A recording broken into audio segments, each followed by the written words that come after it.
Yeah. Mic check. Realm. We are in the midst of a hip hop iconic battle that I have been drinking all the tea.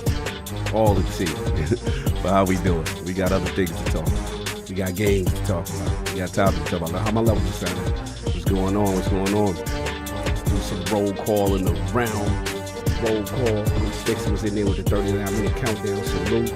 Linear Master, what's going on? Zach Riley, what's going on? Yo, Sarcastic Taurus, what's going on? Head Z. No more Oscar for the showcase. Oh, they talking that boxing talk. Mason Game, what's going on? Hector the Macho Man, I see you. What's going on? Dr. Strange, Love Dark Avengers Rise. Y'all out of pocket already. I already see what it is. Let's see. Dave Easy being messy early. Pop Knock. Nam. Omar, what's going on? OG, what's going on? McFly Walker, what's up? I'm a little quiet. They said I was too loud last time. They said my laugh is a little too loud sometimes. I turn myself down a little bit, but we'll see. Understand what's going on. MR, what's up? Yeah. Yeah, hard find. Live through Nas and Hove and K-Dot and Drake. Blessings on blessings. What a time to be a fan of hip hop, for sure. For sure, for sure. It's some things going on right now, man. Family matters and meet the grams and not like us.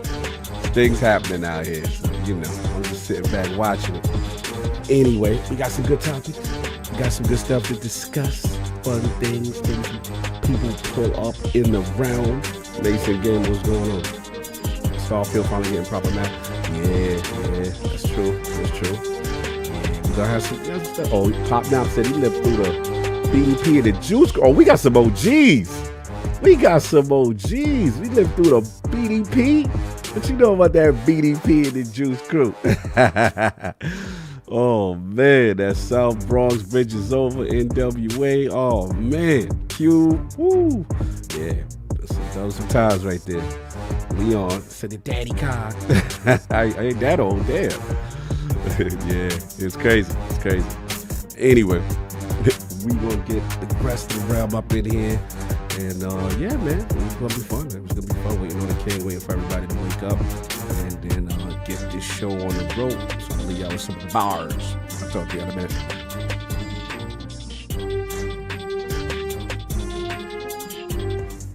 Hear ye, man. Welcome to the show. If you would not mind, go ahead and find yourself a spot, get comfortable, grab a snack, do all that good stuff that we need to do, and we're about to get started. It's not important who I am. What's important is that you are pulling up to the Iron Lords podcast right now as we speak, and I guess I'm here to keep you entertained until it's time to get this show started. So look, y'all done messed up and turned me to an animal, and haters be swearing they real, but come to find out that they really mechanical. And yeah, I be eating these rappers, but that's all a part of me being a cannibal.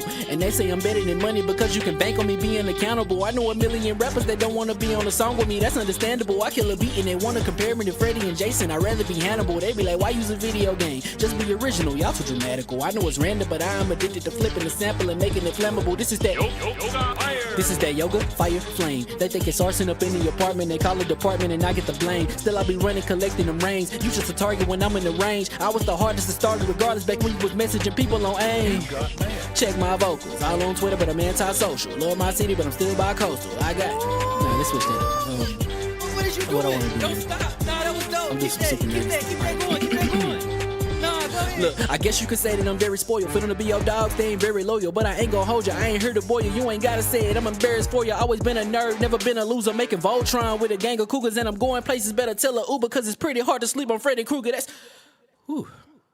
Let's do that again.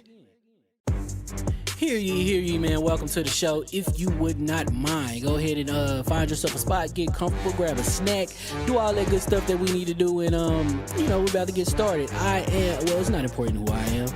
What's important is that you are pulling up to the Iron Lords podcast right now as we speak, and I guess I'm here to keep you entertained until it's time to get this show started. So look, y'all done messed up and turned me to an animal, and haters be swearing they real, but come to find out that they really mechanical. And yeah, I be eating these rappers, but that's all a part of me being a cannibal. And they say I'm better than money because you can bank on me being accountable. I know a million rappers that don't want to be on a song with me, that's understandable. I kill a beat and they want to compare me to Freddie and Jason. I'd rather be Hannibal. They be like, why use a video game? Just be original, y'all too dramatical. I know it's random, but I am addicted to flipping the sample and making it flammable. This is that yoga, fire, flame. They think it's arson up in the apartment, they call it department and I get the blame. Still I be running, collecting them rings. You just a target when I'm in the range. I was the hardest to start regardless back when you was messaging people on AIM. Check my vocals, all on Twitter, but I'm anti-social. Love my city, but I'm still bi-coastal. Let's switch that up. What is you doing? What I want to do? Don't stop. Nah, that was dope. I'm just Keep that going. Keep that going. Nah, go ahead. Look, I guess you could say that I'm very spoiled. For them to be your dogs, they ain't very loyal. But I ain't gonna hold you, I ain't here to boil you. You ain't gotta say it, I'm embarrassed for you. Always been a nerd, never been a loser. Making Voltron with a gang of cougars, and I'm going places. Better tell a Uber, cause it's pretty hard to sleep on Freddy Krueger. Let's do that again. Hear ye, man. Welcome to the show. If you would not mind, go ahead and find yourself a spot, get comfortable, grab a snack, do all that good stuff that we need to do, and we're about to get started. It's not important who I am. What's important is that you are pulling up to the Iron Lords podcast right now as we speak, and I guess I'm here to keep you entertained until it's time to get this show started. So Look, y'all done messed up and turned me to an animal. And haters be swearing they real, but come to find out that they really mechanical. And yeah, I be eating these rappers, but that's all a part of me being a cannibal. And they say I'm better than money because you can bank on me being accountable. I know a million rappers that don't wanna be on a song with me, that's understandable. I kill a beat and they wanna compare me to Freddie and Jason. I'd rather be Hannibal. They be like, why use a video game? Just be original, y'all too dramatical. I know it's random, but I am addicted to flipping the sample and making it flammable. This is that This is that yoga, fire, flame. They think it's arson up in the apartment. They call it department and I get the blame. Still I be running, collecting them rings. You just a target when I'm in the range. I was the hardest to start regardless back when you was messaging people on AIM. Check my vocals, all on Twitter, but I'm anti-social. Love my city, but I'm still bi-coastal. I got. Nah, let's switch that up. What is you doing? What I wanna do, Don't man. stop. Nah, that was dope. I'm Keep just that, super keep nervous. that, keep that going, keep that going. Nah, go ahead. Look, I guess you could say that I'm very spoiled. For them to be your dogs, they ain't very loyal. But I ain't gon' hold you, I ain't here to boil you. You ain't gotta say it, I'm embarrassed for you. Always been a nerd, never been a loser. Making Voltron with a gang of cougars. And I'm going places, better tell a Uber. Cause it's pretty hard to sleep on Freddy Krueger. That's. Whew. Let's do that again. Hear ye, man. Welcome to the show. If you would not mind, go ahead and find yourself a spot, get comfortable, grab a snack, do all that good stuff that we need to do, and we're about to get started. It's not important who I am. What's important is that you are pulling up to the Iron Lords podcast right now as we speak, and I guess I'm here to keep you entertained until it's time to get this show started. So look. Y'all done messed up and turned me to an animal. And haters be swearing they real, but come to find out that they really mechanical. And yeah, I be eating these rappers, but that's all a part of me being a cannibal. And they say I'm better than money because you can bank on me being accountable. I know a million rappers that don't wanna be on a song with me, that's understandable. I kill a beat and they wanna compare me to Freddie and Jason. I'd rather be Hannibal. They be like, why use a video game? Just be original, y'all too dramatical. I know it's random, but I am addicted to flipping the sample and making it flammable. This is that This is that yoga, fire, flame. They think it's arson up in the apartment. They call it department and I get the blame. Still I be running, collecting them rings. You just a target when I'm in the range. I was the hardest to start regardless back when you was messaging people on AIM. Check my vocals, all on Twitter, but I'm anti-social. Love my city, but I'm still bi-coastal. I got. Nah, let's switch that up. What is you What I doing? wanna do, Don't man. stop. Nah, that was dope. I'm Keep just that, super keep nervous. that, keep that going, keep that going. Nah, go ahead. Look, I guess you could say that I'm very spoiled. For them to be your dogs, they ain't very loyal. But I ain't gon' hold you, I ain't here to boil you. You ain't gotta say it, I'm embarrassed for you. Always been a nerd, never been a loser. Making Voltron with a gang of cougars. And I'm going places, better tell a Uber. Cause it's pretty hard to sleep on Freddy Krueger. That's. Whew. Let's do that again. Hear ye, man. Welcome to the show. If you would not mind, go ahead and find yourself a spot, get comfortable, grab a snack, do all that good stuff that we need to do, and we're about to get started. It's not important who I am. What's important is that you are pulling up to the Iron Lords podcast right now as we speak, and I guess I'm here to keep you entertained until it's time to get this show started. So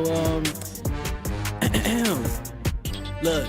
Y'all done messed up and turned me to an animal. And haters be swearing they real, but come to find out that they really mechanical. And yeah, I be eating these rappers, but that's all a part of me being a cannibal. And they say I'm better than money because you can bank on me being accountable. I know a million rappers that don't wanna be on a song with me, that's understandable. I kill a beat and they wanna compare me to Freddie and Jason. I'd rather be Hannibal. They be like, why use a video game? Just be original, y'all too dramatical. I know it's random, but I am addicted to flipping the sample and making it flammable. This is that This is that yoga, fire, flame. They think it's arson up in the apartment. They call it department and I get the blame. Still I be running, collecting them rings. You just a target when I'm in the range. I was the hardest to start regardless back when you was messaging people on AIM.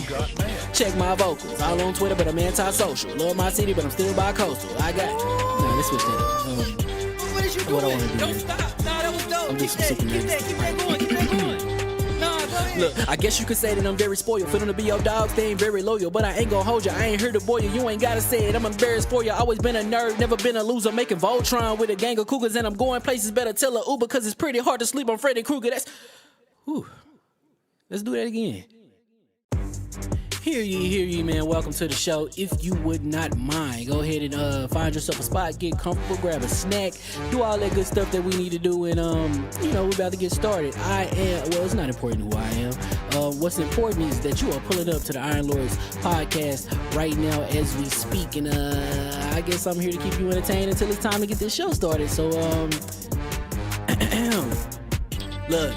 Y'all done messed up and turned me to an animal. And haters be swearing they real, but come to find out that they really mechanical. And yeah, I be eating these rappers, but that's all a part of me being a cannibal. And they say I'm better than money because you can bank on me being accountable. I know a million rappers that don't wanna be on a song with me, that's understandable. I kill a beat and they wanna compare me to Freddie and Jason. I'd rather be Hannibal. They be like, why use a video game? Just be original, y'all too dramatical. I know it's random, but I'm addicted to flipping the sample and making it flammable. This is that yoga, fire, flame. They think it's arson up in the apartment, they call it department and I get the blame. Still I be running, collecting them rings. You just a target when I'm in the range. I was the hardest to start regardless back when you was messaging people on AIM. Check my vocals, all on Twitter but I'm anti-social. Love my city but I'm still bi-coastal. I got, nah, let's switch that. What is you doing? What I wanna do? Don't stop. Nah, that was dope. I'm Keep just super that going. Keep that going.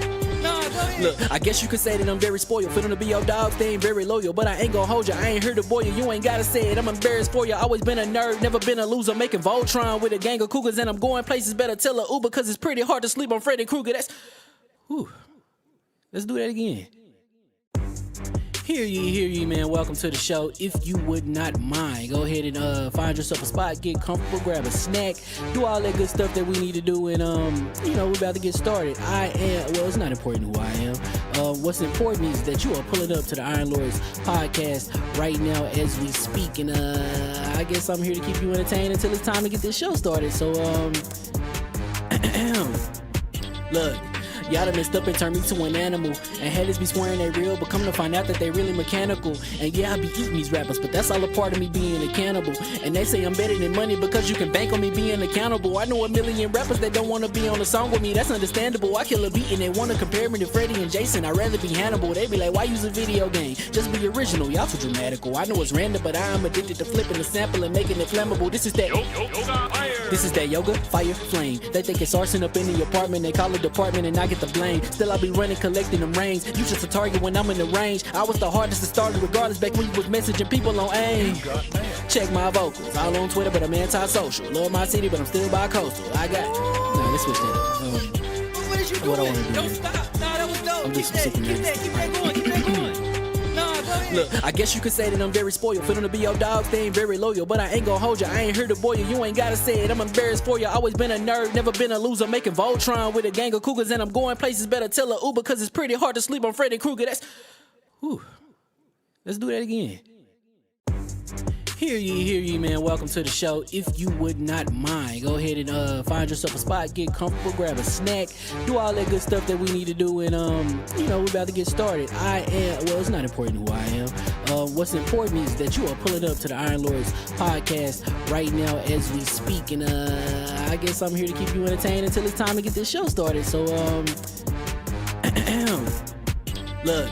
Y'all done messed up and turned me to an animal. And haters be swearing they real, but come to find out that they really mechanical. And yeah, I be eating these rappers, but that's all a part of me being a cannibal. And they say I'm better than money because you can bank on me being accountable. I know a million rappers that don't wanna be on a song with me, that's understandable. I kill a beat and they wanna compare me to Freddie and Jason. I'd rather be Hannibal. They be like, why use a video game? Just be original, y'all too dramatical. I know it's random, but I'm addicted to flipping the sample and making it flammable. This is that yoga, fire, flame. They think it's arson up in the apartment, they call it department and I get the blame. Still I be running, collecting them rings. You just a target when I'm in the range. I was the hardest to start regardless back when you was messaging people on AIM. Check my vocals, all on Twitter but I'm anti-social. Love my city but I'm still bi-coastal. I got, nah, let's switch that. What is you doing? What I wanna do? Don't stop. Nah, that was dope. I'm just Keep super that going. Keep that going. Nah, go ahead. Look, I guess you could say that I'm very spoiled. For them to be your dogs, they ain't very loyal. But I ain't gon' hold ya, I ain't here to boil you. You ain't gotta say it, I'm embarrassed for ya. Always been a nerd, never been a loser. Making Voltron with a gang of cougars. And I'm going places, better tell a Uber. Cause it's pretty hard to sleep on Freddy Krueger. That's, whew. Let's do that again. Hear ye, man. Welcome to the show. If you would not mind, go ahead and find yourself a spot, get comfortable, grab a snack, do all that good stuff that we need to do, and we're about to get started. It's not important who I am. What's important is that you are pulling up to the Iron Lords podcast right now as we speak, and I guess I'm here to keep you entertained until it's time to get this show started. So look. Y'all done messed up and turned me to an animal. And haters be swearing they real, but come to find out that they really mechanical. And yeah, I be eating these rappers, but that's all a part of me being a cannibal. And they say I'm better than money because you can bank on me being accountable. I know a million rappers that don't wanna be on a song with me, that's understandable. I kill a beat and they wanna compare me to Freddie and Jason. I'd rather be Hannibal. They be like, why use a video game? Just be original, y'all too dramatical. I know it's random, but I am addicted to flipping the sample and making it flammable. This is that yoga, fire, flame. They think it's arson up in the apartment, they call it department and I get the blame. Still I be running, collecting them rains. You just a target when I'm in the range. I was the hardest to start regardless back when you was messaging people on AIM. Check my vocals, all on Twitter, but I'm anti-social. Love my city, but I'm still bi-coastal. I got, nah, let's switch that up. What is you What I doing? wanna do, Don't man. stop. Nah, that was dope. I'm Keep just that, super keep that, keep that going, keep that going. Nah, go ahead. Look, I guess you could say that I'm very spoiled. For them to be your dogs, they ain't very loyal. But I ain't gon' hold you, I ain't here to boil you. You ain't gotta say it, I'm embarrassed for you. Always been a nerd, never been a loser. Making Voltron with a gang of cougars. And I'm going places, better tell a Uber. Cause it's pretty hard to sleep on Freddy Krueger. That's, whew. Let's do that again.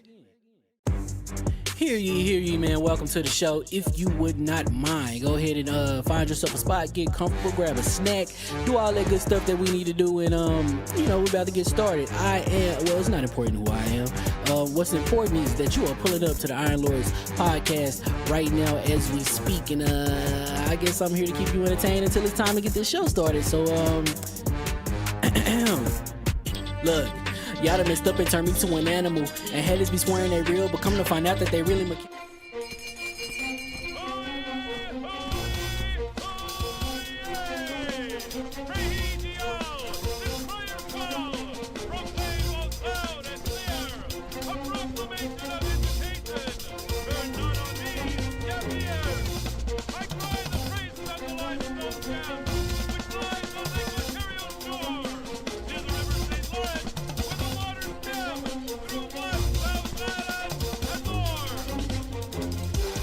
I'ma just chill and watch them and eat snacks in the attic. I wanted to chill with the pack and be like a young whoop, but then they would mistake me for addict. If I can imagine it's cool to give you some advice, then invite your girl to your squadron. Cause if you don't give her that option, you gon' be single player like Sovereign. You gon' get tossed in the bushes by King David. Royalty and not a pretender. Detrimental to an elemental, what's an avatar to a knee bender? I gotta be me though. I know it's my destiny, word to Cognito. Who cares if you fly, if you still a mosquito? You swear you ain't stunting, but really be Steve-O. Yeah. You like to collect stuff and that's cool, but I got bad news. Even if you really was that dude, King David still be the king of the statues. Since a juvenile, I've been cursed with a curse to be musical. And if you hate it, we'll meet in the crucible. Other than that, then it's cool and it's beautiful. We let you know that your dreams are pursuable. Whatever you wanna do, then it's doable. If you got work on a Sunday, it's suitable. Cause you can listen to this in your cubicle on the Lord's Day. Woo. If you got work on a Sunday, it's suitable. Cause you can listen to this in your cubicle on the Lord's Day.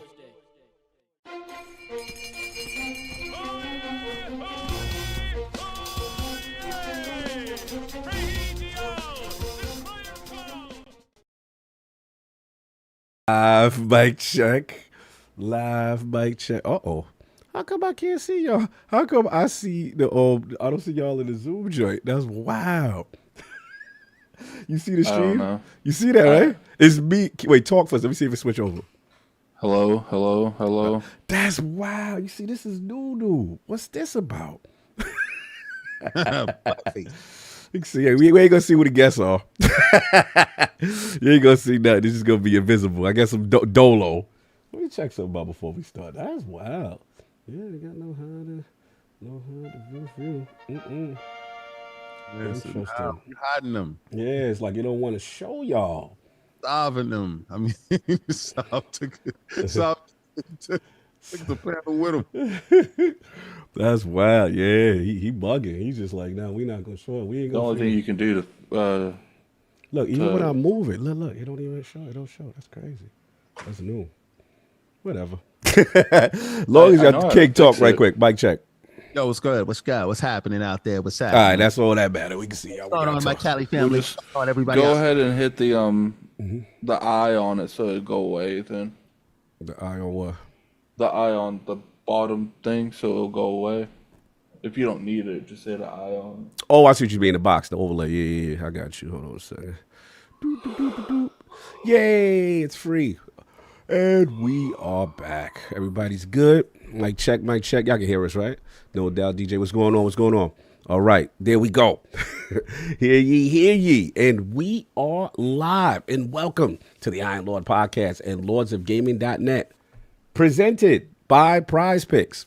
Download the PrizePicks apps and use code IronLords for a deposit match up to $100. And this is episode number 351. And today we've got the Xbox Showcase announcement and Call of Duty Direct.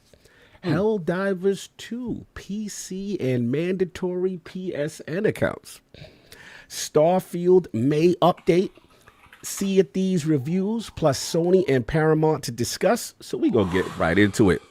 So let's introduce, well, we don't got 4. We got 3. The original gaming knights of the realm here at the round table. Missing one Lord. Send some love to Lord Solve. Dealing with some family issues. Got to hold him down. You know what I'm saying? Send some love. He will be hopefully back soon. Got to take care of business. But we're going to hold down the fort in his absence. So we got my co-host with the co-most. My brother from another mother. The difficult game conqueror. Lord of the spin clap. And the how of the young wolf. My man, Lord Addict. Back to back. How we doing, sir? Doing pretty good. It's been a long week, man. Yeah, man. What's been going on? What's going on? Been playing games. I've been doing I'm still waking up. Mm-hmm. I've been playing a lot more of a IDN Chronicle. Oh. That game's getting crazy. Like I'm kind of like don't find how it scored so low. Like I feel like people, like I'm actually enjoying it more than I'm enjoying Rebirth. Oddly enough. So, and we know why he laughed like that. Yeah, we know what he doing. So what's interesting is like playing that. It's that's been fun. Mm-hmm. No, I got you. I mean, I think that a lot of the issues initially was I think some people say there was some technical issues, some quest. Like a few quest blogs. I think I saw Jason Schreier put it because he loved it. He said it had a lot of stuff similar to Suikoden, but there were just a couple of issues that really kind of set it apart from a bug and quest giving thing and they didn't nail it 100%. But for you to say that's big. Yeah, I've had a good time playing it. No doubt. Obviously, there's issues. I came across this chick yesterday. Mm-hmm. You came across someone in a game that just looks beast, and you're like, oh, I got to talk to that person. Yeah. So they try to, like, force me to move on with the story. They're like, do you want to check around the town first? I'm like, yeah. Yeah, I want to talk to her. And then she has, like, a giant shield on. She's a Dark Knight. And you have to inflict a certain amount of damage to her. Mm-hmm. Got mopped 2 times in a row. And she's not even hurting me. So I was like, you know what? Okay, let me find out what you got to do. So when I got off and went to bed, I looked up online. And they said, come back and fight her at level 50. I'm like, what? Oh, it's like, you ain't even ready. It's like, come back. Get your weight up. Get your weight up, then come back. But I actually, because I'm level 36, 37, I actually don't think it would take much for me to be able to finish her. Like, because I looked at it, said it needed 50. You need to inflict 1,500 damage to her because she has a giant shield, so she's taking like half of the damage that you would normally do. And I guarantee you, I'm at least doing 1,000 to her. So I'm thinking if I get like a bunch of heavy hitters and switch all my magic, because you don't necessarily need any healers because she doesn't attack you. You just have to do damage to her. So I'm like, maybe if I hit her like hard, like with the strongest weapons I have. We gonna move on though. We let you rock. Go ahead. This man really stopped this sentence. Oh no, that was all. Oh, okay. You just mad abrupt when it was the way you said it was wild. He said we got those we hit it hard. And then from there. Anyway, we gonna move on. And of course we have the incredible Hulk of this, aka the XS Gamer. Ooh. The prophet of Xbox. Mommy. King of the statues, who demands nothing less than a premium experience and is ascended into the platform warrior of the Xbox frontline movement. Ooh. Beloved. Lord King, how we doing, sir? I am here. Lord Pip Boy is here. Yeah, all you guys that are still in the fallout, just like me. Oh man, the wasteland is incredible. So what we're doing is, you know, with this Xbox organically grown Xbox organically grown franchise. that we're sweeping the nation with through all forms of media and video games. This is incredible. But my Pip Boy and I, my rads is pretty good. Hold on. Yo, how's your rad levels? You took your stim pack? Pretty good. I gotta take a stim pack. Hold on 1 second. Yo, what joint that came with? That was the Fallout 4 joint? Yeah. This is I had when I saw this was available, I went and got that ASAP, boy. And I had it for a while. I love the franchise. I love the game. You know, love the stuff that's going on. Love the TV show. Yeah. It's all the stuff that they're doing all in one shot. Anybody got to see the Cat Williams stuff? Anybody got a chance to see the Cooking the Drake this weekend? Oh boy. Oh yeah, I'm under fire right now over the Cooking Drake thing. Yeah, they mad at you. They mad at you. Yeah, they could be mad at me. They mad at you. They like, you don't know what you're talking about, young boy. What's your opinion on it? Yeah, let's get Addict's opinion. Let's get Addict's opinion. No, I want Addict's opinion. I want to hear. What you think is going on? I don't know. So like, what based on you the outside in, you casually listen to hip hop. So like, what's your assessment based on? Have you heard anything of the songs, or you just listening to the tea of what someone said about? So like, where you at with it? Drake's one, like Family Matters one. Okay, so you heard that one, and I heard Kendrick's one. You heard Meet the Grams? You heard Meet the Grams? Yeah. Oh, I like so what you Grams more. Ooh, so you like K. Dot joint more? Ooh. But like the part that like frustrates me is like, okay, so people are sitting there trying to like put the console war stuff into my statement, and I never said nothing about the console war statement. Mm-hmm. All I said is all the people that are constantly on Twitter saying we don't need drama, drama's bad, drama's this. But the moment Kendrick and Drake have some drama and they do it over some diss tracks, everyone's accepting drama all of a sudden. And people are like, oh, this has been part of this, has been part of that. Someone even put on my post, they're like, well, you know, diss tracks been part of hip hop for years. I'm like, yeah. And the same people are trying to attack people like King that do console war stuff. And someone shared this like old Game Informer that had PlayStation versus Nintendo versus Sega. It was like, oh, so this ain't been around for 20 years either. And it's just like, you are okay with whatever entertains you and you're interested in until it's not. And then like it's the same thing when people say, oh, you know, console wars is ridiculous. But then they'll be like, when I say sports fans are ridiculous, that's different. Wow. In no way, shape, or form. Hypocrisy, bro. In no way, shape, or form have I ever seen someone break like a $2,000 TV because the kicker didn't make a field goal. Like, and I see it all the time. So you say don't allow my drama, why your drama is allowed? And that's all it was. Hypocrisy, bro. Because first of all, console wars been around since the dawn of time. All right, so for these idiots that don't understand, ColecoVision versus Intellivision was a thing. ColecoVision versus Atari was a thing. Amiga versus ColecoVision, all that stuff was a thing. And it's always been a thing and will always be a thing to the end of time. So when these dudes out here talking about, oh, they're neutral and they don't have a favorite, use a damn lie. Come on, kid. We ain't gonna do that right There's no such thing as neutrality. There's none of that. I don't care if you own everything. You can't love them all, kid. You outside with your kids, you know which kid you like the most. Well, you trying to play? We all secretly got a favorite child. I got 5 of them. Right? Oh, yo. I got 5 of them. I know which ones I like the most. I'm not even gonna sit there and hold you. So, and y'all gonna sit there, y'all can say whatever, bro. You can buy all the same kind of sneakers, but you know which ones you like the most. We always have a favorite in everything, bro. You have a whole bunch of group of friends. You got friends that you like the most. And there's something as a best friend. That was like the whole point of the conversation. It wasn't like attacking people for liking the diss tracks or anything. You know, I listened to them too. with some of the crazy stuff that Kendrick do, because I don't even listen to him. I don't even really listen to Drake. Yeah. But some of the stuff that Kendrick do was saying was just crazy. I Wait, don't know. all right, so what? Let me. I got We it. got to delve. We got to deep with this. Like this is dope. Like hip hop with addicts. I like this.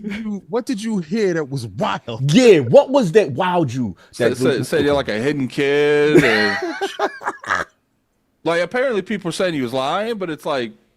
I feel like that would be pretty easy to debunk, and no one's debunking it. Like, all it's got to take is a birth certificate. No one's debunking it. So. He said you lied about this. You lied about that. You like that? So you heard that? All right. So we got. And people's like, well, how can he hide it? Some money will do a lot of things people don't even realize. Oh, that's my kid. Here's $200,000. That's not my kid. Okay,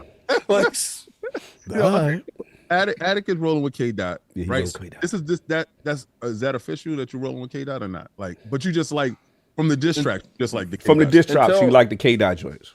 No, but I mean, Family Matters is good. It's just I felt like the other one, Kendrick. I don't know. Plus, I felt like he had a better like it was more entertaining to listen to too. So maybe that was part of it as well. Wait, which one was more entertaining to listen to? The Meet the Grammys. Oh, you like Meet the Grammys as an entertainer joint? Yeah. Okay. All right. COD. Yeah. Been doing this battle, hip hop, all this stuff. We've been down in the dirt For sure. Me and you is on opposing sides when it comes to this. Yeah. I believe so. Because I'm sitting here educating wifey. Wifey is literally this whole morning. I had 2 hours, and I thought I was gonna get rest, eat, and prep time. No, this 2 hours was me explaining where the genesis of the beef was. Yeah, it's deep. And giving it to her, because she's invested now. She's totally invested. The world is invested now. And so I'm breaking it down to her, and then I showed her what came first, what came second, what came third, in this initial stuff, not the whole 10-year saga of these right. beefing and sniping at each other. Can put the gauntlet down on they don't like us joint, like that joint, like that. Then Drake came out with his joints. And then, he's baiting Kendrick, and now Kendrick has spun the block 3 times. To spin the block, it's crazy. To go at the back dude and back him and back him more time to back him down. Yeah. So what I told her, the significance of the video, I had to break down each part of family to her, right? And she's like, "Well, who do you like in this fight?" I'm always the underdog dude. He will always be Drake from Degrassi to me. He will always be that little kid to me. As in the wheelchair? Yeah, he will always be wheelchair Drake to me to make it to where he's at now. Now, I don't say I agree with a lot of things that happened with him along the way. I'm talking about musically. Right? I can separate the individual from the music because I understand absolute power corrupts absolutely. I don't believe any of this stuff isn't far-fetched. That's what's being alleged. What I'm saying is, for a man to sit there and going at the number one champ, he's fighting Mike Tyson right now. He's fighting number one. He's fighting Mike Tyson right now. And to swing on Evander Holyfield and Lennox Lewis. At the same time. Yes. Yeah, they definitely jumping the boy. There's no question. They jumping him. Metro Boomin is outside. Rick Ross is outside. Rick Ross. Everybody is jumping him. A$AP Rocky too. And it's like he's dark side and Justice League got to get him. He's dark side and the Justice League got to get him.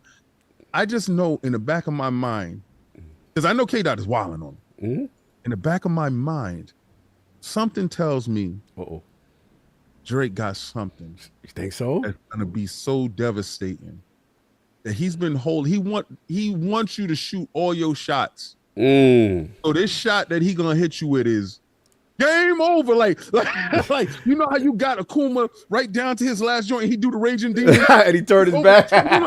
He better pull it out now, because bro, he did the Raging Demon. Let me tell you, this. I mean, if you finish, right? Drake listened to that last song. Was like, how do I explain this?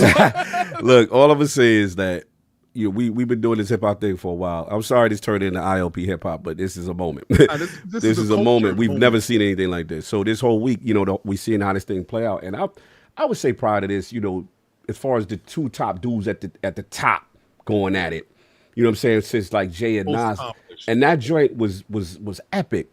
But I have to say, because of the social media era and the way this era puts so much pressure on you. You got to come out. Yeah. They be like, yo, you got to come out. You got 2 weeks. You got 1 week. You got this. You got these amount of days. And let's be real. They're doing this in days. Yeah, the thing, and it's high quality disses. Yeah. On both sides. Like, I know right now K-Dot spinning the block on him crazy. Meet the Grams talk to his soul. That's how I felt. I was like, man, he talking to him. That's crazy right there. They got a Cali banger with They Not Like Us. And then they're not like us. But the thing, see, this is what I feel. And this is real talk. When I heard Family Matters, Yeah. that and the visual and the whole thing was a masterpiece to me. And you know me, I ain't got no dog in this fight. I'm not a Drake fan like that. And I like K-Dot, he cool, but I've never been like, yo, K-Dot from the jump. I know he nice. You know what I'm saying? I know he rap. I never liked him. Yeah, I mean, I can say I never like. I like him. I like him, but I don't like the fake movement, though. I was actually a J. Cole dude until he did what he did, and then he folded, and now I'm done with him. But now I know why J. Cole did what he did. Now we know. But anyway. Actually, I listened to some of his music. I like him. Yeah, J. Cole's my dude. He was the dude I had for my generation. I'm like, all right, cool. But anyway, long story short is Family Matters. Yeah. If it would have stopped and had the proper like analyzation time, that was a kill shot. Yeah. It was like 30 minutes. Most people wouldn't have survived in them 3 beats and the visuals, and people don't realize the significance. I have to respect, even in this L, I have to respect Drake right now. Because right now it's L. It went to Game 7. This boy's still bombing on his bombs for Baghdad. He spun the block. And that was the key thing. I didn't think K-Dot would be this strategic to be able to have stuff in the talk, probably know there's a mole in the camp, and he took the thunder away from Family Matters. So all we talked about was Meet the Grams. It's like he knew all his moves. So it's crazy. The thing too is like you have to give him credit for is they're like, well, what don't you want to hear with his dish? I don't need that. I could do without it. He stole the thunder because by dropping within an hour from a dish, you don't get to marinate. You'll be like, okay, that responded to that already. You're like, oh, what you mean? You know what I'm saying? And then he put bars in it that directly went at Family Matters. Yes. And he knew what he was going to say before he said it. Okay, disrespectful. So it's like the way he structured his bars. You have the song already done. And go edit and cut, because all us editing dudes, we know that we can just stuff. You hear this? Yeah. He can immediately rebuttal. This is battle rap 101 on the big stage, yeah. On the big stage. Yeah, in the hip hop. In front of everybody. So you see what happens in battle rap, you can structure your stuff in your one round, and then the other guy has the immediate response to your rebuttal. He can rebuttal it right then. He did that. Yes. He did that. So I don't think that he heard the stuff. I think he heard it after it dropped. He had enough time to have his stuff ready. Yeah. Remove stuff plus play stuff to make it seem. And he's playing mind games with Drake right now. Yeah, he got him thinking. So you don't know what to do, because if you drop, he may have it's like he know his move. It's like what he said in the opening Euphoria joint, right? You know what I'm saying? I see your angles. You know what I'm saying? Like, people don't he's really planting doubt and deceit. It's crazy, but we're gonna move on. We had to talk about it a little bit. We have to, because this is the cultural moment. This is a cultural moment, y'all. The same way PlayStation gonna die, this is a cultural moment. I want y'all to this is a touchdown. Why? This is a teaching moment. This is what I wanted to bring. This is a teaching moment. So Jake. That's what it is. Okay. Segment, right. This is my segment. Yeah. So this is the teaching moment to see the jumping of Drake is gonna be the jumping of PlayStation. Y'all gonna watch it, and he gonna be swinging. He gonna be swinging like hell, but he gonna get bomb first, and the bomb first starting in June. Shout out to Microsoft and Xbox for setting up the bomb first, and then Avengers link up. When you see Epic Store, when you see Steam, when you see this handheld, and you see the power. That's how they gonna swarm with some PlayStation Drake. Yes, and then you can see, because right now PlayStation stepping on rates. So right now, PlayStation is Drake. You the biggest, you the baddest, you the best. Then we're gonna in the T. You said it's cease and desist on exclusives. Yo, Sony hit a cliff on me on my last video. The video that I put up that I was hitting these dudes in the head with. So I was like, "Nah, we got to ride on Drake. We got to ride on Drake." Man. So this week I've been playing Tales of Consaga. All right, so when it first started, the game looks beautiful. If I don't know why I keep associating it with Black Panther. I know. It's funny. I do that too. Super racist. Like, No, not necessarily. Just everything what the African feel. ain't Black Panther, True. though. Correct. It was just what the feel gave us, and we don't get a lot of them. Yeah, the purple and the colors of royalty. And I can see what y'all talking about with his impatience with the girl on the bridge, and he didn't want her to finish her melody, and because of him being impatient and pertinent and feeling entitled, it ran into something that he could have avoided. And Death is trying to talk to him throughout the whole thing, like, be careful because you're rushing head on without seeing the whole picture. And I want to see how the story ends. So I was watching that. I was on my Fortnite like I do. You know, already know. I was on my Fortnite like I do. Oh, shout out to Canelo versus Munguia. It was a good fight. The card was boring. Canelo did what I expected him to do. But I'm gonna tell y'all this. I saw an older Canelo, an older, wiser Canelo. If Munguia had a better chin, he could have beat him. But it's not time yet. I think Canelo has to pick strategically his opponents going out, because this is his ride out, his slow ride out. Hopefully he's not like other Mexican fighters that stay there too long. Like the Cesar Chavez a little bit. Right. Yeah. I think he has enough money that he can ride out how he wants to ride out. But it was a decent fight. It wasn't something that, if y'all pay pay-per-view for that, I'm sorry, your wallets is hurt. But anyway, so I'm doing Fortnite. Shout out to May 4th. May the 4th be with you. All my sisters out there. I was gonna do a video, but I decided not to. It was chilling with family, and I was gonna do the whole thing. New stuff for Disney Plus is coming out. The Acolyte, that looks really good. If anybody saw that trailer, we up.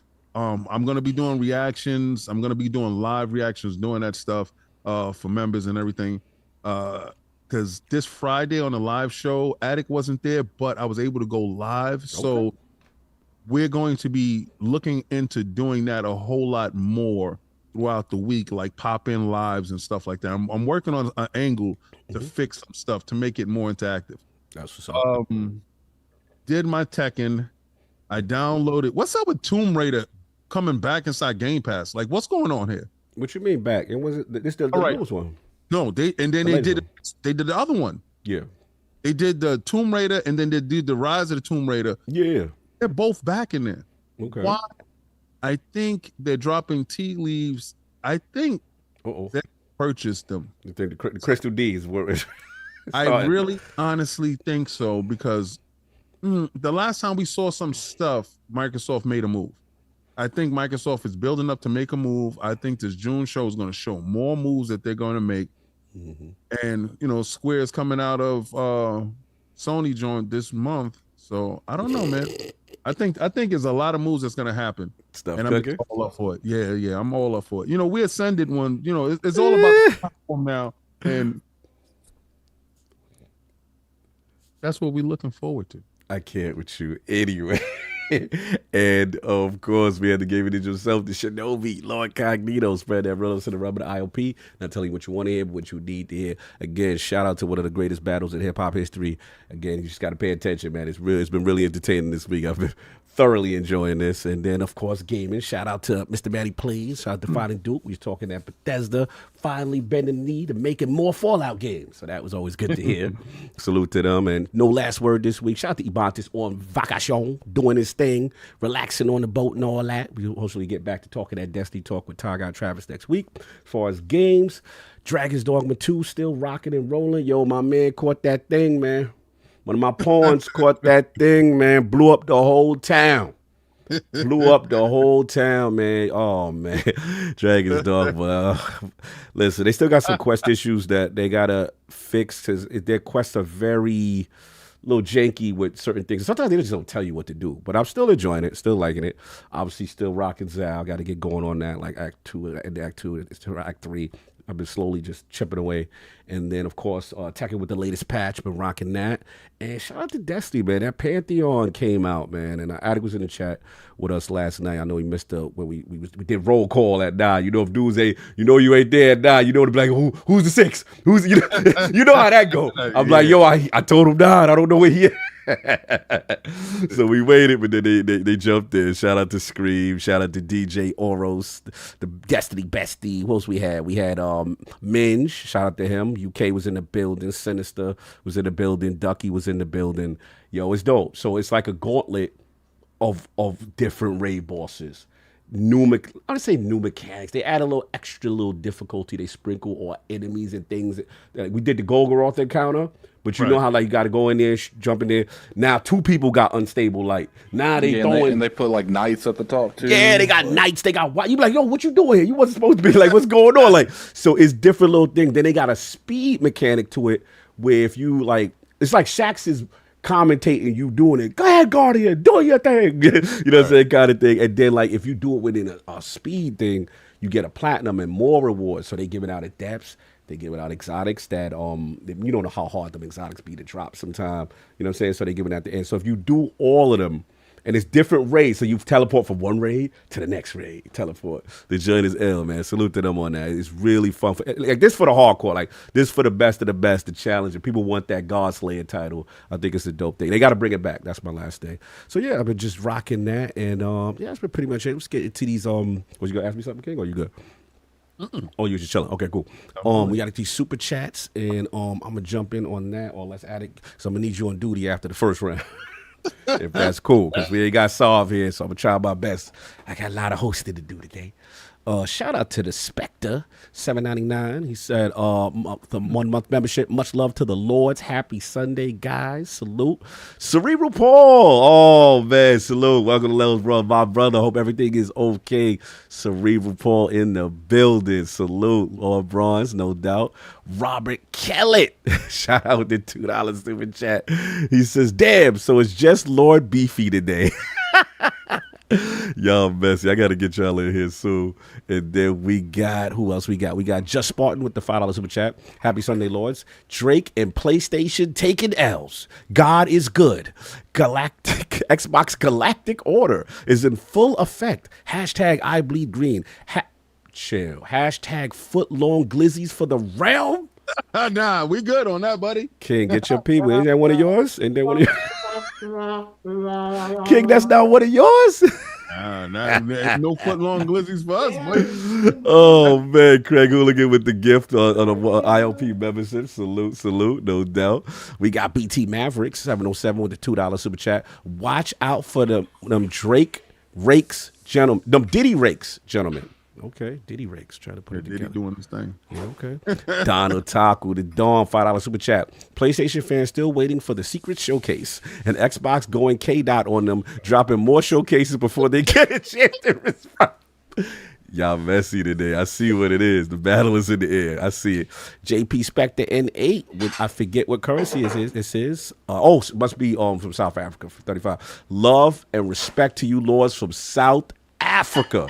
I expected this rap beef to be another usual one, but after all this weekend, I don't know, man. Feels like history. We got a co-sign? This is history. We have never witnessed anything like this ever in our time.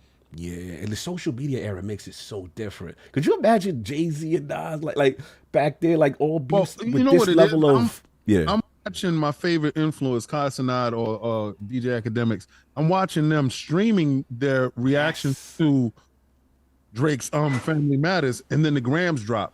Yes. Or I'm watching Family Matters, and then Not Like Us. Mm-hmm. So we're watching in real time people reaction.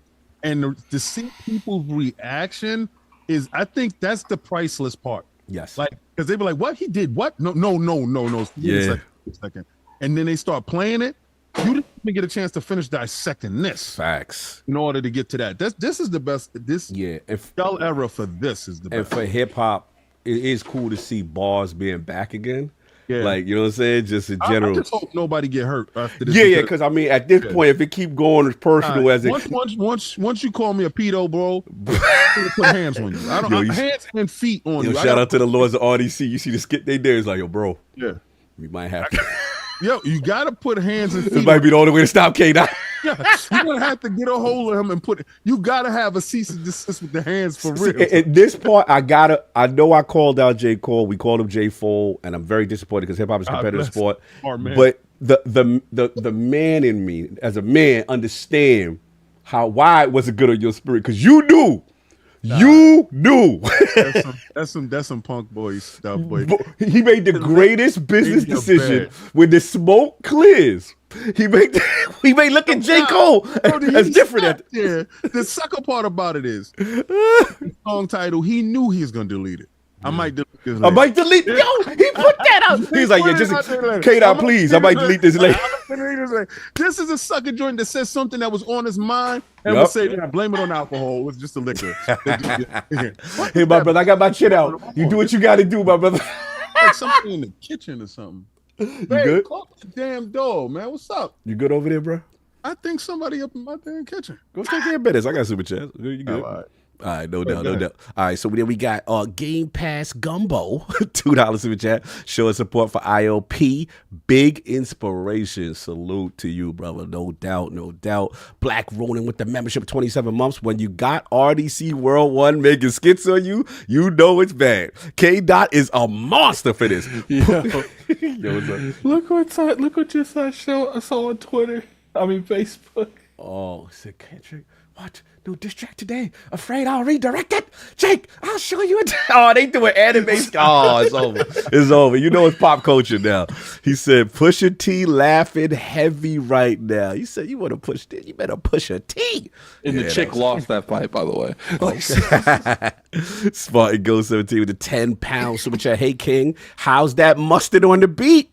Mr. Dot made the 6 carry the 6-guard flesh back up north. Summer about to be lit. Club going crazy with that mustard on the beat. Hit that like one time for 1 Corinthians 6:16. Oh, King. Yo, I'm not gonna lie. At first, I didn't like the rap on the beat because I thought it was rushed. But that beat is a Cali beat. It's pure. Okay, so if anybody's watching the fight, right, what Drake did was he divided the West Coast on Family Matters. If you're looking at it, when he mentioned that K-Dot wasn't in any set. Not like CB, not like Chuck T. But all those dudes that he mentioned with Bloods, alleged Bloods. That is true. Right? So immediately you drew a line in the sand. Oh, yeah, you created. Right. So what you're trying to do is you're trying to take all the Bloods and bring it to your side in this battle. Listen, guys, this is the most strategic. But what K-Dot did was he made, if you Crip walk, not like us, it's going to be the greatest Crip walking song. It's nuts. I'm getting goosebumps just thinking about it. Look. It's goosebumps just thinking about it. We're about this hip hop joint, but these dudes is on a different level trying to do different things, and I see it. And you're right. DJ Mustard to get DJ Mustard on the beat, yeah, it's crazy. The Mustard hearts out?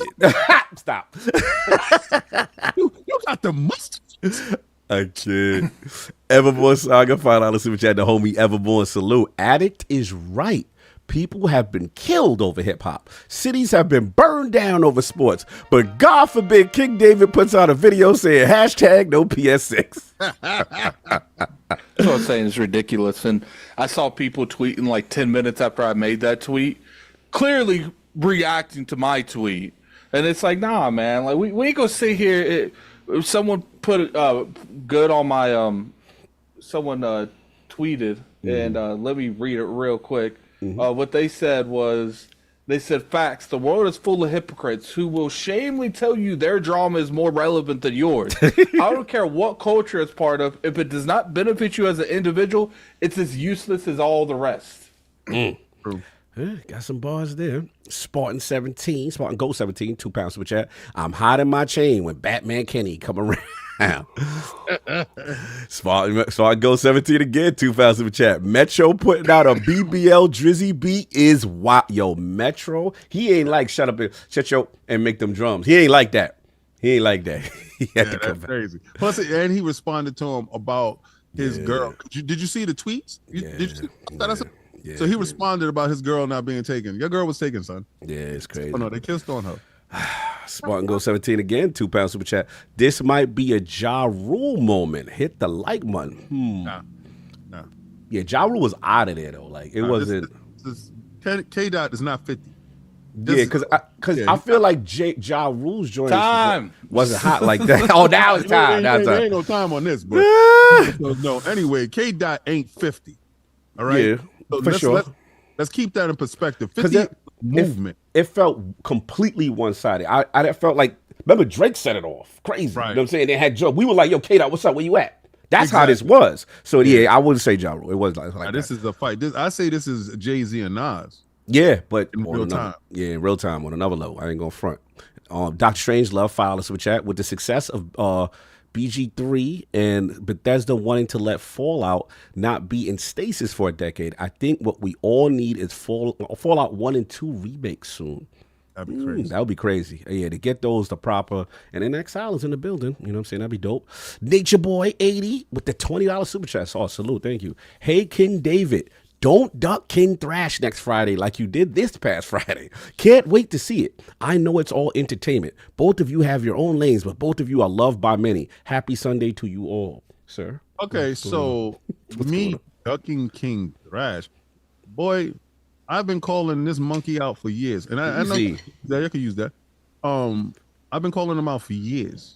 All right, so I made a show. It was a call-in show. Come on. If you have a problem, don't make videos about me. Get on. So one day he hear that Attic ain't there. He come in the chat. I directly went at him. I don't duck any fades. I'm the one with my face out. I'm the one that shows. Understand what's real and what's fake. A dude in the basement, I'm gonna do this and every other word I got. Here we go. And word. I thought he's gonna be trying to be beef free in 2025. We beefing everybody still. I'm that dude. I'm him. I'm the real boogeyman. I'm the K Dot. Meet the king. You don't really understand exactly what's really happening. So I do pray and hope that he do show up because real dude showed up. J-Dub showed up. What was it? Porter Rock showed up before. Porter Rock showed up. Oh, so the thing was that Attic was there because he handled the phone. He handled the call joint for you. Right. So real dudes show up. Real dudes with nuts shut up and show up. All that other stuff you showing up when you know it's not a call in. Get out of here, man. Miss me with that, boy. All right. I'll be there this Friday. There won't be no excuse why you're not there. That's when the record dropped. I'm him. All right. Show up. All right, killers. All right. ODG the Toy Man followed on Super Chat. When they out here playing not like us at Dodger Stadiums and the crowd chanting OV Ho. That's kind of crazy. Yeah. Sinister X to the homie, my Pantheon homie, Channel 5 in the building, $2 Super Chat. We want to see your live reaction. Oh, he wants live reactions on disc records now. ILP live reactions. Yeah, that's you know what? And I said I'll do it, but it has to be for members because we can't put it because they're going to demonetize that. Yeah, it's crazy. It's got to be Patreon pretty much. That's got to be behind the joint. Yeah. Hollywood Rules follow Super Chat. Happy Sunday to my New York City and West Virginia cousin. I also compare Tales of Consetta to Black Panther because I think both are African stories about fathers and sons. Yes. Yeah, those are bars. That's true. That's true. Sinister again, $2 Super Chat. The Lord's Bar for Bar Breakdown. That's the name of the show, he said. Bar for bar. Welcome, MASH. Welcome to Lord Bronze. Salute. Put the crest up for Lord MASH in the realm. Hollywood Rules again. Follow our Super Chat. This is so good for hip hop. I'm a strictly old school guy, very picky with the new stuff. Wasn't invested, but this beef has everyone interested. Yeah, that's a fact, man. Even the old heads, everybody's in it because you're getting to see. You're getting to see what it's about. Oh, shout out to the homie, my homie right now, Country Big 94 with the £5 Super Chat. Happy Sunday, Lords. Attic, is it worth playing Ayuden Chronicles Rising before 100 Heroes, as Rising is on the leaving Game Pass list? You play both, sir. You don't have to, but I will say it's not like a very long game. I would say go ahead and play it because it does introduce some like key components to the story that's going on and how like they're separate, but the characters you can get that are in Rising that you play with, you can recruit in 100 Heroes. So you'll get a little bit more satisfaction playing the original one. No doubt, no doubt. Shout out to Country Big. And then, okay, my Philly Gangster, $2 super chat. Can we talk about how great X-Men 97 has been? Incredible series. Butt Naked Magneto was the dopest thing that I've ever seen. Like Butt Naked Raging Magneto. Not raging. You got to see it to understand what I'm talking about. I don't want to hear about raging, though. Yo, Butt Naked Raging Magneto. Y'all understand when y'all watch it. Y'all be like, thank you, King. Yo, if somebody put out the cosplay kit for that, it's hilarious. It's hilarious because I'm in a chat. I'm in, comic book chat. And, us comic book nerds, we're going absolutely nuts over the fact that E7 lived up to whatever its predecessor was. And No doubt. Salute. Got you on that. We got BT Maverick 707 with a $2 super chat. King Thrash equals Hydrox cookies. King David equal Oreos. I don't know what's going on, but salute to you. Yeah, it's a cookie game, but he right. Okay, all right. The King likes it, whatever. Hydrox cookies like a generic cookie or something? It's the bootleg cookies. Yeah, forgot. Okay. I didn't know we was trying to be better. Nah, we ain't Kendrick joint got everybody. We just spent 40 minutes talking about hip hop beef, all right? It's lit. It's lit. Content creator beef. I'm about all of that. Oh, man. Peace and blessings. Nah. War and beef. Pause. Not like us. Family matter. They not like us. Meet the Greg. Not like us. Spin the block. Euphoria. I'm going to prove it to you. They not like us. Drop it, give me 50. All right. Ninja Kev 92 from Denmark with the 17. Shout out to all from Denmark. Iron Lords, salute. Iron Lords up in Denmark today. We in South Africa. We in Australia. We in UK. Oh man, it's crazy. I love it. All right, Smart Ghost again, £2 super chat. Also, y'all see dudes trying to get DJ Vlad out of here. Well, I ain't know about this. What Vlad do? What Vlad do? I mean, because he's the Ghost? police. Vlad the police. So if anybody thought he wasn't the police, you're crazy. I'm trying to get Vlad on the show. So what? I ain't got no police stuff to run from. Oh man! Bring him on. Sorry, Vlad. I know I'm not gonna say nothing police worthy. Yo, messy. Anyway. I think him and Adam 22 police. Oh man, I can't. Anyway, so that's been that. We got that rocking out. Let's get caught up on all the stuff. Excuse me with my slowness because I don't have Solve with me and I'm working very hard. Super we gotta mute ourselves? Not yet, almost. But before we do that, it's that time of the month, that LogNet Scribe of the month time. We got to get things percolating right now because we have an amazing team of writing talent that all aspire to be great scribes every month. Excuse me. First of all, shout out to the entire team. The competition for this award is always intense, and I love our meetings. I love that, how we collaborate together, how we all try to improve and try to get better, and the feedback and the input is really, really appreciated. So it's time, to celebrate some scribes. So I'm celebrate one particular scribe at first, who at LordsGaming.net, who went above and beyond in the month of April. We had the pleasure of meeting in the flesh at ILP's first live show, Sacred Symbols 300. He's been an absolute machine on gaming news, the pulse of the culture, as well as everything Sonic video game adaptation related. He's smiling right now. He's got his Zoom on mute. Oh, he's cooking up. I see things in the I see shadows. I see knuckles. It's going down. So we proudly present the latest winner of the Lord Dizzy LogNet Scribe of the month to Lord Sonic himself, Robert Kellett. Speech. How we doing, sir? Unmute your Zoom. There we go. Hopefully my voice doesn't sound bad. It came down with a bit of a cold recently, so I got medicine, so I'm feeling better. But the shirt is fire. The shirt is fire. What we doing today, RK?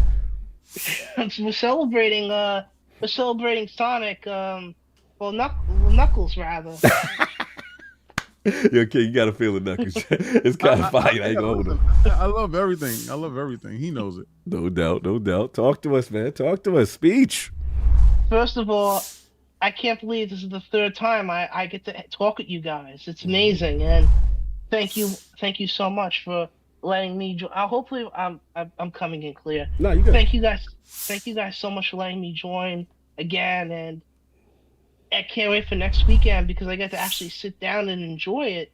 The whole because of the new job, and I'm just beyond blessed about all the stuff that's been going on with me lately. And again, I wish I was able to get more stuff out recently because there's some editorial specifically I want to get out, but I have life, man.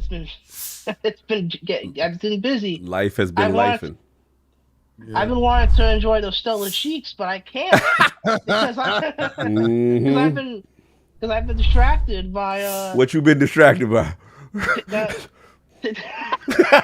You talking about stellar cheeks and distraction, sir? There's a couple reasons why you can't enjoy those. So,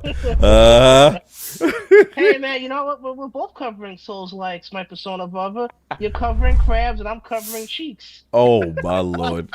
Welcome to LogNet, y'all. Don't say it like that. I know. What? Imagine, like when they hear that, like what goes on in our meetings. Oh man, I've been waiting to crack that joke for a week, so I'm glad I was able to do it anyway. But the game I honestly been playing that's been really impressing me is Zal. I just got to Act 3, and that game, it may have some minor issues here and there, but it's definitely scratching the itch that Prince of Persia did for me. Yeah. I love it so far. Yeah. The game feels fantastic. The visuals are amazing. The music is great, and I did not expect the story to grab me the way it did. Yes. Quality voice acting, man. I feel you, man. Always a pleasure. Third time's the charm for RK Lord Sonic, man. You've been killing it, man. I really appreciate the hard work and just the passion that you bring to the team. It's really infectious, and it's always good to have you in the meetings, man. Congratulations again. The Scribe of the month, one of the funniest people in Twitter and in our meetings. Salute, brother. Enjoy your Sunday. Make sure you hit Saab up, even though he's not here today. We'll take care of you, get your reward, and of course, keep up the good work, sir. Lord. Of course, and we gotta give our congratulations to my persona brother, Lord Flame. Woo! He's been killing it too. Yeah, we about to give him his flowers right now. You already know. Thank you, RK. All right. And then again, we have our secondary LogNet Award in honor of my brother, Lord Dizzy. Rest in peace. As a nature of talent, those who kind of give that's unsung heroes are behind the site. We don't give enough proper credit to do the hard work, the editorials, behind the scenes, and teaching, policy, lifeblood stuff, stuff that kind of keeps us going, especially, when things get stressful as a team. And decided that finally got a chance to meet him in the flesh, PAX East. And we didn't throw hands. We didn't throw hands. It was cordial. You had your Warframe shirt on. I had my Destiny shirt on, and we were just sizing each other up. It was close. Well, one went to a private, Warframe. What you try to say? I had to hide with my fellow brethren. What you try to say, King? Anyway, it's so cool because he has truly evolved as one of the more brutally honest and compassionate voices on the team. Huge asset to myself and our editor-in-chief, Lord Mahmoud. Always brings it with the news updates. Warframe, of course, but now Fallout 76 is creeping in the timeline, which is also good to see. It's called the Fallout bug. Yeah, somebody got the Wastelands going, you know what I'm saying? So we probably present the winner of the Lord Dizzy LogNet Editor of the Month Award to the assistant editor of LordsOfGaming.net, Lord Flame, a.k.a. Joe Repko. Speech, sir. Well, first, and I want to do this because Mahmoud told me I shouldn't do this, but I will. I want to dedicate the award to him because after PAX, I actually got what I call the post-PAX depression, where you're trying to readjust to life after being around all your fellow gamers, and he was there to talk with me because it was a hard thing to readjust to, and I just wanted to say, oh, you miss me that much, bro?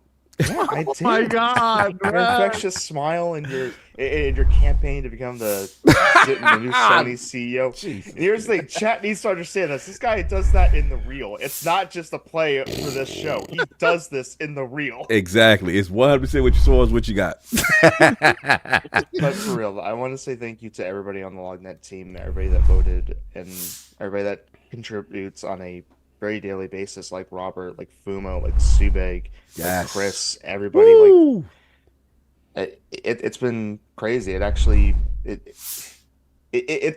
been a while since we've seen LogNet like this. It's very awesome to see a whole compassionate team covering the games that they want to cover. And anybody in the chat that's here, if you want to come in, we're always looking for new talent.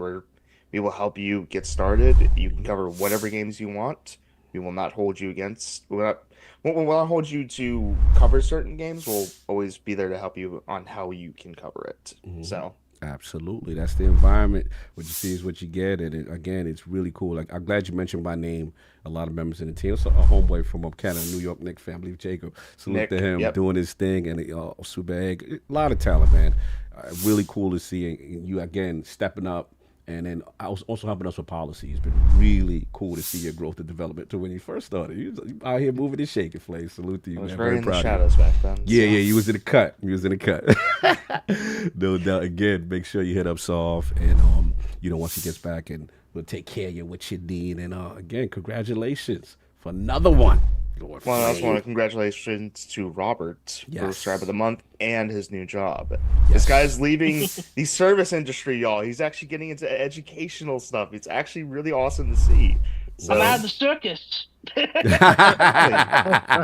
No more juggling. No more juggling dishes. You out there. You outside. Panini. No doubt. Lord Flame, Lord RK, salute. Enjoy your Sunday. Always a pleasure, brothers. LogNet in the building. Make sure you go check out lordsofgaming.net, y'all. Love y'all. Have a great day, and it was great seeing y'all. Always. Great seeing you guys too, and hopefully no glizzies today. I can't promise that. Not with this chat. No guzzling. No doubt. Oh no. Y'all have a good one, brothers. Later, y'all. No doubt. Have a great day, guys. No doubt. All right. Last week's poll results are not in because the people have not spoken because we forgot to put it up. So it's over. And we're going to have to do that one over. So sorry, y'all. Apologies. It's been a crazy last Sunday, but we're going to get it right. But I'm actually going to need y'all to mute your mics for a second because we got to take care of some business. Give me 1 second. All right. All right. It's that time, Lords. Hey, Beach Lords. Are you ready to suck up those summer vibes and unveil your ultimate beach bod? Well, you're in luck because our friends over at MANSCAPED have you covered from head to toe. With the Performance Package 5.0 Ultra, the ultimate all-in-one grooming kit is set to have you looking and feeling your best in the summer sun. Trust MANSCAPED and unlock the confidence you need to turn heads this season. Join the 10 million men worldwide who trust manscaped.com for 20% off and free shipping with code IRONLORDS. Let's make this summer your smoothest one yet. You know the beefy lord himself is in the gym constantly putting in work for my summer bod goals. So I got to keep my grooming tight with the Performance Package 5.0. Perfect for me so I can keep that lordly, crisp, clean, and confident look. MANSCAPED updated Lawnmower 5.0 Ultra Groin and Body Hair Trimmer also got a summer makeover, y'all. It's now waterproof, designed for you to take to those pool parties and beach hangouts. Older lords, I'm going to need y'all to keep y'all ears and y'all nose hairs in checks with the Weed Whacker 2.0 and nose hair trimmers. Tell those annoying hairs, be gone. We rocking with the MANSCAPED. Post-trim care for the royal jewels. Never felt so good. With the Crop Soother Ball Aftershave Lotion. Say goodbye to painful chafing and hello to all-day comfort. For those sunny beach days, don't leave home without the Crop Preserver Anti-Chafing Ball Deodorant. Let the sun see you shine, but not see those balls sweat. MANSCAPED's Magic Hat Disposable Shaving Mats got your back and the front and everything else that needs grooming. It's like having the mage of ball sorcery in your bathroom. And the best part of this, all lords, is your purchase comes with a free pair of the MANSCAPED Boxers 2.0 Midnight Bravo. Comfort and style that fits like a dream and keeps your master sword tight. So what are you waiting for, lords? Get 20% off free shipping with code IRONLORDS at manscaped.com. That's 20% off at free shipping with code IRONLORDS at manscaped.com. The summer sun is here to stay, so trust MANSCAPED to keep your pubes at bay. Y'all can help each other. Thanks now. MANSCAPED, y'all. We outside. Go get that code IRONLORD, y'all. Come on, Attic. You know them drawers is the best, man. Come on now. We ain't going front. I haven't gotten my drawers yet. Yo, Bro. They're all with Sal salt. forgot our drawers. Yo, Yeah. Sal, give my drawers back. Pause. Whoa, bro. The MANSCAPED. What's they called? The boxes, the Midnight Bravos. Attic. Talk to them. Let them know. Yeah, actually, I exclusively wear those underwear now. Exactly. No doubt. What about King? We ain't doing the nose trimmer. We ain't doing that too. What we doing? I do that right now. I got a situation. Yeah, man. Look, them overlords, you gotta get up in the spot sometimes, y'all. You Yeah, gotta get up man. in Listen, I was telling wifey about the whole Drake and joint, and I was like, I missed my nose trimming moment. I gotta get man. Y'all be hitting that joint before.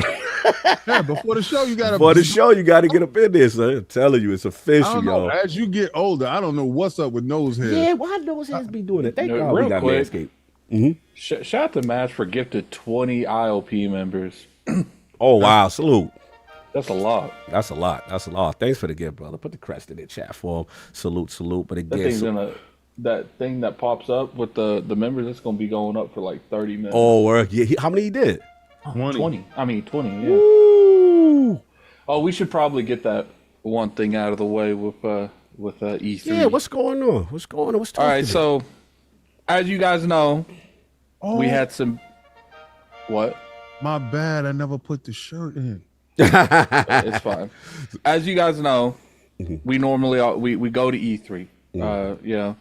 But originally the plan was for Cog and King to go, but Saul said they can only be one. So Cog got the golden ticket. They drew straws. They rock paper scissors. They Cog won. He got to go.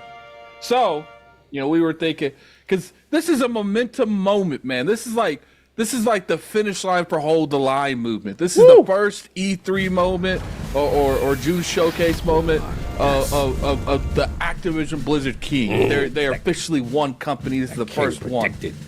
So I was like, you know what, Saul? I was like, we don't ever do this. We have never done this. But I was like, let me ask the ILP community if they want to help chip in getting King to LA because it's next month. And what's funny is we do have we have a goal, and King has agreed if we hit the goal, he will go that whole day as King General. The whole day. The general gonna come to advance the line if we get the gold? Yeah, the whole day. He gonna do King General. We get the helmet, we get the suit. Oh, he gonna can't do a act just push-up. like General. Can't do a He sit-up. gonna go through these streets as Ooh, General, the man. iconic bars, we gonna get those in the flash. Yeah, and I'm gonna tell him to record with his pro. I'm gonna make a vlog for it too. Oh, that's gonna be So fine. We need this to happen, bro. We got some stuff. So this is how it goes. Let's Obviously, go. you could buy anything on the Teespring to help out, but the biggest way, truly, guys, is if you guys got it, you want to help get King to LA. Right there, I just pinned the ILP PayPal. Send as much as you guys want to. I will. Now, look, I'm going to say live when you guys donate to it. Keep in mind, it does say your real name. So if I put in the actual message if you want it read or not, because I don't want showing you guys' government name. I mean, reading your guys' government name if you don't want your government name being read. So I appreciate if you guys could do it, man. Because I told King, I was like, we could King to this LA trip, because this is the biggest thing we could ever do, man.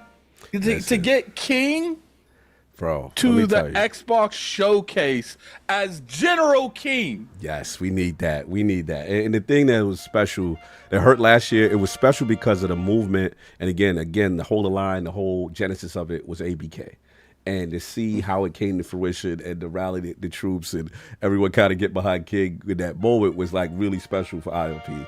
What really took it to the next level, because obviously King could, due to logistically, he couldn't make it last year.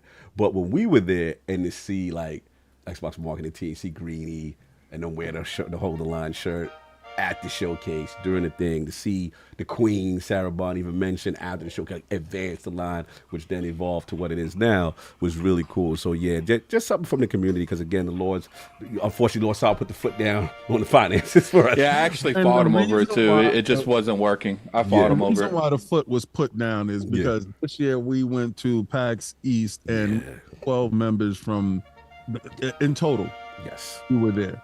We kind of went over budget, to be honest with you, to be serious with you.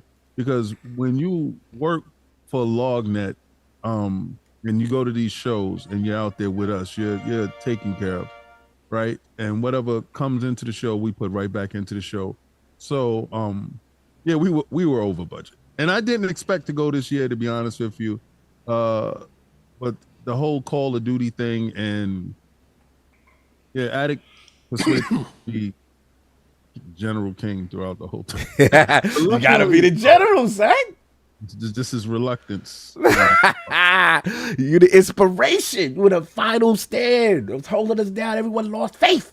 Then the king, the general, came down. All right, so we did get someone donate $100. Oh wow! Salute. It is his name, and I don't want to say like his government name, but I appreciate it, man. I appreciate it.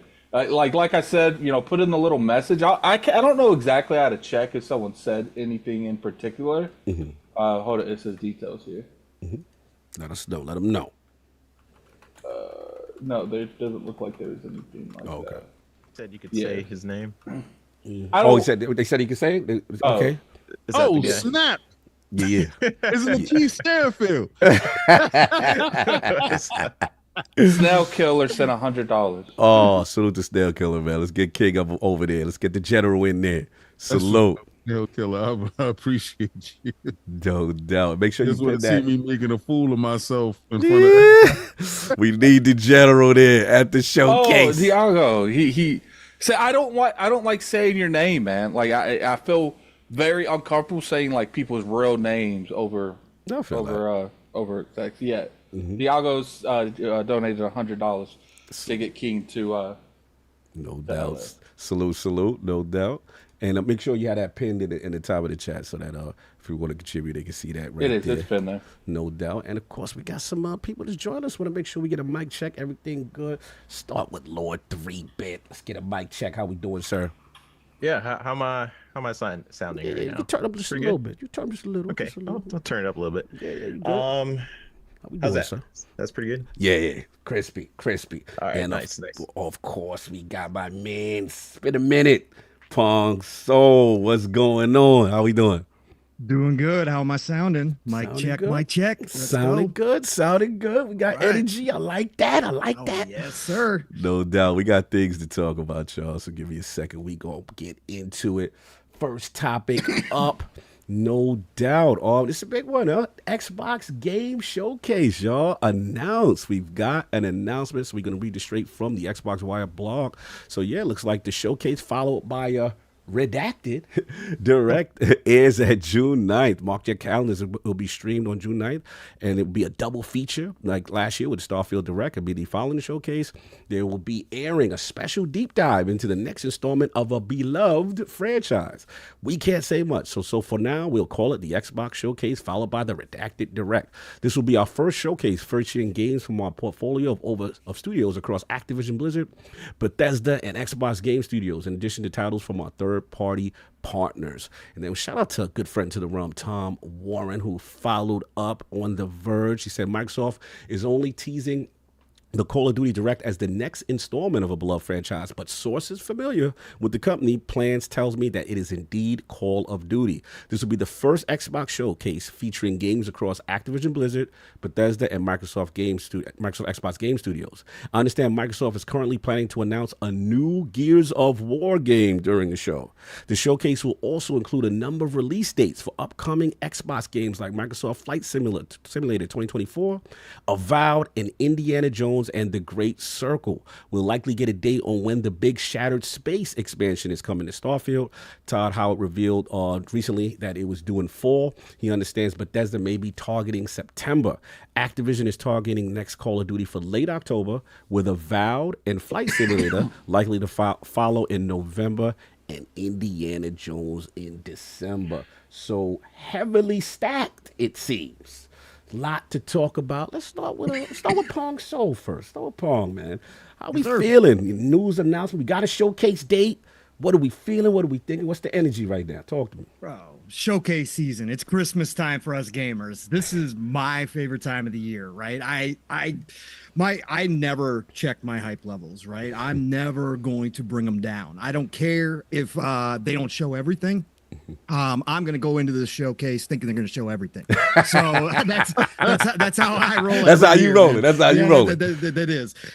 So yeah, there's no better time. And obviously this year specifically, now they've had 2 great years, I think. Obviously last year was phenomenal. The year prior with the 12-month thing was weird. It still was good. There was still a lot shown there, but it was strange. And obviously some of us said they should never do that again, and they're not going to do that again by the looks of things. So, but I think this year especially, right, has the potential to be the best. I think this is going to be the longest show that they've ever put on. I think they're going to have more games here than we've ever seen before. Last year, I believe, it's 27. 2022 was 33. I think they're going to go 40 plus on the showcase. Yeah, I do believe that. Could be totally wrong in this, but with Activision Blizzard King now a part of the equation, they've got so much content. This is the thing that we've been trying to hammer home on our shows for a couple years now, at least. They have so much content, so much IP that they're working on, stuff that we are aware of, but stuff that have been going on for years that maybe there's been a little smoke or we don't know anything about. And they got to start showing that stuff. And I also believe that this is the year that they, with everything that's gone on, with their change in philosophy that we've seen, and they're obviously implementing, there's a lot out there indicating that they are going to launch early for next gen. Some of us believe, holiday 2026. If that's the case, you're starting to roll into that with this lineup now, because we're already in 2024. Next year's 2025, 2026. We're going to start hearing a lot of smoke next year. If they're coming out in 2026, we're going to really start hearing some stuff. So some of those titles are going to be launch titles potentially for 2026. So I think they focus, obviously, as normal, on the stuff that's coming out for the rest of the year, which is a whole lot. I can't believe how much they're, kind of backloading this year. In that list too, people forget Age of Mythology is also coming out to console and PC as well, which is going to be a huge thing for all of us RTS fans out here. So they've got a lot this year. We already know next year is stacked yet again. And the way that they're pushing things, 2026 is lined up perfectly. So I think we're going to get this year. We're going to get some of next year, but I think they might do a little hopes and dreams. I think they might tease us some 2026 stuff out there. So I'm super excited. I don't know how deep you want to go into this, Cog, but obviously I think what is currently the main speculation about what's going to be shown there is just the tip of the iceberg. And I do think that they are going to show up big. I think their third-party partners are going to show up big. Good point. And they've got some moments within this show where they could really surprise, and it could be multiple moments. And obviously most people are guessing, Gear 6 tease with the Phoenix Collection, right? That'll be massive unto itself. I think they end the show with that. But I think in between, you got id sitting out there with something. You got id sitting out there with a Doom or a Quake reboot, one of the two. Those are the two strongest signals. One of those two show up, you're good. Now you got Blizzard, right? You got Blizzard. You know what they're doing. But a tease of a StarCraft revival, a reboot. Don't you start. You're blowing up. You're blowing up everything. So I think they got some moments here with the third-party partners showing up as well. I think Square shows up here. Wait, hold on. You ain't gonna just slide. Square just show up here. Okay, all right. It's like that. It's a new age. I think we just got the surprise of Visions of Mana right at the developer direct. That is true. No, the new CEO on stage shaking hands with Phil. Oh, you talking? The Final You Fantasy talking 14. now? You talking, we're doing Paul? things different, right? Yeah, we're doing things different. We understand now, right? We made some mistakes and we're suffering for it. We need to get back to putting things elsewhere. Okay. Solidify that just like Atlas did when they finally opened up their doors after Xbox made that little cloud deal that everybody dismissed for a little bit. I remember solving ACG. I got the receipts. It's just a cloud deal. Don't mean nothing. Yeah, all of a sudden Atlas's catalog's wide open. Showed up on this stage. stage. I think the same thing happens with Square. I think they're back here with something as a surprise, whether that's Final Fantasy Tactics reboot being first announced here on the stage, or Attic will something have bigger. grown man tears if that happens. So will I. Final Fantasy Tactics is my favorite tactics game of all time. I think that they're going to be back here again, and then I think the Eastern flavor is something they've been expanding upon every year, and that's why I went that route. And I think after the whole Stellar Blade thing went down, I think they really need to stamp, not necessarily exclusives, right? Not necessarily exclusives, but just stamp that they're partners with these teams over in the East, the smaller teams. So I think Black Myth Wukong is here. Yeah. Wait, so that would mean marketing. Yeah, that would mean marketing, and I think that they again after Stellar Blade. Yeah. I mean, to be fair, at the beginning of the show, he said he goes in here with the highest expectations he possibly can. I do, and I think this year they blow it out of the water, Attic. I do, and I think they do one more because obviously you've got Square, Japan, you've got obviously China with Black Myth Wukong, and then you got to get some Korean blood in there as well. And I think they've got a great relationship with Pearl Abyss, and it's time we see Crimson Desert again. It's been over 2 years, so I think those are going to be your trifecta with the East. But yeah, I am expecting big this year. I think the shackles are off of them because they have now decided to go in a different direction. They are playing by their own rules now. They're not playing by the old rules, right? So the showcases don't have to be the same as they used to be, right? And I think they want to stamp themselves. Xbox is now, if not going to be, the world's largest publisher of games. Okay, people don't understand how big they are now, and I think that this marks the spot where they come on stage and say, "Look at this. We got everything, and we're going to show it all to you, or as much as we can." So that's what I'm rolling with going into this. Again, if it doesn't show up, I ain't going to be disappointed because I already know it's going to be a fantastic show. They got Tina Amini running it now. Tina Amini is one of the best hires the Xbox has done in a long time. I've been saying that forever. She is so good at what she does, her and her team. And now that she's taking control over the showcase, I can't wait, man. No doubt. Now, salute to Tina. I got a chance to meet her last year. Showcase last year was amazing. Salute. I did have one quick follow-up question for you, Pong, if I pass it to 3. Okay, let me catch up some of these PayPal bills. So we've almost raised 500 already. Hargi Shani with the 250. Wow. Say, Hargi. King go in the June showcase. We got a Huffy Bear. Huffy Bear! He says, hold the line, stay hard. Huffy, we're not bringing that, General. They ain't bringing that. Energy, bro.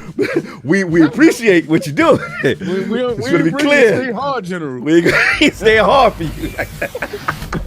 He donated. That's the midnight extended one. That's ILP After Dark, and we don't do that here, sir. He donated $15 and appreciate it. Salute. Let's get the General going. We got Big Fat Eli. He donated $50. The last one was 15. This is 50. Send the General to the showcase. You can read it as Big Fat Eli. And then Silver Paul, he donated 20. He says, get Commander King to the showcase. The Cerebral Paul, brother. Thank you. Much love. Much love. So, for people that are joining, we are. I'm going to put the correct email. These clothes out there.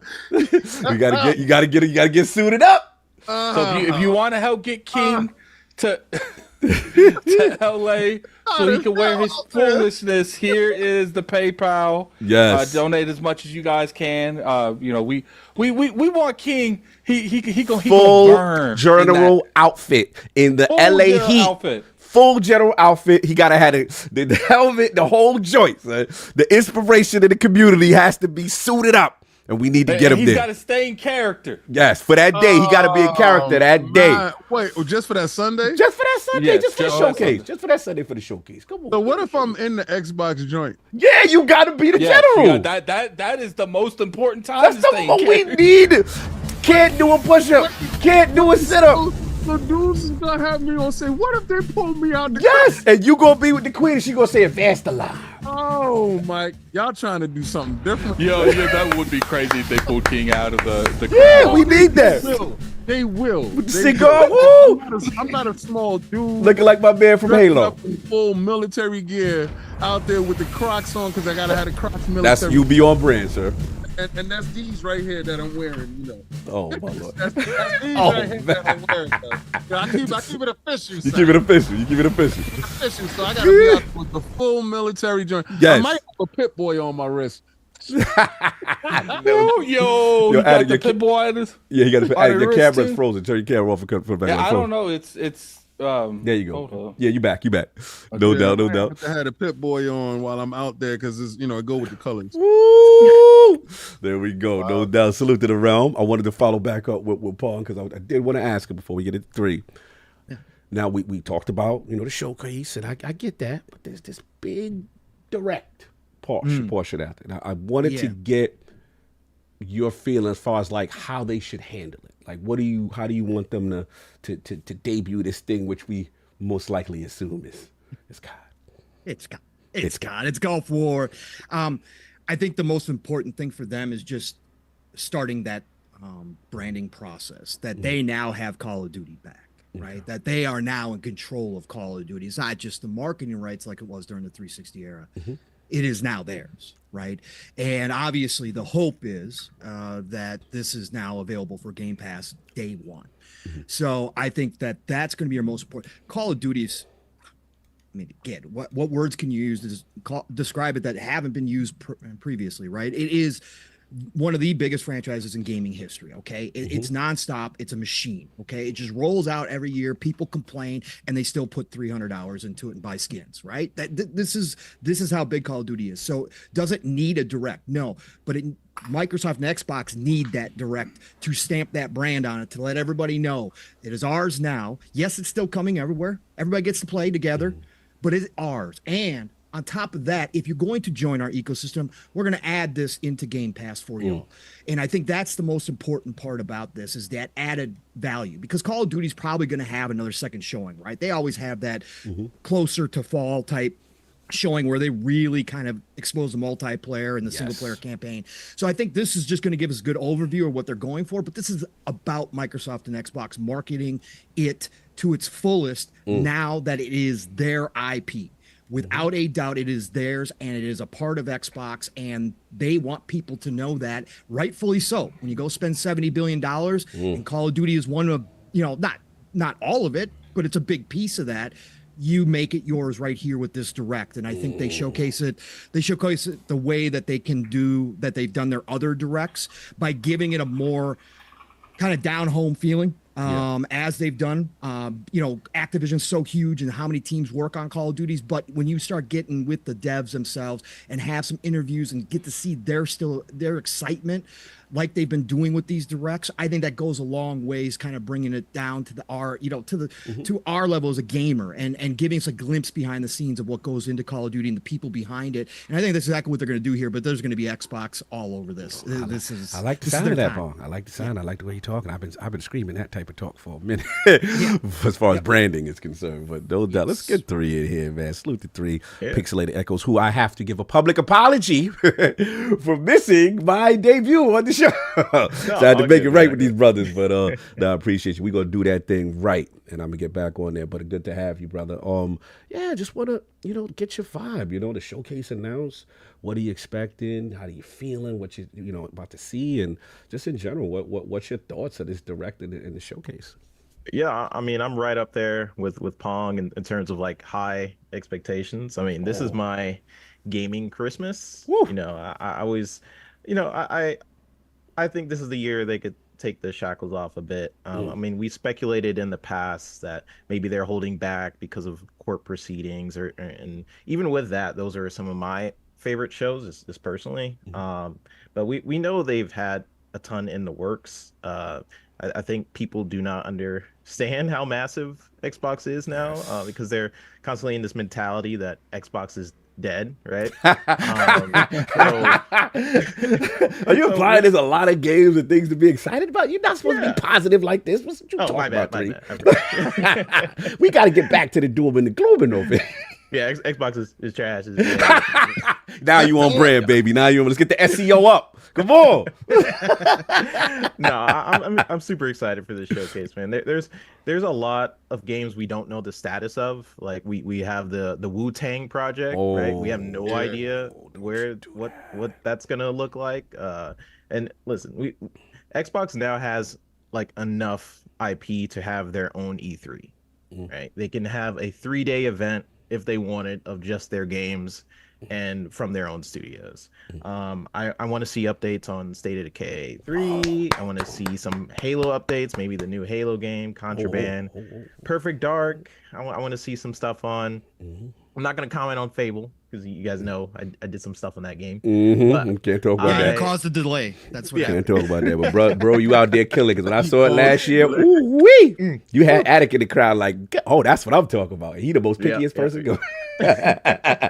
Continue. But no, I want to see more gameplay of Indiana Jones. There's just a lot they can show at this whole thing. And listen, when this showcase happens, I believe a lot of these like doom and gloomers, they're gonna forget just for a day.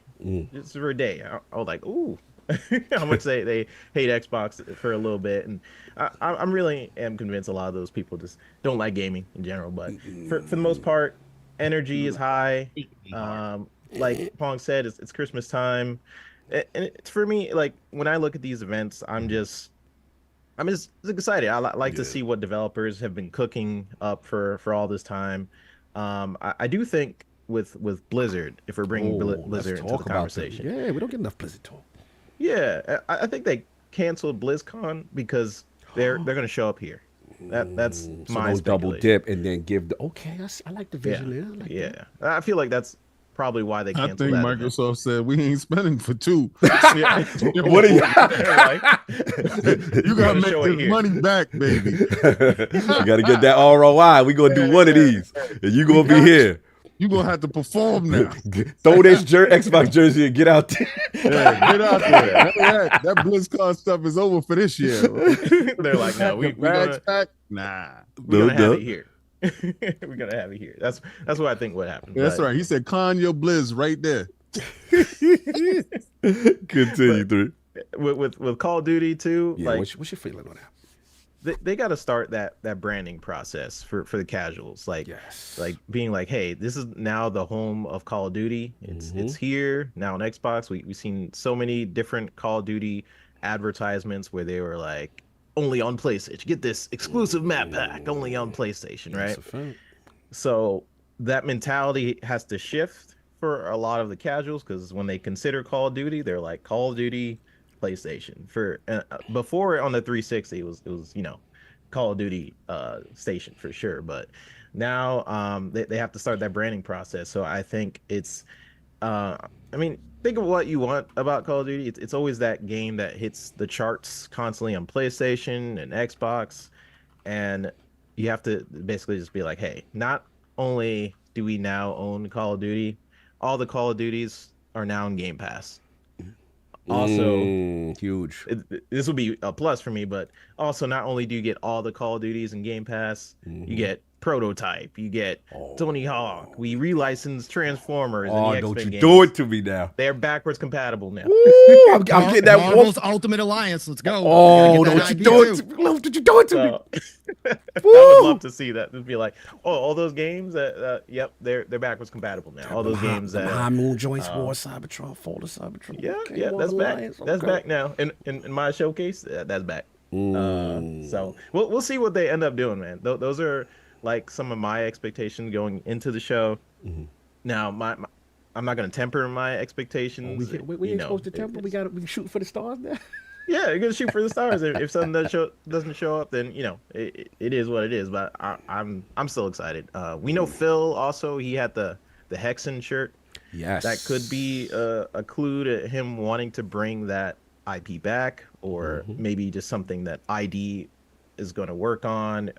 With Pong mentioned Doom.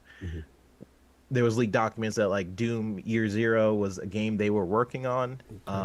There was also the fact that Marvel and Xbox, they're also working on some game. Okay. So that could show up here besides Blade, right? So I don't know. There's a lot of there's too much. When I start thinking about all the different games that are in the works, I just get very overwhelmed. I'm just like, dang.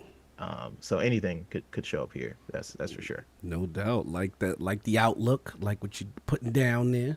Lord Attic, let's get to you, man. We finally got the official date. Showcase Direct. Me and you were out there LA last year. Really enjoyed the show, but now it is another year. What are you looking for? What are you expecting? How you feeling about the showcase and the Call of Duty Direct? What do you know it's Call of Duty? Yeah, I don't even know. I don't know how they're gonna handle the Call of Duty stuff because like it's not been formally announced, so they're gonna announce it in the show. Looking after the show, stay for a direct. Like I feel like they might announce that before the show for some reason, and then say that that's a direct. We knew this was gonna happen. We even knew what day it's gonna be. They're pretty famous for being in that time frame. So I do kind of like because people think Fable's gonna be there, and I don't think Fable's gonna be there. Kind of agree with you a little bit. I think I kind of because I feel like Fable will be at their January showcase next year. Almost like a direct for them maybe next year if it's ready. Or either that, or if Fable does come out next year, it's going to be like their holiday game, and we won't see it till next E3 with its own direct. Okay. So, I don't really got a whole lot to say on this because I feel, at this point, we finally got the date, but we kind of knew what the date was already. So at this, it's just like we got to know exactly what they're going to show there. Call of Duty makes perfect sense. Even though I don't care about Call of Duty, that's still a very, successful brand, and it's very vital that Microsoft and Xbox start connecting the Xbox brand with Call of Duty. Forte and them don't think that they're gonna show the Xbox logo after it. They think it's gonna just say like all the platform it's on. They don't think it's gonna like. They got a PlayStation logo at the bottom too. Yeah, they think it's just gonna have all the platforms. I was like, Paul, fix your face. Paul won't like that. If they did that would be a very, very disappointment. Like it's like you finally got the ability to sync the Xbox brand with Call of Duty. It's like, I get it.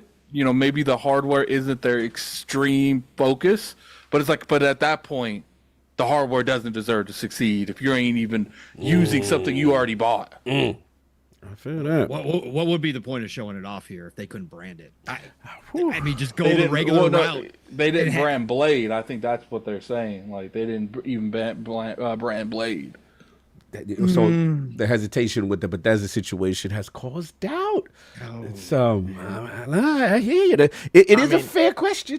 but I think Attic, the difference is like Call of Duty already kind of has a regular cadence of how they show it off, right? So if you couldn't brand it here, why even show it here? Why not just let it do like what Activision normally does with Call of Duty and have that kind of blowout later like they normally do during the year, right? Why do it here at the showcase if you can't? I mean, if you're not going to, I should put it that way.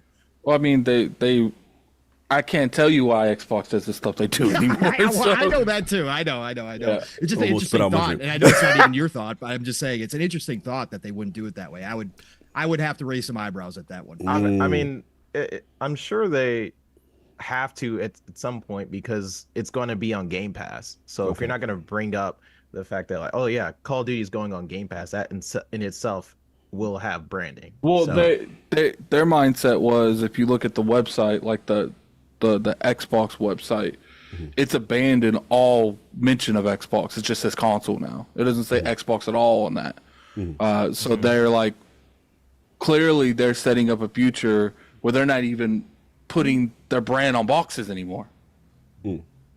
So what do y'all think is going to happen? Y'all think I think they're going to show the Xbox logo. Okay. Now what? I have a fun little, I would say bet, but a fun little discussion with good friend to the room, Randall Thor, and the question was, okay, so I think we're all in agreement.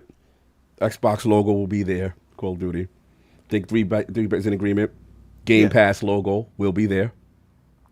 Yeah, But it'll what be there. about the PlayStation logo at the Xbox showcase? Will it be there? No, Nah, absolutely that won't not. All right. No. No, no, absolutely This is a after the showcase. Find out the non-casual the hardcore will find out that this is coming to other platforms. This is you have to go to their Twitter to see it. They're not just going to naturally put up PlayStation on their logo. We're gonna see the blue up on the screen. No, they absolutely not. We're not there It's yet. hard having that little blue thing that didn't do nothing.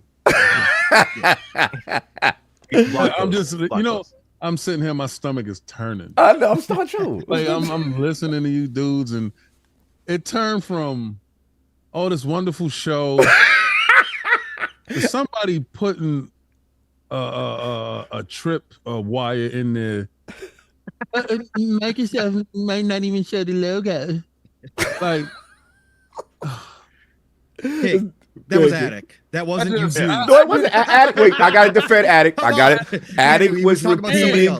He's repeating with the streets, and we ain't gonna name the person. We gonna say the streets. Them streets ain't in my DMs or in my on my timeline because I done erased those mustard hearts out of my life. So wait, defend Attic. To be fair, yes. I don't blame them for having that mindset Based on because the blade. of the stuff that happens. Based on the blade. I don't believe it's going to happen. I do think that they're going to put their name on it, and they're not going to have PlayStation on it. But when you have a website that was heavily dedicated to the Xbox brand, had Xbox Series X and everywhere, and they rebranded it all to console, and then you have them refusing to put their logo Xbox on the blade the blade screen. I can understand why some people would think that. They don't even know what console is gonna land at because it ain't gonna land on the series consoles. So the fact that it didn't have anything there, it's just these dudes always looking for the boot to bust them upside the head. These are these abused gamers that continue to look for abuse. Like you can't get good news. They're like, yeah, man. Here's $50. Does it come with a punch in the mouth? Like it's always something with these guys. It always has to be bad behind good. And I'm so fed up with you. Like I'm fed up with them. Not you, but I'm fed up with the individuals that, I know what's not gonna have any logos at any shows. The PlayStation show never heard of, bro. Right? Well, what's up with that logo? Is the logo gonna be there? Is the logo gonna show up? Because I know what logo's showing up on the 9th. Like, we're talking about games and talking about the obliteration of Kong and the stomping out. I feel like Kanye sitting on that bench, and he's talking about the obliteration of Drake. Like, the elimination of Drake. We are in the death throes of the individuals that can't keep up. You just heard Pong Soul tell you they ramping up to stomp you out. We heard 3-Bit just explain that they are the biggest, baddest, and best. And these dudes said, what about the logo, though? Are you implying that the emotionality, that the hurt, the scarring from the business update is still prevalent? There's a negative energy in the Xbox community? Is that what you implying? The business update was for you weak-hearted dudes to shut up. Man, just shut up and let me cook. And if you don't see the logo there, it's why? It's because they ascended, boy. Like they on a whole different level. It's like they're on a level that you have never seen. You have never seen a dude out there be the plug and be the distributor to the streets, like on street level. Be the plug. I'm the plug. And also I'm gonna make sure that everybody eat on the street level. Sometimes the plug don't get their hand dirty. They give up the console. Nah, Microsoft said we're gonna rock the console. And we're gonna be the plug. We're gonna rock the console and give you games. Oh, so what games is coming over to us? Shut up and sit down and wait. Just shut up and wait. We gave you 4 stimmies. Be happy with that. Let's see what that do. Right? Let that do what it's gonna do. Now Call of Duty is over here. I don't care what logo is at the end. It's in Game Pass. I know. This is okay. So this is where the prophecy happens, right? Okay, this is where Little Man actually makes his resurgence. This is it. The bundles with Little Man and Game Pass inside the box. Little Man gonna be flying off the shelves for you cheap dudes. They know y'all cheap. They know you cheap. They know you cheap. And Little Man been waiting in the bushes to just jump out on you dudes. So you Call of Duty dudes is the ones that's gonna make it's gonna be the mass exodus. You know why? Because don't have a library anyway over there. They just come for a couple of things. King, you saying that like they not like us? No, they're not like us. Oh man, They different. They didn't build up nothing. Right? So what they said, when a dude don't got nothing to lose, what he can do? He can leave it in 30 seconds. Like I could just bounce over and go over to Xbox and I can play my Call of Duty one. Is it cross-play? Yes, it is. Then I can still interact. Yes, you can. They don't now it's about that life. It's about how I can get in cheap. You're gonna see a price drop around the time of Call of Duty is about to drop for the console. You're gonna see the sticker on the box. You're gonna see that Call of Duty's inside Game Pass. You're gonna see all of this stuff happening. It's gonna be a direct target to kill Kong. It's gonna be the same time that y'all drop that GIMP Pro that's gonna show up with nothing in the box. Why? What you're gonna do? Run Call of Duty better for $70? So you gotta pay like $800 to play Call of Duty. And then they can either just pay $200 to get themselves Call of Duty free in the box and get Little Man to put. I'm gonna tell you this: when it hits Game Pass, and this show is gonna be lit. This show is gonna be the best show, and y'all don't care what logos on the front. Y'all don't care what logos on the bottom. Y'all don't care what logos on the side. That distraction is for little dudes that ain't got that in their heart. That leave them alone. You're gonna see a crushing like no other. Right now, the crushing started. And these dudes had to throw out they had to throw fake jazz out there with fake information. Stop y'all, right? Y'all, because y'all was living too high on the hog. You had the indie show, games there. Y'all had the reveal of the June show, games there. Y'all had the Bethesda fixing Starfield, games there. Then they had to come out and stop it. These games might be coming to PlayStation. Yo, y'all want to co-op the show. PlayStation dudes, y'all do want to look at the show because y'all ain't got a show. We got a show for y'all. I want y'all to come up. I don't want y'all to bring your wallet because even if games do come over to y'all got to pay for our fun. Now, we're going to still have fun. Us Xbox dudes, I want you to show up, leave your wallet inside the house. Just show up, just bring your eyeballs and just come in. All right, and the door's open for you. These PlayStation dudes, they got to pay. Don't fall for the banana in the tailpipe. We're going to choke Kong out. This is how Matt Booty's way works. Speed them out of business. Y'all going to be paying so much. Y'all going to get sick and tired of paying. Y'all just going to say, forget it. I'm just going to give me a Series S or X. I'm going to get me Game Pass, and I'm going to get the games that I'm going to get anyway. And whenever God of War, whatever the hell they got dropping in the next, because there are no games this year. Those games do drop next year, then they can partake. But this year's the year of the Xbox. And we're going to continue to keep the boot on your neck. So God bless Sony. God bless what y'all doing. I don't care where your logo at, but I know one thing for sure and two things for certain. Y'all don't got a show. Oh, damn, King. They gonna have no show. They probably have a third-party showcase. They leaning heavily on Jeff. Right now, these are the dudes, they got to the point where they so lazy. They want somebody else to do their work. So they're gonna give it to Jeff. Why Jeff can get this and they're gonna give it to Jeff. Jeff, here, please, Jeff, save us, Jeff. Jeff, save us. Y'all got problems with Helldivers. Get your joint together. We'll get to that. The biggest thing that y'all just started. I love y'all so much because y'all a gift that keep on giving. There's no show for y'all. And y'all gonna walk. These dudes are gonna keep telling y'all it's a secret show. The secret is for y'all and me. You're ridiculous. So you don't think that they're gonna have any show this year? No show this year, King. I think Jeff gonna have a show. I think he's gonna show PlayStation stuff.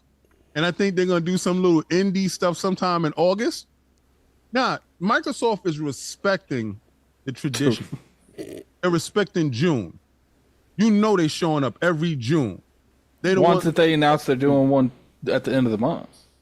Well, if they announce it, God bless. God bless. What's going to be there? Not Ghost of Tsushima. What's going to be there? What are they going to show? Something that's coming out within the next 12 months? What they gonna show? They gonna show a gift for next year. What they gonna show? They gonna show Gravity Falls. What's that Gravity game? The Gravity Rush 2 for the PC. What are you gonna show? All the PC stuff that y'all gonna give us? What are you gonna show? What are you gonna really do? You gonna talk about look to the future? They got to talk about the PS5 Pro. They do. Yeah. It'll be a dream showcase, and it'll also be they're showing PlayStation's Pro. Probably. It's a dream showcase for real. Yeah. It's gonna turn into a nightmare when they realize they ain't got no damn games. You're ridiculous. They're gonna pay It's $700 to get a pro with a bunch of old games. You're ridiculous. And what happens when Xbox drops hardware? Oh, the all digital X. See, these are things that they're gonna actually be doing. We doing things for real. They doing things in dreams. I love this. Are they gonna bring dreams back? Good, Attic. I'm gonna let you finish. Oh, not the dream. Man, dreams. You 3-bet. No, I appreciate that. Attic, you were saying before. My point was that this show is going to be a good show. I'm going to enjoy it. I don't expect like Fable there. I expect Gears there. I'm kind of curious where if they don't announce Call of Duty before the showcase, how much time on the showcase that I think they'll do like a Starfield thing. Yeah, I think so. Or they'll show it and then after the showcase, it's going to be interesting. I think at the end of the day, they have a lot to prove in a lot of aspects, and this showcase is going to be one of like, okay, if we're not really looking at the hardware so much anymore, show me these games that's going to keep me on the hardware. I like games. So that's going to be an interesting, concept in general. We do have another. We got another one. Yeah, so we advancing the line with King E3. Yeah, Galveston donated $50, and he said an extra $50 on King. Will use an inflatable pony as his mount for the day. We're not. That is not mandatory. They're getting ridiculous. I honestly would have loved to do that at the Sacred 300, but I knew I had to sit down. I would have been walking around with that joint. For those of you that don't know, we are getting King to the Xbox Showcase. If you want to donate to the cause, there is a pinned message at the top of the chat. Please. If we hit the general, if we hit the go, he's gonna be the general. He's gonna be General King for a whole day at the showcase. You get the general. 900 people in the chat. Hit the like button, y'all. Let's hit the likes. Get some fun up in here. Salute. You already know. Salute, Hoggy Shanique with the link. Thank you, sir. Thank you. You already know. Yeah, that's the PayPal joint right there. Salute. I wanted to ask King now officially after he was being slanderous. What are you expecting, sir? What are you expecting? And then how do you think they handle the Call of Duty joint? How do you the direct? Because we all know it's that Cerberus. We all know. They know that this is the biggest thing for them. Call of Duty is actually the biggest IP that they have under their house. And I know that flies in the face of Halo, that flies in the face of Fallout, all the stuff that's happening right now. The reason why this is the biggest IP is because this is your moment. Your moment to stamp your name on it. See, what Xbox Hardcore want is a definitive punch in the face. They want, this is why that logo thing pops up. They want definitive. They want the crushing. They want the soul crushing. And in their heart, they're afraid that Microsoft, being that they have so many third-party games, is going to forget their identity and forget, the hood that they came from. You move to Bel Air, you want to know if you're still from North Philly. Okay, fair enough. You still, the Prince. You still ballin'. You still hold that Philly heart. You still got that. Shout out to the Will Smith lovers out there. Salute. Anybody like Fresh Prince, you understood what I was talking. Old school Will, brand new funk. Salute. I think that's going to be hard for Microsoft. Because when you are a third-party distributor, you don't want to upset your clients, your customers. They're customers, bro. They're customers. So you want to make sure that your customers still keep coming back to purchase. You don't want to disrespect your customers. Anybody that knows, when you respect your customers, they come back. They bring more. I don't like this talk. Very hustler rich, sir. They are hustling out here, right? They couldn't very kingpin. I feel a Rico coming. I don't know. Maybe they tried. FTC tried. They tried. That's why they got to be careful the way they handle it, where they move now. Out here, we moving different. We moving. You can get that hair. Take these 4. Okay. So this show is going to be crazy. It's going to be looked through the optics of what Microsoft is bringing to the table. It's going to be looked through the optics of what Game Pass is getting. It's going to also be looked through the optics of what PlayStation and Nintendo and all these other people that signed 10-year contracts are going to be getting. Don't think these 10-year contracts was signed just for eshes and giggles, man. This is real stuff. This is money to be made here. Fair. You know, they're going into the place where they're going to have a marketplace where everybody is going to partake. They're trying to turn the Xbox, the Microsoft brand, into a severe marketplace of commerce where money is exchanging at a high rate. You can't do that locking yourself down to an ecosystem. So y'all looking for that brand and that logo? I've been ascended past that thought process. You guys have to look at where your games are. Your libraries are stored. Your libraries are stored on the Xbox, on the Microsoft, right? Good. You play Game Pass, right? You're looking for day and date. What you're going to the show for is you're going to see if Square shows up and backs you. I'm looking for support from Square. This is what I'm looking for. I'm looking for the teaming up against Drake. This is what I'm looking for. I'm looking for who's going to jump on this track. We don't like you. This is what I want. This is what I want to see. I want to see if Capcom is in bed. I want to see if you can pull, like I said, Square, Capcom. We already know EA's down. We want to make sure that Ubisoft is in. We want to make sure that everybody's in tuck. So when we snuff this dude and we rub him out, because he's going to fight like hell. He's going to fight like hell. But we want to make sure that you're not going to pull a J. Cole and be like, you understand? So the bigger thing for me is Square being on stage, front and center. I want Square on stage. Wow. I want Square showing their support for the Xbox brand. So all those games that came out of PlayStation, I want them all in Xbox.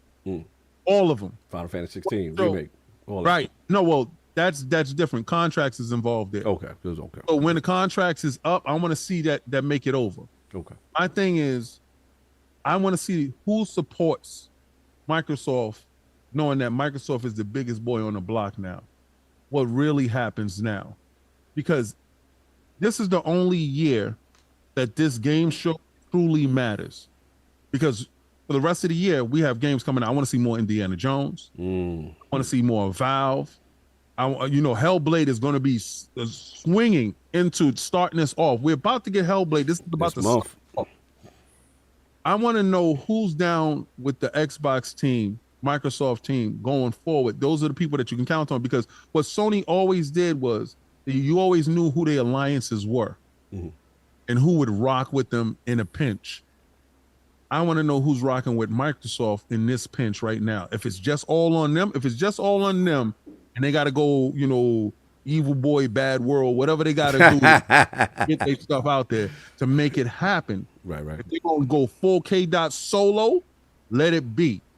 But I want to know if Future down with them. I want to know if Metro down with them. Metro on the drums. This is what I want.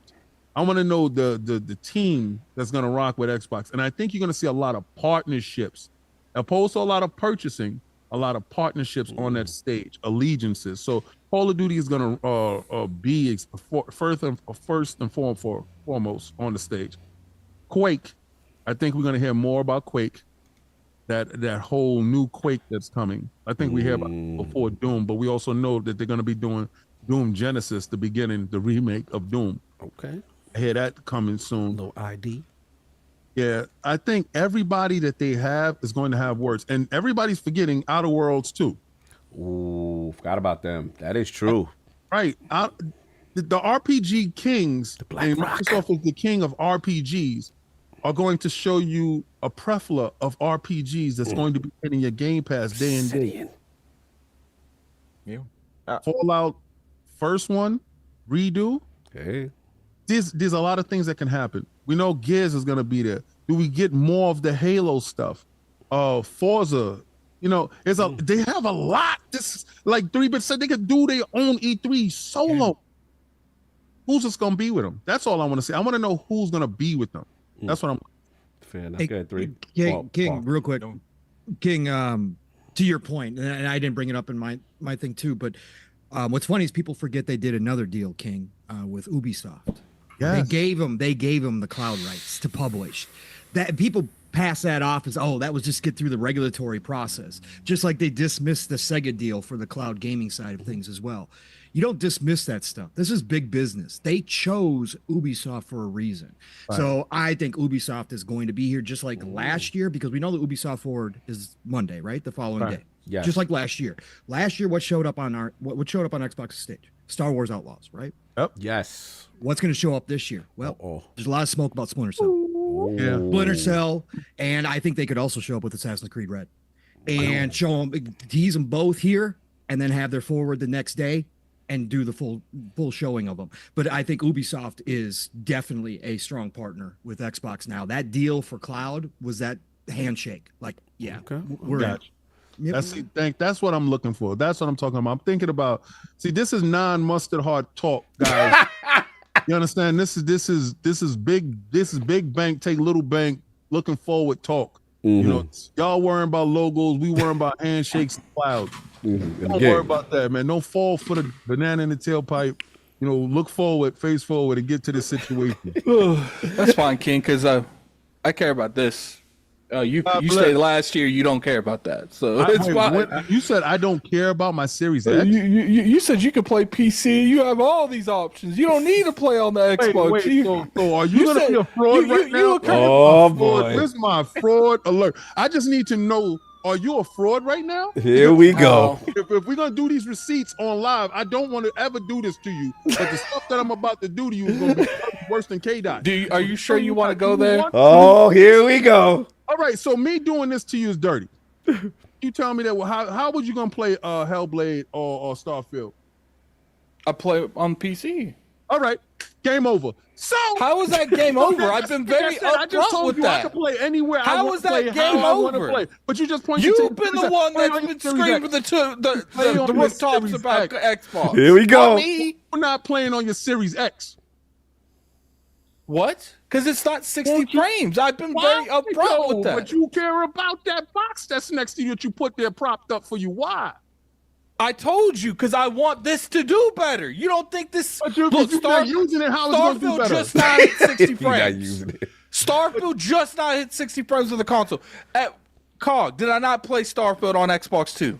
He's backtracking and flipping, guys. No, it's not. Because I'm saying I want this to do as best as it possibly can be. Just because I play a game or two on PC doesn't mean I don't want to play on this. I play everything on this. If I'm playing everything on mine, dude, I just played Zoo. What did I tell you? And you just hold up. Flop all over the place.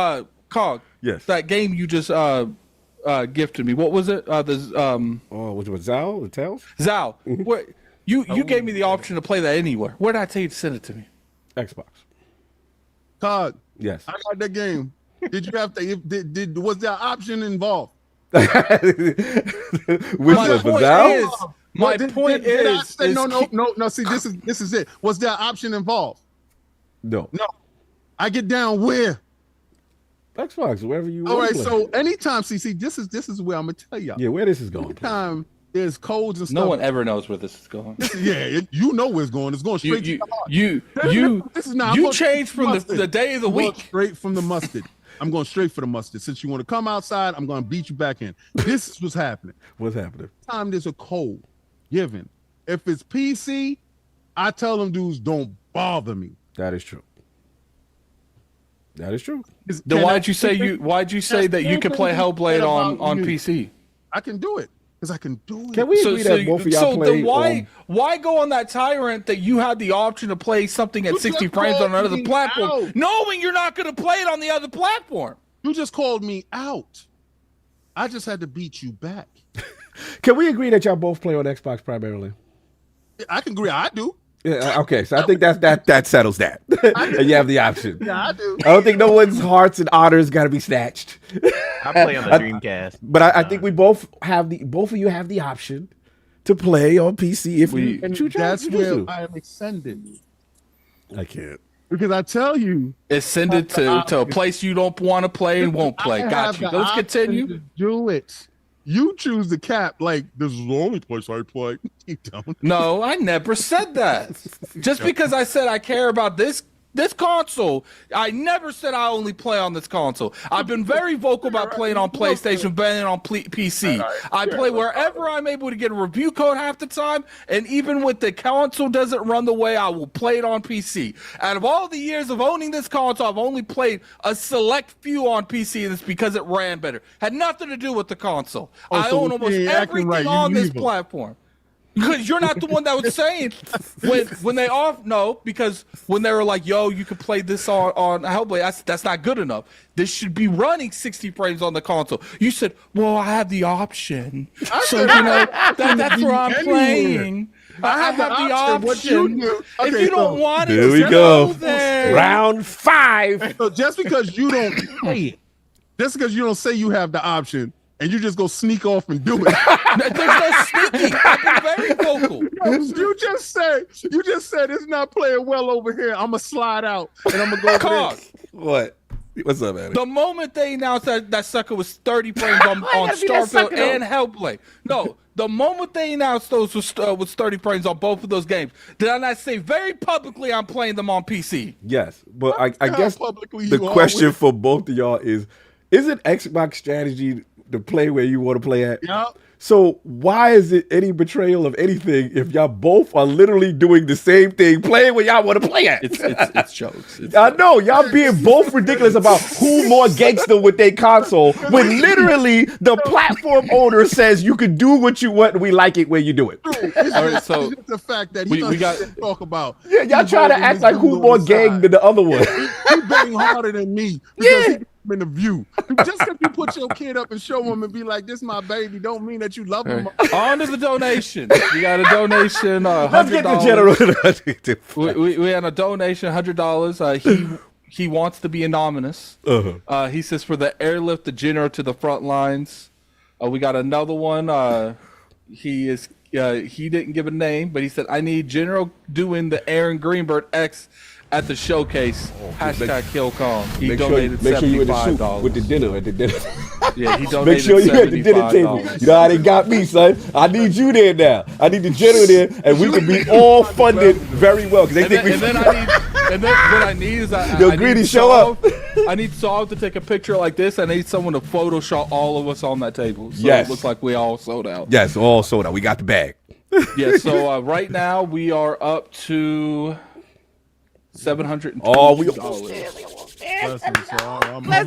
there. All right, cool. Now keep in mind for the people that don't know, because I know we just gained like 40, 50 followers since being King started fighting. We getting King to the Xbox Showcase. Woo! We are more than we're almost halfway to it. Just in like what 2 hours and 20 minutes. Once we get there, King got to wear and he got to be General King for the whole showcase. Yo, you know what I'm gonna do? I'm gonna go and you know like that because I don't want to. No, don't go through the airport like that. No, I'm gonna go through the airport like that because maybe I might get pushed through, a whole lot faster because they think I'm military. Where did you serve, sir? Thank you for your service. I serve the Xbox community. Yeah, for the Xbox community. Also, that stuff in your suitcase that looks really weird inside your suitcase, and they gotta open it up. I don't need them pulling me off to the side. I'm just gonna do it out in public. Anyway, and that whole you need to record that whole process and put it on the YouTube channel. Yes, I'm gonna do that at the airport. Look at just King now. Can you hold this and record me going through ridiculous? Anyway, King, final question. In reference to the Call of Duty portion, the direct. Obviously, last year, Starfield had the show, right? So this is ABK. This is the first time, right? Signifying we know damn well it's the worst kept secret in gaming. We know what this is. So how do they handle? How do you want this to go? I want them to bring a tank out on stage. Not the no limit tank. Come on. Okay, so this is my dream. Which one? What's the dream? It's a dream that they just pull me up on stage and they talk about Hold the Line. And Call of Duty is home, and we held the line, and now we're advancing the line. We're putting all the games inside of Game Pass, and Xbox is the home of Call of Duty. And if you want to play Call of Duty day and date inside Game Pass, you need the Game Pass. I want it to be a full frontal attack. on the whole branding issue of Call of Duty to let the casuals and let the hardcore know Yes. Call of Duty is here. This is where it's going to be, and you're gonna have the best and brightest. Also, I want them to drop a stealth drop. What you want? Of all the games. Oh, we're doing a backer pack? Backer pack the same day. Get anybody that's waiting for the Call of Duty games, that one, you get it. You get the new joint. Right, Oh, I like now that. inside Game Pass, right there. That boy good. That boy good. Because what you don't want is people just getting Game Pass for that month that it drops up. Right. Get them in now and keep that main money thing. up all the way through until. So keep them all the way up until next year. Call it the general call it that main vein. Yeah, hit that vein. Tap in. Tap him in. Get them hooked now. They can't get out the service. You got to get locked. Okay. It'd be locked all the way through, all the way, and get the potential people that's going to buy the PlayStation 5 Pro. Get them to make the choice. Make that in there, because you're dropping the all digital Series X with Game Pass in the box, with all back-to-pack Call of Duty. Put the stickers on the box now. Home of Call of Duty. What I want is it to say Home of Call of Duty instead of Call of Duty inside. Home of Call of Duty. Okay, we're gonna trick the casuals. That's right. Well, listen, the casuals been tricked before. That is true. They thought that was Call of Duty was made by PlayStation and was only played over there. So Hogwarts Legacy as well. Yep. Got to market it. Go ahead. We got an update. Got we an got update a on the $50 one from Airman 101. Salute Airman. Yeah, getting the general there. Appreciate that. We getting close, man. We might actually hit this goal in one podcast. We might actually hit this goal in one podcast. We cooking for the general. King, you gonna be wearing that? It's clear at this point. You gonna be sweating in that in that you gonna be hot as hell in LA with the fatigues on. I forgot about LA. LA with the fatigues on and the jacket and the helmet. Let's go with the cigar. Let's get it. Oh, we got another one. $25. Let me see if they put anything. No, they didn't put. No comment. I'm not saying their name, but it said, "If King isn't there, is it even a showcase?" Great show, guys, and hit the like button. Jack. That's all they put. Jack. Gonna yank me up on stage. I know what's gonna happen. That would be crazy. If like the fan fest thing, if King goes wearing that and Sarah Bond does yank him on the stage for the fan fest. Let's get it. No doubt. Let me get my balls off, man. Y'all cooking. I pretty much agree with everything everyone said. Yeah, I mean, look, as far as the show, I expect a massive show. I've been saying this since 2023, that I expected what they did last year and that cadence. I always felt last year was a great year for them. Minus the Redfall debacle. They had a fantastic year in terms of cadence, in terms of what I expect from the Xbox platform and having this service, Game Pass. To me, that's the platform. So, yeah, this year is completely stacked. And the way I look at it is I know we're going to talk about the Starfield topic, but if we're getting that now ahead of the showcase, that's huge. Because that means they still have so much to talk about. Hellblade is also going to come out before the showcase. So yeah, I'm in complete alignment with the marketing thing. I think Greeny's recent tweet kind of set the tone as far as what to expect from them moving forward. Because we always complain man, y'all good at them controllers, but what about your games? What about your the consoles? And I think him bullet pointing full Hellblade marketing rollout, the way they are trying to bring attention to that IP.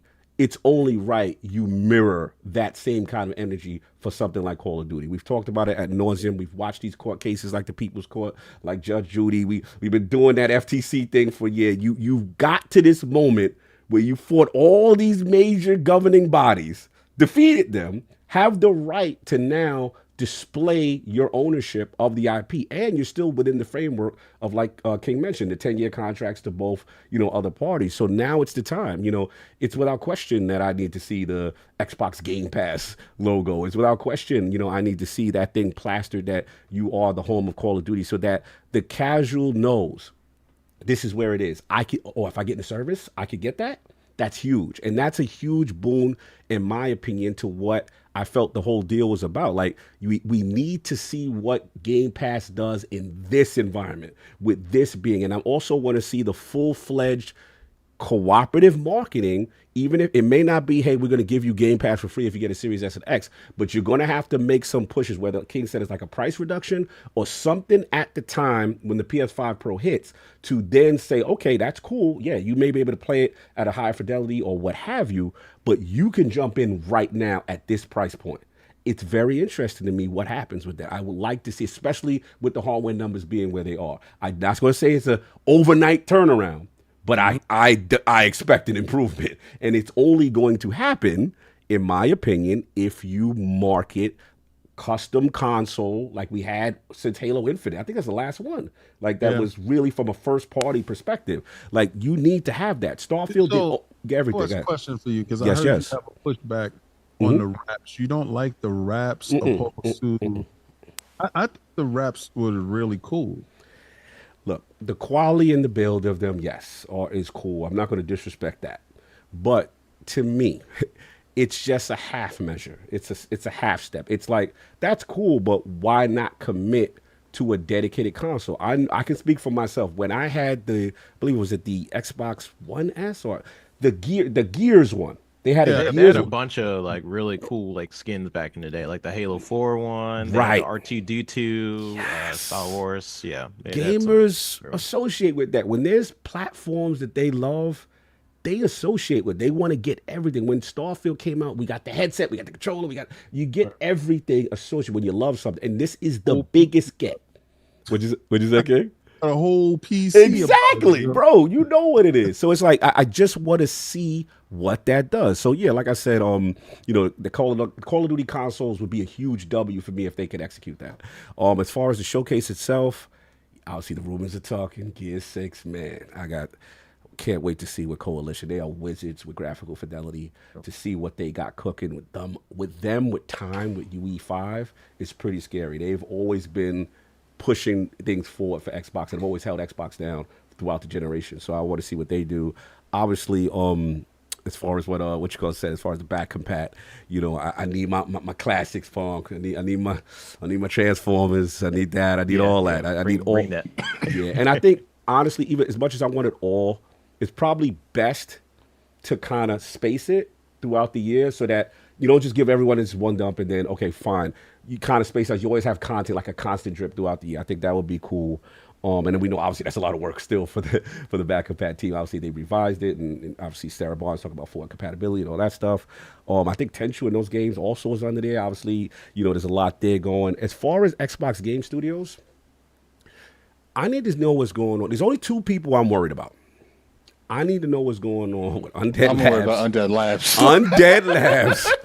I am not a doom and gloom guy with Xbox Game Studios. I think they are cooking. I think they got the roster. Everybody's ready to go. And it's just matter about spacing out. But Undead Labs, I need you to come to the front of the congregation. I'm a little worried about compulsion. I got to actually see how the game functions. Plays, of course. But State of Decay 3, I'm a huge State of Decay fan. And we love them. And there's been a lot of changing of the guard internally and stuff like that, and we've been quiet, and I just need to know. And then since then, we've seen so much support for State of Decay 2, and I'm like, okay, that's cool. What's up with the new? You know what I'm saying? Like, when are we gonna get an update? And then the second one would have to be their own, which is the Initiative. Perfect Dark. I think it's time to come outside. If you're ready to at least show us what's going on, I think it's only right. And I got huge respect for Daryl Gallagher and them boys. Like, so I just want to see what's going on. So yeah, I think the showcase is absolutely stacked. I'm with you 3. It's to the point now. They got a full clip. It's just a matter of where you want to space. I'm not even worried at least. Like, it's gonna be a massive showcase. It's just how you pace it, who's ready, where you put things on. If I had to nitpick, not to be negative or dead down, it's just that it seems like boom, September. Starfield, you know what I'm saying? Was it October? Potentially Call of Duty, you know what I'm saying? When we get in Flight Simulator, was that they were talking like November or something like that? Flight Sim and Avowed in November. In November, right? Yep. So we got boom. Avowed. I was hoping Indy be a little closer. Indy was the one I'm really like. I ain't going front. Hellblade, love you. Graphical fidelity bliss. But when they did that last showcase, Indiana Jones came out and said, hey, I'm the guy that you need to be looking at. I'm the one. I'm the game. To me, that's how I felt. It was so unexpected. It looked so amazing to me. And I'm like, and I know what Machine Games do. I know when it comes to... I rewatched that trailer like several times. Yeah. Yeah, man. So we got... Oh, yeah. Shout out to the chat, Towerborn. I definitely want to... I got to see what Towerborn's doing. But, like, Indiana Jones, my only fear, upset was this. If it's December... Look, if you need time, you need time. I ain't going to never rush the studio if they don't need time. But I'm like, damn, because if it's December, you know what that means? You going to miss the Game of the Year awards. Mm-hmm. And I feel this is one of those. And I'm like, damn, don't let this be a Halo situation again. Like, there's a part of me that, like, I do like that PlayStation lines up their releases to make sure they never miss the voting.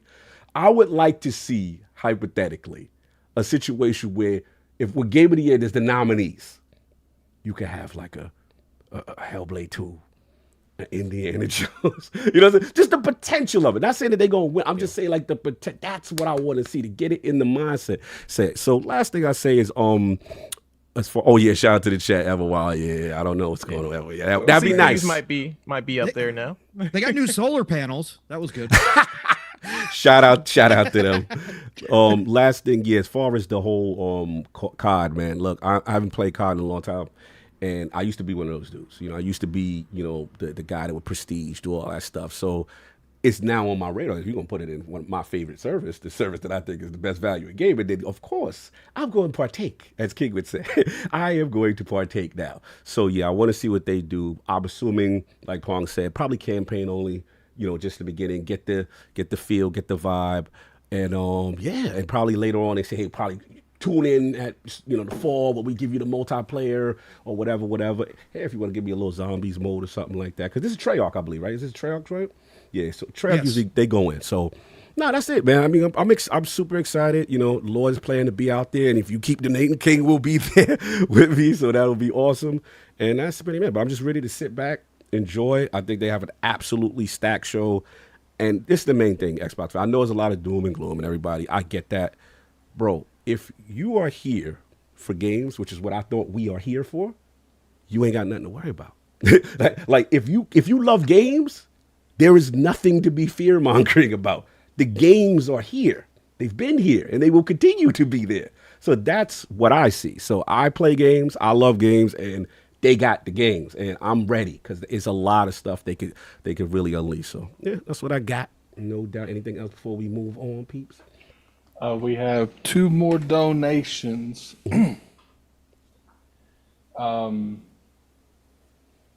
Affiliate must be paid to the king. He donated $50 to get King to the Xbox Showcase, and then we got Stitch. Salute to Stitch. Get the $20. The general must be there to make sure the ponies eat their glizzy. Oh my lord!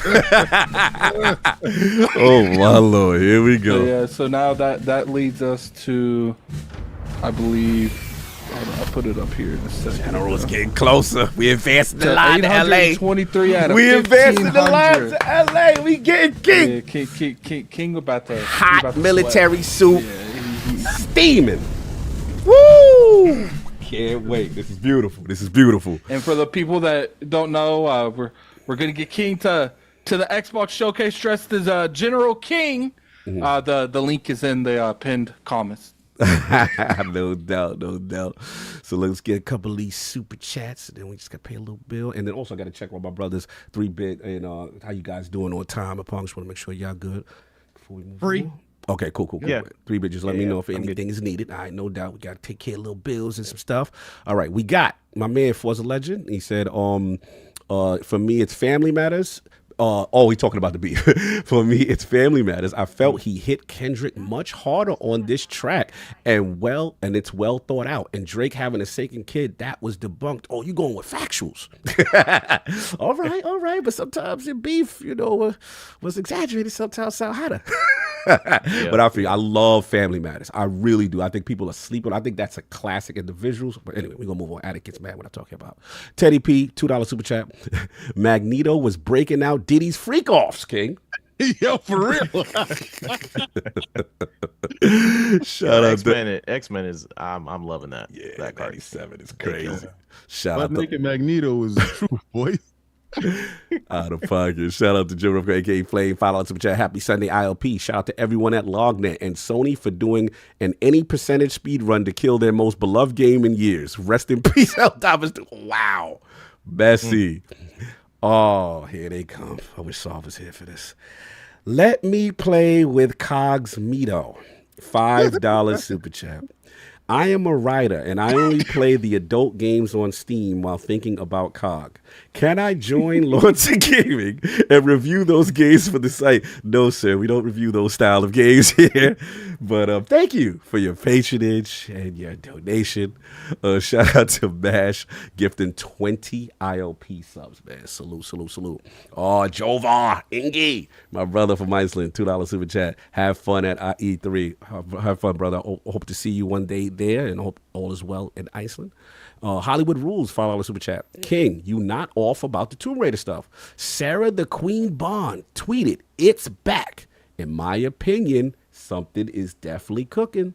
Yeah. It's very strange that game comes out. Usually you let a month cook for an adventure game like that, and then the next one to show up, and then her tweets. It's just been so much stuff around it. Are they going to get the new Tomb Raider inside Game Pass day and date to boost sales? It's just something that they're boosting with that. I don't know if it's an acquisition, if it's a game or something, but it's something around it. Yeah, you and Paul may be on to something, man. I mean, Square Enix being very cozy lately, very cozy. Like them. Shout out to Outlaws with the joining the membership. Welcome to the realm. Put the crest up for Outlaws 2120. KS Santi, the Game Circle, salute. $5 super chat. Salute to the ILP on this fine Sunday. Salute, brother. As a person who will be there in real life, I can't wait to see y'all this June. First drinks on me. Salute. K Asante. Yes, that is the plan. We will build again. This will be my second time in here. That would be dope. Hargeet Shani, the brother, $2 super chat.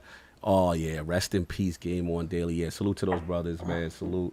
I know that they said they would do their last show coming up. Salute to Asa. Salute to Gaz. That was their last show. Yeah, it was their last show. After they had one more. Yeah, so it looks like they're going to be doing individual stuff moving forward. And again, I just want to salute them because, again, we love what they brought to the table. They were distinct, like, they brought each different things. You know what I'm saying? Yeah. Yes, salute to them, man. Much love. And said, Hargeet, you was on the show, too. Salute to Hargeet, man, no doubt. Ninja Kev, 92 with the 45. I think it was them. Speaking of highest expectations, he says GTA 6 is coming in hot. Thoughts? Think it's coming in hot? That's Maybe. next year. Yeah, that's next year, right? So okay, no doubt. They usually do their own show, like their own showcase, but I would love to see that. That'd be cool.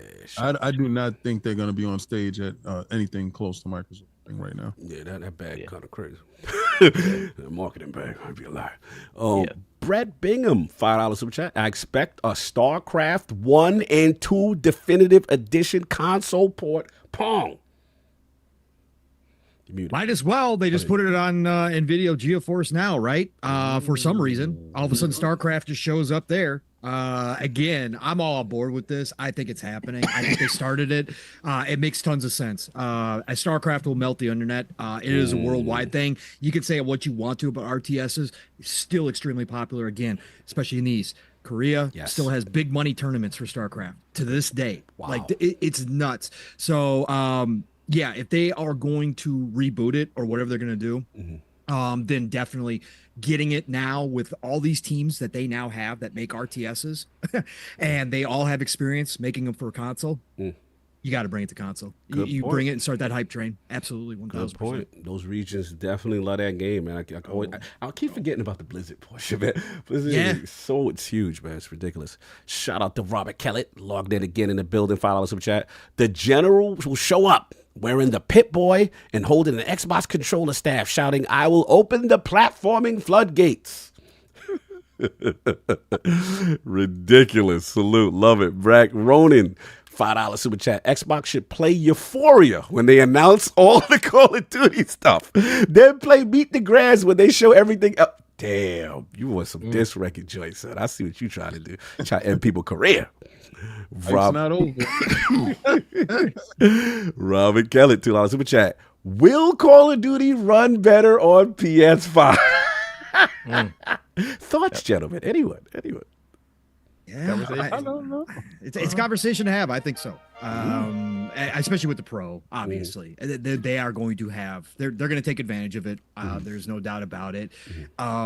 Overall, though, Activision has been very good on the Series consoles. Right. The 120 frames mode was actually better on Series X for a while. Good point. So, before PS5. So honestly, I don't see there's going to be a massive difference between the regular PS5 and the Series X. I think those will be parity. But the PS5 Pro is obviously going to be the advantage for sure. No doubt. Shout out to my homie Lucius Augustus, member for 32 months. Are we sure Call of Duty is coming to Game Pass this year? I'm still not sure. That's what he says. Putting some doubt there. I think so. Could be there. I think so. I spoke to the man and knows the man who has the plan. I understand exactly what you're thinking and what you want it to be, but it's gonna be there. Okay. I can stake stuff on that. That's gonna because somebody put their reputation on that, and I respect that individual, so I'm down with that. All right, no doubt. Brett Bingham, $5 super chat. The PlayStation logo will be at the Xbox Showcase. Behind, if the announcement for Ghost of Tsushima Director's Cut and Spider-Man 2018 coming to Xbox. Oh man, y'all being messy. If something of that nature ever happened, and they actually put one of those first-party, games on Xbox, all bets are off, bro. All bets are off. Crazy time. Shout out to Jay Rembert, $5 super chat. Yo, what if Microsoft all of a sudden requires you to log into your MS account in order to play ABK games? I just want to see the world burn. They did that already. Technically, on some games. Yeah, you do that already. You logged in already. It does it behind the doors already. So people making a big thing about this. That's PC stuff that's happening. But the stuff that they already require you to log in every time. All right, Ninja Kev again with the super chat. Blade could be exclusive to the next Xbox and PC, probably why they didn't brand it. That's what I believe. Okay. No doubt. Could be. Nindo, 94, $2 super chat. All you got to say is, I tell him, King, talk to him. Okay. Robert Kelly, $5 super chat. Do you all think they will announce PS5 Switch SKUs of whatever gets announced? They clearly have more games coming to other places this year. Thoughts? Possibly. I mean, yeah. Okay. At this point, sure. Absolutely. It's on the table. Think more SKUs. All right, there we go. Hargeet Shadi, $5 super chat. If Phil gets Epic Game Store on Xbox, PlayStation full slate coming to Xbox.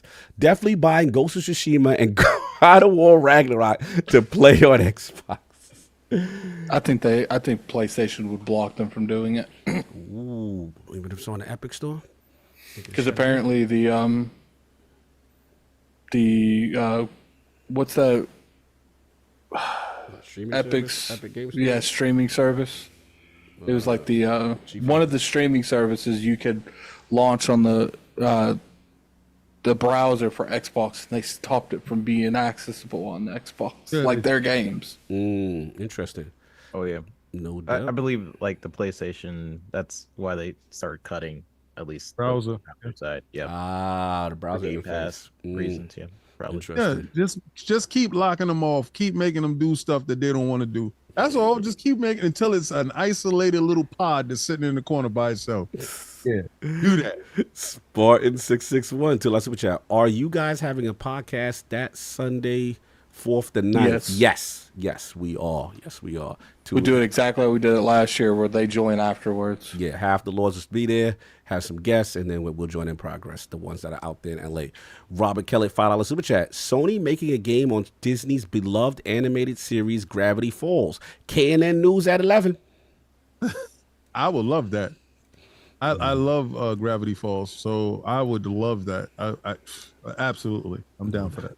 Tanu Taku, $5 super chat. Sony, a.k.a. The Drizzler, relying on ghostwriters, third party, to make hits, while Xbox don't need none of that. They can outdo them with their pen alone. Yo, they taking this beef crazy. Robin Kelly, $2 super chat. Hopefully Xbox revives the backward compatibility program. Yeah, I think so, at least for ABK. Yeah, for sure. For a while, I feel like they couldn't because they ran out of games and licenses to do it with that program. And now that they have ABK, they could revisit those conversations with those games for sure. Yeah. I agree. Prolific, my Tekken homie, $2 super chat. Good day, fellas. Blessings, no doubt. Lucius Augustus, $5 super chat. Actually, got skipped. There we go. Xbox uses the play where you want excuse when the Xbox version of the game ain't running like it should, and we should give them some for that. What you think, King? Should they stop? They running with the play where you want excuse? Yes. You should give them smoke if you felt that whatever console was holding them back, let's say the Series S, right? Yeah. I just did that in a video where I felt that if the Series S was holding back Starfield, and now we got they drop parity, and the Series S is the one that's going to get the 60 frames per second and performance modes and stuff like that. Good, drop parity. If you feel that they deserve smoke, I'm saying vote with your wallet, vote with your voice, talk and speak about it. Always, if you feel that they're being slighted. I think the same thing is happening right now with Hellblade 2. To be honest with you, I think you think it could do the 60? I think that X obviously can do it. I just think, Little Man probably can't. And they don't want them to put Little Man up as the metrics, for Digital Foundry and stuff like that. And I think Microsoft is too busy worrying about optics instead of worrying about exactly, the highest point of their entry point. They need to drop Little Man going forward on the next console. Don't have no dual SKU, have one SKU, and either get down or lay down. Well, the handheld is something totally, that's a beast within itself. And I believe this beast within itself is going to mirror what the house component is. That's something different. But when you're making a console, make the highest spec console that you can make and make people get down and purchase. They assumed that everybody was going to run out and buy Little Man to get Game Pass, but you didn't have the games for it. So you put the cart in front of the horse. Now you have the horse. So you're going to build this huge library with all these people that's buying the Series S right now going forward. And then in 2026, you're going to drop that format going forward. You have to deal with backlash then. Get them into the ecosystem, get them into Game Pass now, but I'm showing you what's going to happen going forward. Everybody's going to get a Series S this Christmas because of the price point and the games that's involved. Microsoft falling on a whole different level. But yeah, give them smoke. Yeah, Call of Duty to be there. Yeah, he did revise himself. He said, yeah, just give him the smoke. He said, giving PlayStation games, some games okay, but the game should run best here, so he agrees. Robert Kelly, $2 super chat. They open the suitcase and find the Series X gun. Messy. Huggy Shani, $10 super chat, the homie. I want them to do the year of Call of Duty. Release the 360 generation Call of Duties one at a time, starting in June, to give them room to breathe throughout the year. I'm with that. Then Gulf War, bring Call of Duty players back to Xbox. I'm with you on that, because that's actually was one of the reasons 360 was popular. It was the shooter box. Like, that was where you played Call of Duty at. Alvin, $5 super chat. Is this the year Call of Duty leaves last gen behind? If so, how much would impact would Call of Duty Xbox bundles have on those people looking for a current console? I mean, we had Call of Duty on PlayStation. That was a bundle with them, and apparently that sold very well. So it was kind of funneling Xbox in a way, because that was before right when they purchased them. But I really want to see that. I want to see Call of Duty have an Xbox bundle. I feel like start ramping up that marketing. I'm with you. Sure. 100%. Danger UXO, $20 super chat. Salute. Thank you. A small contribution to General King's TDY in LA. All right. It's okay. He said, reminds me of General Storm and Norman Schwarzkopf talking smack about Saddam Hussein. Hey, yo. Appreciate you, Danger. No doubt. Hit the link, brother. Hit the link. Make sure we get the goals right. Oh, slow-mo. What is this man doing to me right now? Slow-mo backslap. Remember 46 month. Cognito, huh? If Magneto is the master of magnetism, what is Cognito the Yo. And he got 4 glizzies after that. What's going on? Slow, you supposed to be my man. You ain't supposed to be doing me like this, bro. What's going on? You're not supposed to be encouraging the savages. You got the Dark Avengers in there out there being disrespectful. Anyway, Chris, $2 super chat. Happy Sunday, Lords. I appreciate y'all as always, no doubt. And final super chat, Karma God 91. Final super chat. For those who are thinking about flipping on Xbox, remember, oh, come on, don't do that. Just never go full talk Tim Talk. Salute to Tim, don't know me. The man can play where he want to play. That's his business. Y'all, everybody got to stop being emotional. Stop being emotional. Oh, Just- actually, it's everybody's business. Because you're putting it out there. So. All right, that is true. That is true. If you put it out there, you put it out there. It is what it is. Salute to Tim Dog, still the homie, but I guess people are upset right now. It is what it is, no doubt. So I just got to pay one more bill, and then we will get this thing moving. If y'all could kindly mute your mics while we get on with the next section. And it's brought to you by PrizePicks. PrizePicks is America's #1 fantasy sports app. And with more than 5 million members, it is the most fun, exciting ways to get in on the action while you watch your favorite sports and players. You just pick more or less on 2 or more players for a shot to win up to 100 times your cash. For my gaming lords, the month of May is huge for esports, and all of it is on PrizePicks. Cash in on all the esports action this spring, including Counter-Strike's IEM Dallas, League of Legends Mid-Season Invitational, and Toronto's Ultra Call of Duty Major. PrizePicks offers exciting action with several titles across the esports landscape, including Apex Legends, Valorant, League of Legends, Counter-Strike, and of course, Xbox's own Call of Duty. PrizePicks offers all maps for every match and key stats like kills, headshots, first bloods, and many more. Testing my skills on PrizePicks this season is the most exciting way to play fantasy esports. If you have the skills, you can turn $10 into $250 with just a few taps. This NBA basketball playoff season, the star players mean more on PrizePicks. Keep an eye out for starred players on the boards, and you can receive a $10 payout boost if they're in your winning lineup.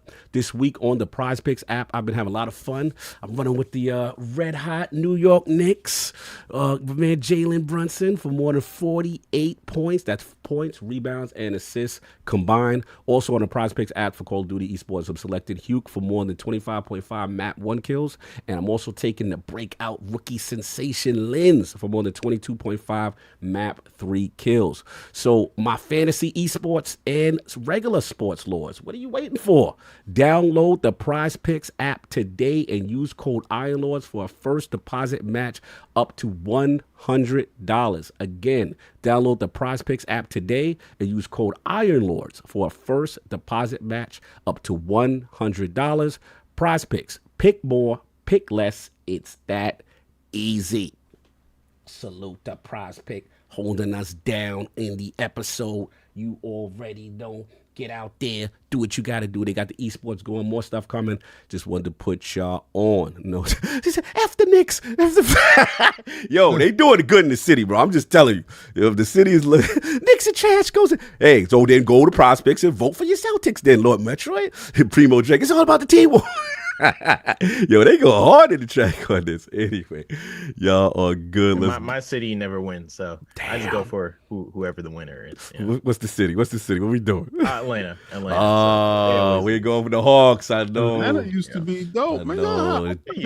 Dominique days. It don't matter. Man. I got an icon. I named my daughter after Dominique Wiggins. How I spelled her name is that dude was a beast. M-O.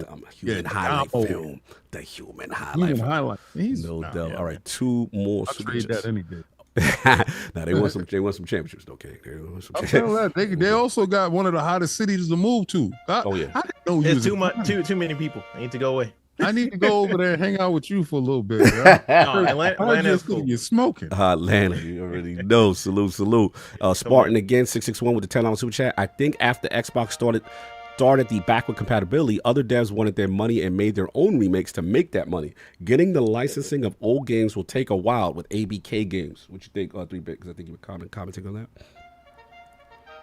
that. For ABK games coming to the Game Pass. Mm-hmm. Yeah, I feel like it's going to happen. We know that they said a while ago that they're going to bring ABK games to Game Pass. It's just when it's going to happen. This is not if or in how it's going to happen, because we don't know if they strategically how they want to promote Call of Duty now being the home of Xbox. So if they are planning on doing this whole thing, like all the Black Ops games are available and this new Call of Duty game is the next series of Black Ops, then they could they could go that route. All Black Ops are in Call of Duty, and maybe they periodically here's another Call of Duty. It's kind of spread it out, because I am trying to figure out how they want to put Call of Duty on Game Pass. Do they just want to be like, here's all of them? They could go that route. That could be a good messaging thing for them, just being like, hey, every Call of Duty game in the past, it's on Game Pass, or if they want people to continue to just jump onto Game Pass, I could see them spreading that out as well. So we'll see. Yeah, a lot of People all options. have their favorites of Call of Duty, though, right? Yes. Yeah. Right. Yep. So it would make more sense for the Call of Duty. The rest of the catalog they can space out, but Call of Duty, you drop that all in there and come play your favorite. Right. Come That's play true. your favorite. That's true. That's how I look at it, at least. I feel I you. would probably do that. A lot of options. A lot of options. Shout out to Spectre799 gifting 5 memberships. Salute, brother. Zach Riley, for member for 39. He said Sarah Bond tweeted a couple of hours ago about how she loves Marvel and put the poster of Deadpool and Wolverine. I think it's a BC teaser. Okay, all right, let's see. Look, see what the queen is cooking. You know what I'm saying? You already know. All right, we got to get into this topic. The next one up we got going, and I believe this is what solves joint. But we got to talk about it, man. Helldivers 2. Woo, wee, lot going on. PC PSN account requirement. Man, where do we start? There's so much. So I guess initially, Sony Interactive announced that Thursday that the current players of Helldivers 2, they said have to connect their the PC players have to connect their Steam accounts to a PlayStation Network account starting on May 30th with a hard deadline of June 4th. New players were required to connect the two starting on Monday, May 6th. And they said officially this was happening. This is a Sony statement because of the safety and security provided on PlayStation and PlayStation Studios games. Account linking allows Sony to ban abusive players and gives banned players the right to appeal. Sony writes that it would have done this at launch, but due to technical issues, we allowed the linking requirements for Steam accounts to a PlayStation Network account to be temporarily optional. That grace period will now expire. We understand that while this may have been an inconvenience to some of you, this step will help us to continue to build a community that you are all proud to be a part of, Sony writes in the update. So this went out and it did not go well. Shout out obviously the game started to get review bombed. The devs, including the CEO and community managers, were getting really attacked on Discord, and it seems like they were pushing back, saying that this was Sony's decision, not theirs. They said that one user asked the devs what they're supposed to do about the account forcing and the account link forcing since they live in a country where PSN isn't available, and even a VPN may not guarantee it a workaround, pointedly concluding that you guys just single-handedly killed your own game. And then again, Twinbeard, one of the I guess managers on the Discord, said, hey, first of all, it's Sony's decision, it's not ours. Secondly, we don't have all the details about the region-related issues yet. We're chasing Sony to get more issues. Then that continued on. And then I believe the CEO from Helldivers 2, he did apologize because the review bombing was fierce on this game.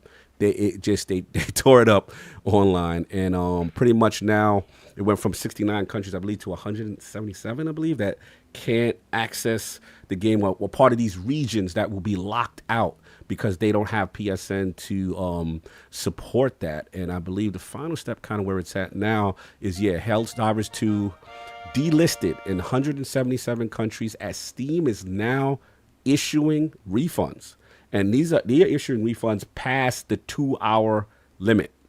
So until it's required. So this is tearing up the internet. There's a lot going on, and I think last statement actually a couple of hours ago was, let's check out his account. The CEO of Arrowhead. He said that he's talking solutions with PlayStation, especially for non-PSN countries. Your voice has been heard. I'm doing everything I can to speak for the community, but I don't have the final say.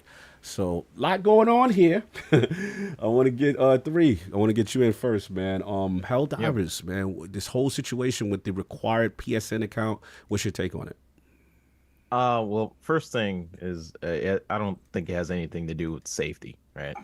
I think we can all agree that this has nothing to do with safety. And first off, safety on the PSN. My bank doesn't even allow me to use my credit card on PlayStation at this point. So, I mean, you don't mess with PC players. They can be very petty fan base. If a game's overpriced, you'll hear about it. If a game takes anything away, you will hear about it.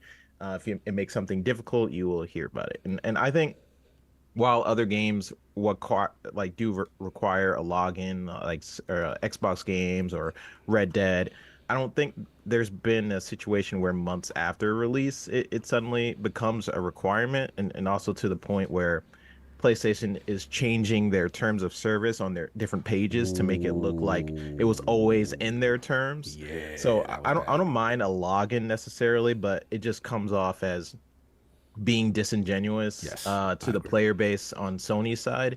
I do believe they are requiring it because of the eventual Sony PC app, and then possibly increasing their monthly active users for their shareholders. That's what it comes down to. Oh, so you don't think there's a back down on this? You talking big money now? Yeah. No, there's definitely no back down. This is what's going down.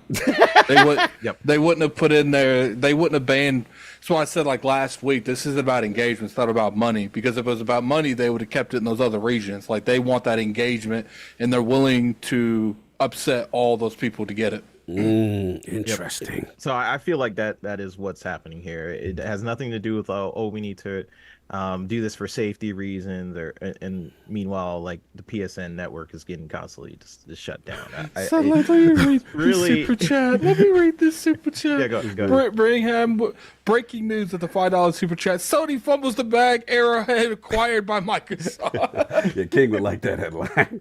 Sure. And it is crazy, right? Because for a while we've had this message on the Sony side where they make single player experiences and they can't really make multiplayer type games, and they finally get a multiplayer type game.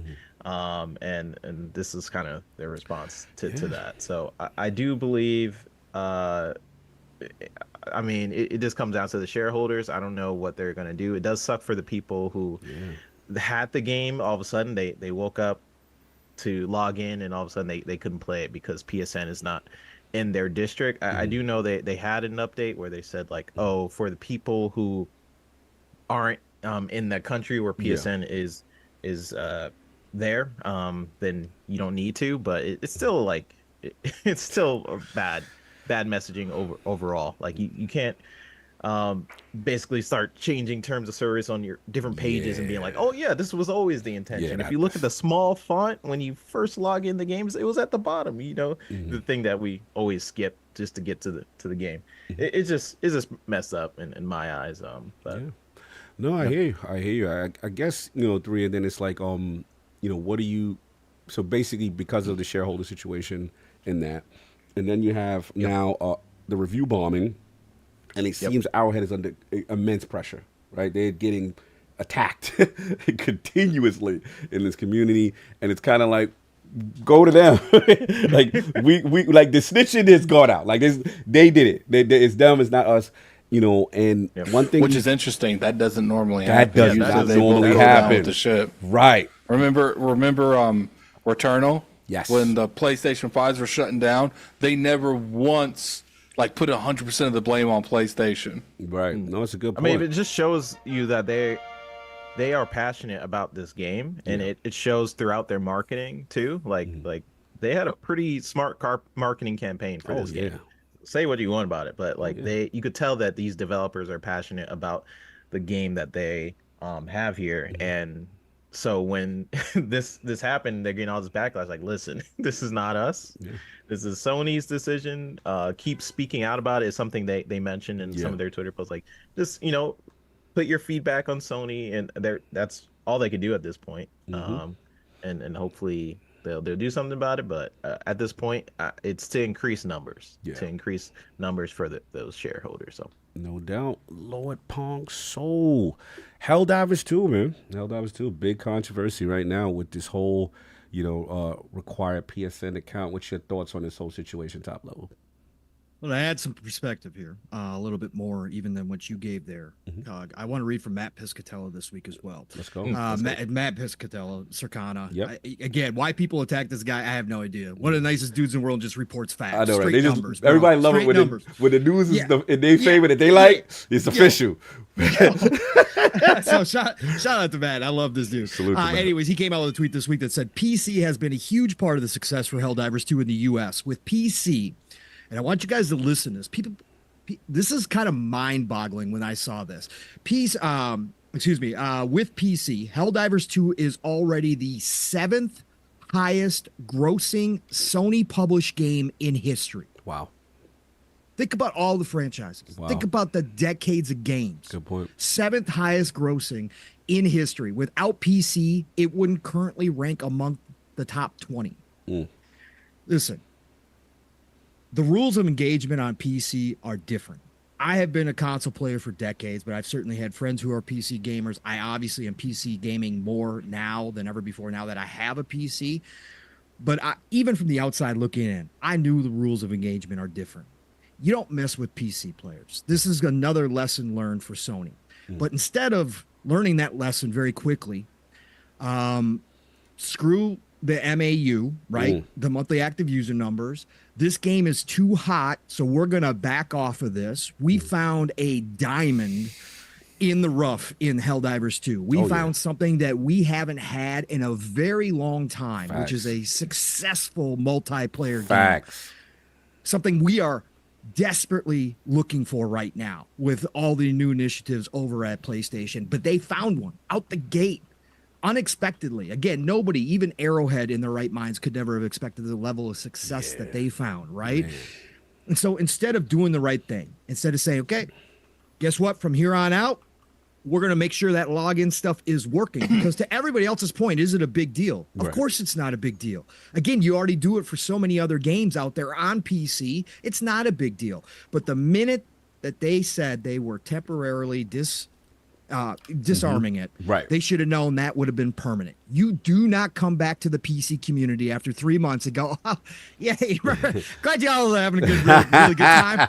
Thank you for all those sales, but we're gonna go ahead and need you to start logging into Paul, PSN you gave now. me VIP. You said I could come into the club, and now you said you can't get in. You can't get in. Yeah, that temporary badge is now expired. We're going to have to ask you to sign up for a permanent badge, or you're going to have to leave. No, that ain't going to work with PC players, man. It just isn't. If there is a community, and again, people make fun of PC players and PCMR and all that kind of stuff. It's easy to do. But man, do they rally the troops. Man, do they circle the wagons. And they aren't playing around. Over 200,000 negative reviews now in this game. This is a complete, people love to talk about Xbox stepping on rakes all the time. Sony just stepped on about 5 at the same damn time. So I just really think that Sony should have backed down here. Sony should have let this one go and just made sure. Listen, Sucker Punch had to come out right away and put out a tweet and say, yo, wait, Ghost of Tsushima launching next week? Yeah. You can play the single player without a login. Oh, wait, Ghost of Tsushima got in front of it? Oh yeah. They came out and said single player, no login required. If you want to play multiplayer, you got to log in, right? So yes. These are the ripple effects that happen when you do something like this. But to take, again, the biggest point here, and I feel for Arrowhead. Now, some of their community managers didn't do themselves any favors about how they reacted to the people. Again, when you're in this spot, you kind of got to know the community's going to come. Now, again, I don't agree with all the, the death threats or whatever else, the personal stuff, right? But you got to understand that PC community is going to be mad and they're going to come for you. Okay. But again, they didn't do themselves any favor there, but I do feel for Arrowhead because Sony's put them in the grinder, and Arrowhead, this little studio who had a cool IP in Helldivers, which I played back in the day on PS4, right? Loved it, right? That's why I was excited for Helldivers 2. I got about 40 hours in Helldivers 2. Play this. That's what's up. Oh yeah. This is good stuff right here. But they had this nice little IP. They did a lot of work for about 6-7 years to turn it into this, and then had wild success, and have, unfortunately make a deal with somebody, Sony, come overhead and say, yeah, we're going to go ahead and, all that momentum you guys got. Yeah, we're just going to go ahead and crush all of it. And in fact, we're going to downturn it, right? We're going to start putting you in reverse. That's got to feel awful for these people, And so I do feel for Arrowhead, but Sony here is the one making the biggest mistake. They obviously are. If Arrowhead's flat out saying it publicly, I got to take it for what it is. I don't think you normally would do that in this scenario. They're laying it at Sony's feet. This is Sony's fault. Sony needs to learn if they're going to start entering the PC market, which they are, and they're going to start trying to create these experiences, which they haven't done in a very long time. And again, Arrowhead's not even first party, right? Yeah. They're second party. But if you're going to try to go find these types of games that are going to be juggernauts when it comes to monthly active users, you do have to understand that it's different over on PC, and you can't make these kind of choices and mistakes.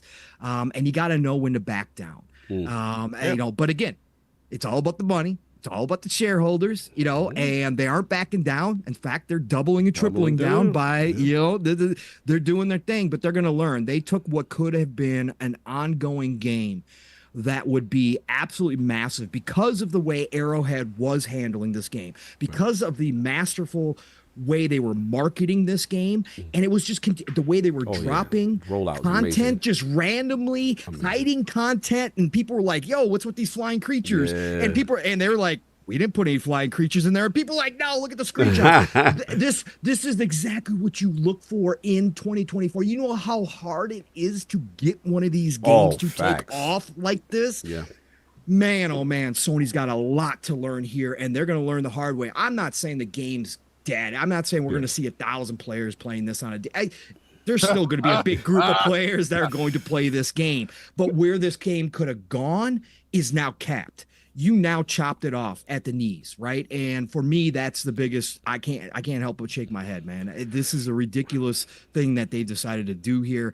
Again, you could say all you want.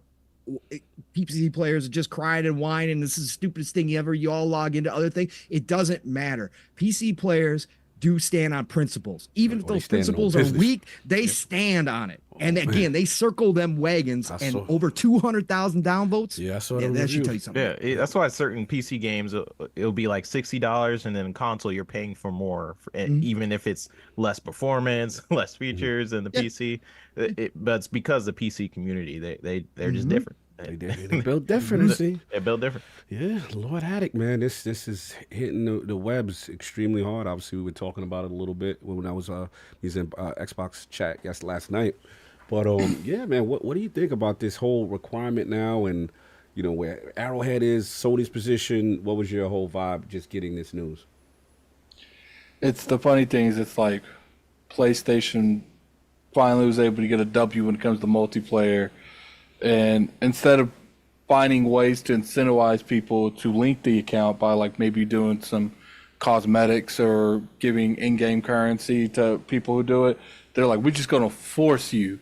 And it would be different if that did say that's beating, but the fact that they went back and changed it and then claimed it was going to be mandatory from the start. It just, they said, what, technical issues? Okay. Look, at the same time, like, these PC people ain't playing with you. Like, I actually disagree with him. I think this game is going to probably be dead. Because, yeah, I don't. Here's the thing, like, the PC people don't play. In this game, as we saw with, I think Tom Henderson said, the bulk of the people who bought this game came from PC. So look how quick those. That's what I'm looking for. Look how quick those reviews came in. It was like a day, over 100,000. Like, they're not playing with you, and I think it wouldn't have been as bad if they backtracked, but they doubled down. Okay, you know, these people can't have access to PlayStation Plus. Instead of working with them, they just can't buy the game. 177 countries. That's crazy. And I'm just gonna something like it was mandatory, like in their games, but it's not like in Spider-Man, for example. But I don't know. Well, Ghost of Tsushima says multiplayer though.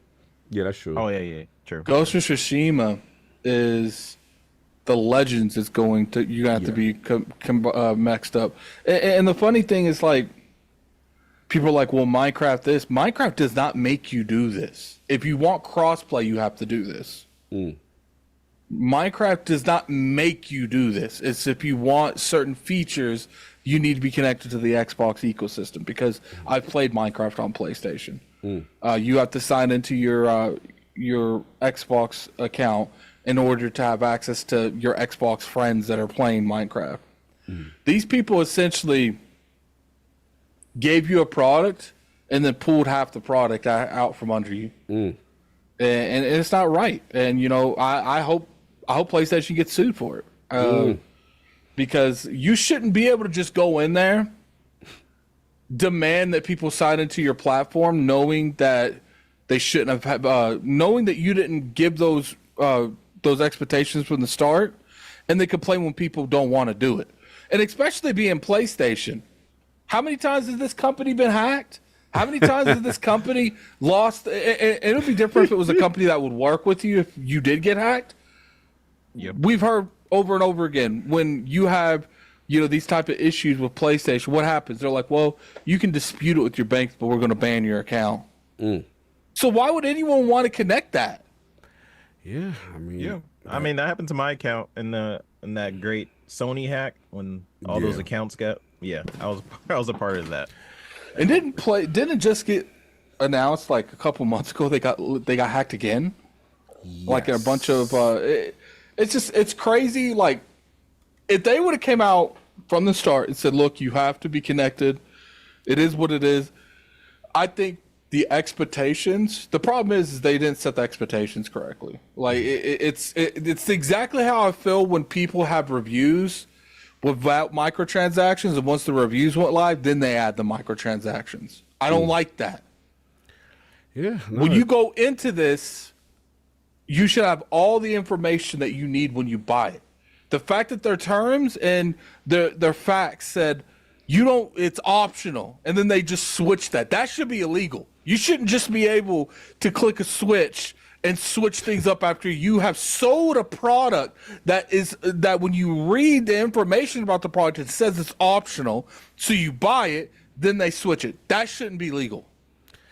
An addict who in their legal team, where they were doing all this, right, said, yeah, go ahead and sell in those 177 countries that we don't have PSN logins for. Go ahead and sell the game outright. We'll change it later, but we'll deal with it then. And nobody listened to him. Nobody stood up and said, that might be a problem, guys. Like, it's interesting. Really strange. It was the temporary quote unquote releasing of the intent initially was to have the account linking, but then because of the demand, I don't think that. I don't believe that. I'm just saying what they said. I think they're just saying that because they got so much backlash. I think this was always the intent. They didn't want to do it at the start, because to me, what I see when I see this is like, look, we know how these people handle this. At first, I don't think PlayStation thought this game was going to take off the way it did, and then when they started getting all this traction, PlayStation started looking, man, that they are all on PlayStation accounts. I think that's what happened. I think that they saw the potential of engagement, and that's why they did this. That's why, when we were talking about this a couple weeks ago, I said, I don't think this is about money. This is about engagement. They want those numbers on their system. And, I thought I was convinced a little bit that they would reverse this.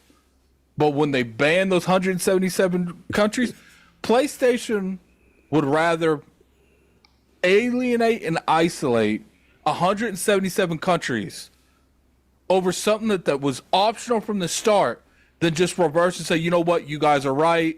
It's about the community. That's one of the reasons I can't respect PlayStation, because how many times has Xbox went back on something because of community feedback? A lot. And to me, this is probably one of the most atrocious things I've ever seen Sony do, by far. That's my guy. It's your guy now. That's my guy. That's your guy. Y'all on alignment now. My biggest thing is just like, how do you go out there and you make something optional and you sell all these copies of the game, and you say, oh yeah, now you got to sign into my stuff. No, we don't. What's funny, there was rumors that people were getting a lot of refunds, but there are people trying to refund with more than 2 hours that aren't in those countries. They're not getting their refunds. So Valve's keeping the money, PlayStation's keeping the money, and then they're just like, well, if you don't sign into PlayStation, too bad. We got your money. Yeah, so I think they will eventually do more refunds, even people that didn't get affected. It's sad, man, because it's like PlayStation finally had, you could argue, a game that could have been on, like, I wouldn't say a Fortnite level, but maybe a Destiny level. You know what I'm saying? Right. And instead of that, PlayStation's like, hold my beer, I'm gonna mess this up. Like, we had the Sony CEO in one of the conversation, I guess, a few months ago, where he was saying that we shouldn't focus on console sales, we should focus on monthly active users, like kind of going familiar. That sounds familiar. Oh, sounds like a Phil Dominus Maximus Aurelius move. Yeah, it sounds familiar. But yeah, it's unfortunate. I do hope they look at the feedback, but it really just comes down to, like, it's not the developer. I can almost say that for certainty. Just based on their response, how it's not very common for a developer to speak out like, yeah, that decision wasn't us. Like, when do we see that? I will say that was House Marquee, and it got. I will say the community manager probably should have worded his statement. I like his enthusiasm. I love him. Lord King, he was a little extra. He said, "So you're not going to play this game because it took 120 seconds to sign into an account, sign up for an account." The like, reviews that's what happened with the 360. Like, you just buy it. What they say? Oh yeah, or not Xbox. So, we got a system for you. Get over there. Look, we got to get Lord King. He's been very patient, waiting to hear his feedback. Well, the Helldivers too. PSN account requirement situation. What say you, Lord King, about this? I'm like Candy Man, bro. I am the most destructive force in these PlayStation dudes' lives. Not too long ago, these dudes was putting up Helldivers numbers because now engagement matters. Yeah, your Starfield ain't doing too hot, huh, King? I'm like, yeah. Helldivers is running Ripshot, but I'm like, yeah, the PC dudes is the one that held it up. It's propping it up. It's 20-1. This PC dude, Sony heard me, was like 20-1. Wait a second, let's look at these numbers. I was like, yeah, you PlayStation dudes ain't holding the line. He said, so how can we co-op these numbers from the PC dudes? Put a log in and they got to go through us. So the engagement numbers look crazy. They all inclusive. We gonna make it all inclusive. Like, yo, wouldn't they get pissed off when we do that? They don't care. Did it? Them dudes sunk your battleship. It's a direct hit, son. I saw your battleship go down. I'm watching you. Yo, Cog, remember when we used to mute your mic, bro. Good. Cog, remember when we used to sit there? We used to play Battleship. That was used to be some of our fun times, right? And then, because I'm shooting shots at him, I'm like, B12. Nope. They got the battleship. And when you get somebody battleship, you start going along that line to tease. You find it like, yeah, B10, 11, and you scraping and scrambling, daddy. You're like, oh, no, this is the big ship. You're ridiculous. Yo, Helldivers is being sunk right in front of your big eyes. You thought the PC dudes was going to roll up and take it like you? Nah. Cool. What you trying to say? You trying to say the PC players bit if they don't go for stuff? Are you implying that the PlayStation community goes for things without resistance? Take anything. Those PlayStation dudes take anything. $40 more on your services. Okay. What are we getting extra? Nothing. You're going to like it and you're going to take it. Oh, okay. Yeah. Them PC dudes said, F out of here. We ain't taking none of this. He said, oh, you must have thought you nice like that. We let you in here because we like you. There's another thing. We don't like you no more. So what we're going to do is review bomb you. And they got the Goombas now? What we doing? Yo, none of the dudes. PlayStation was like, yeah, let's see if that worked. Oh, you think we're playing here? 2 hours later, 200,000 review bombs. Yo, them dudes is legion. Shout out to you dudes. Much respect to the PC community, but they were showing they build on this one. Yeah, they said they don't care if they like the game. They leave things in 30 seconds. On to the next. Yo, your game is dead. The game that y'all was, remember Helldivers? Remember? You're diving from hell. Hey. The best thing ever. Why is it the best thing ever? How y'all gonna get a win? Y'all got a dub, a clear dub in games of service. First out the gate, pop, pop. Y'all doing it, remember, because y'all don't know what y'all got left. This game is living, flourishing, surviving. All you got to do is show support. Let them do them. Let them grow. Even if it ain't got nothing to do with you. You self-centered sucker. You always want something about you. Let them do them. If you would have just mind your business and let it grow, maybe it could have grew there. Then y'all could have threw something on Game Pass and it grow there. But y'all always want the narrative about you. It's a Sony product. It's a Sony this. Now it's a Sony flop. It's not a flop yet, King. You stuck. Nah, they stuck their fingers in there. Ain't no coming back from that. Once a dude say refund, it's redone. That's it. And then could you imagine the dude that's upset in the country? Yeah. Can't get the refund. He will never mess with another Sony product again. You understand what you did? So let's say it's 200,000 dudes. What you did was tear away 200,000 customers from Ghost of Tsushima, from anything else that you were about to do. If it has a Sony logo on it, it stinks and they don't want nothing to do with it. Your practices is coming back to bite you. This is y'all Drake. Y'all lies, dudes. It's coming back. You lied about that PSN. You lied about all this stuff is coming back. It's just spinning the block on you. And they doing it. You did this to yourself. You did not have to do this. But I'm glad you did it right before our great show.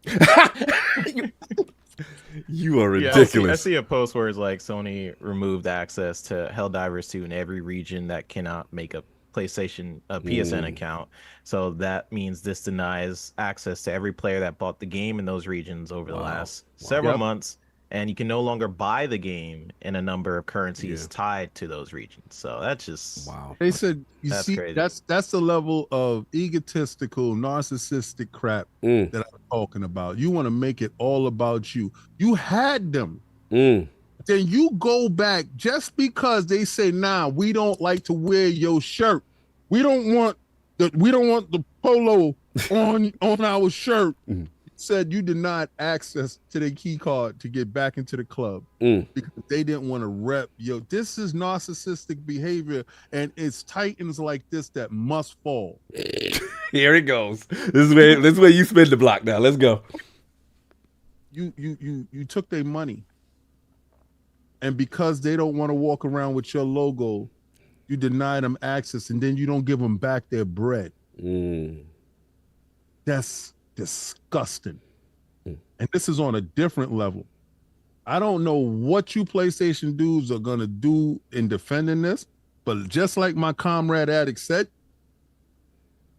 when we don't like something at Microsoft, dudes speak up very clearly. Microsoft's like, oh, my bad. I tried to pull a flim flam on you. I thought you wasn't looking. Games go. My bad. This is the dude that can't admit that he's wrong. There's nothing worse than being in a relationship, and then this is a very abusive relationship with an individual that can't admit that they're wrong. They're absolutely wrong here. You give them dudes back their money if you're going to pull their access in those regions. You give them back their money. If not, then take that away and allow them to play the game that they supported, that got your name up in lights. You feeling yourself. And it sucks so bad, and I feel so sorry for individuals putting up their $40 to play a game that they was having fun with and pushing it in the community, and now all of a sudden the access is taken from them because you decided that they was having too much fun without your logo on their shirt, and that's disgusting. You guys really need to fix yourself. And if y'all don't understand why this is not the Sony that I grew up with, that I love, if y'all don't understand what I talk about and why I'm always going at them, this would have never happened in the past. I mean, look, you said a lot. I'm keeping short because a lot of people said most everything I was going to say. But I think for me, I always look at it from a pure gaming standpoint. This thing was an absolute meteor. The way this thing took off, the feel-good story, the fun, as, Pong, you were discussing it, I just remember people, waking up, yo, this is in the game, that's in the game. And for me, I've always been, y'all know me as the hashtag just one complainer for Xbox. But I'm the hashtag just two complainer for PlayStation. I come from a Sony that did the SOCOMs, you know what I mean? That had, a foot, at least in the multiplayer / live service, cooperative, or whatever games. And when the initiative went even from last year with Bungie, I said, no, they have to do that. They have to find a way to compete in the space because you can't just rely on the single player quality games that you make. You have to have these engagement games because I know when you have one and it hits, and Helldivers, it was like their first, it wasn't theirs from a first party standpoint, but it was the first one they associated themselves with. They backed it and transitioned PC and PlayStation at the same time. The cooperative launch that we've all been waiting to see if they would do it. And then they reaped the benefit. This is the ultimate feel-good story, right? A studio punching above its weight, them investing in it, them seeing something in it, right? And then to have the terms of service, like you said, 3-bit, edited to a point where it's like, oh, it went from it's optional to now it's mandatory, behind the back, which is a terrible look. Now, like King's saying, look, in Addict, the PC community does not play.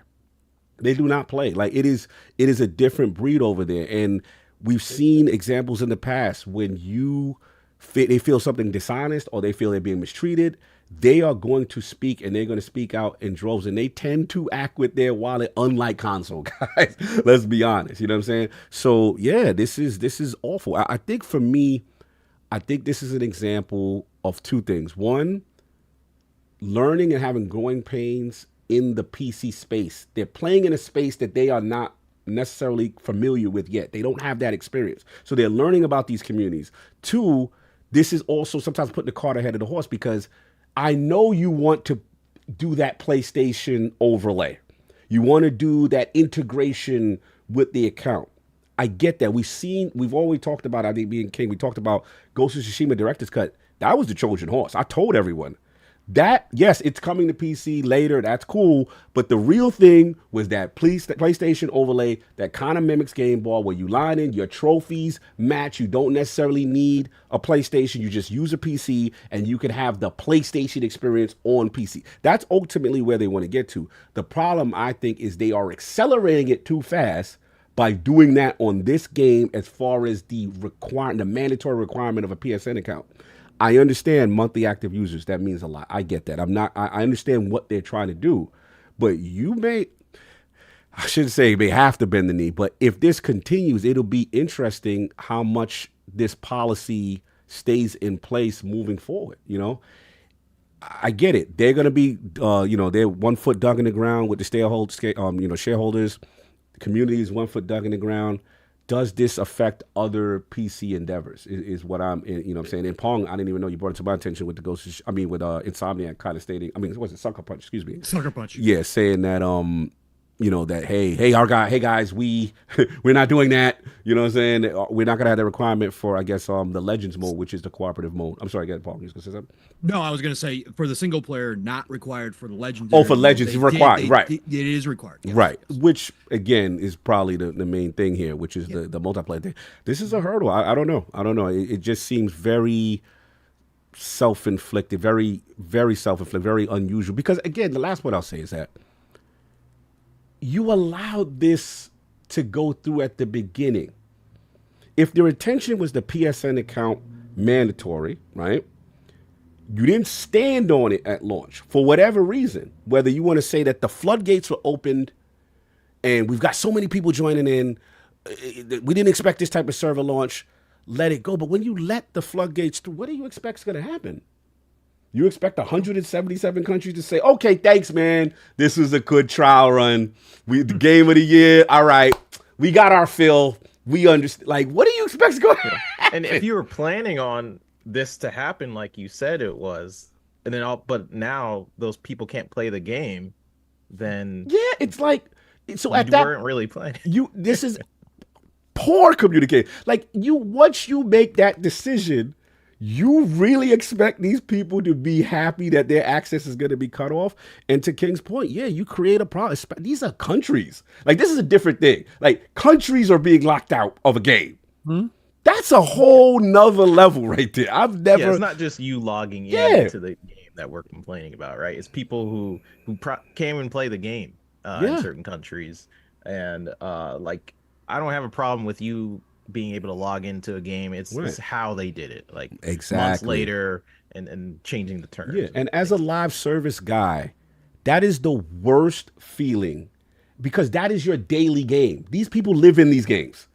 You know what I'm saying? I remember briefly when, People Can Fly and Outriders had the issue for a while. I was one of them dudes in my boxes. I couldn't log in. I was like, where's my clothes? Where's my guy? What's going on? I was on Square. I was so mad because I wanted to play everything. It was a level of furiousness that I had. I think Square Enix ain't talked to me still.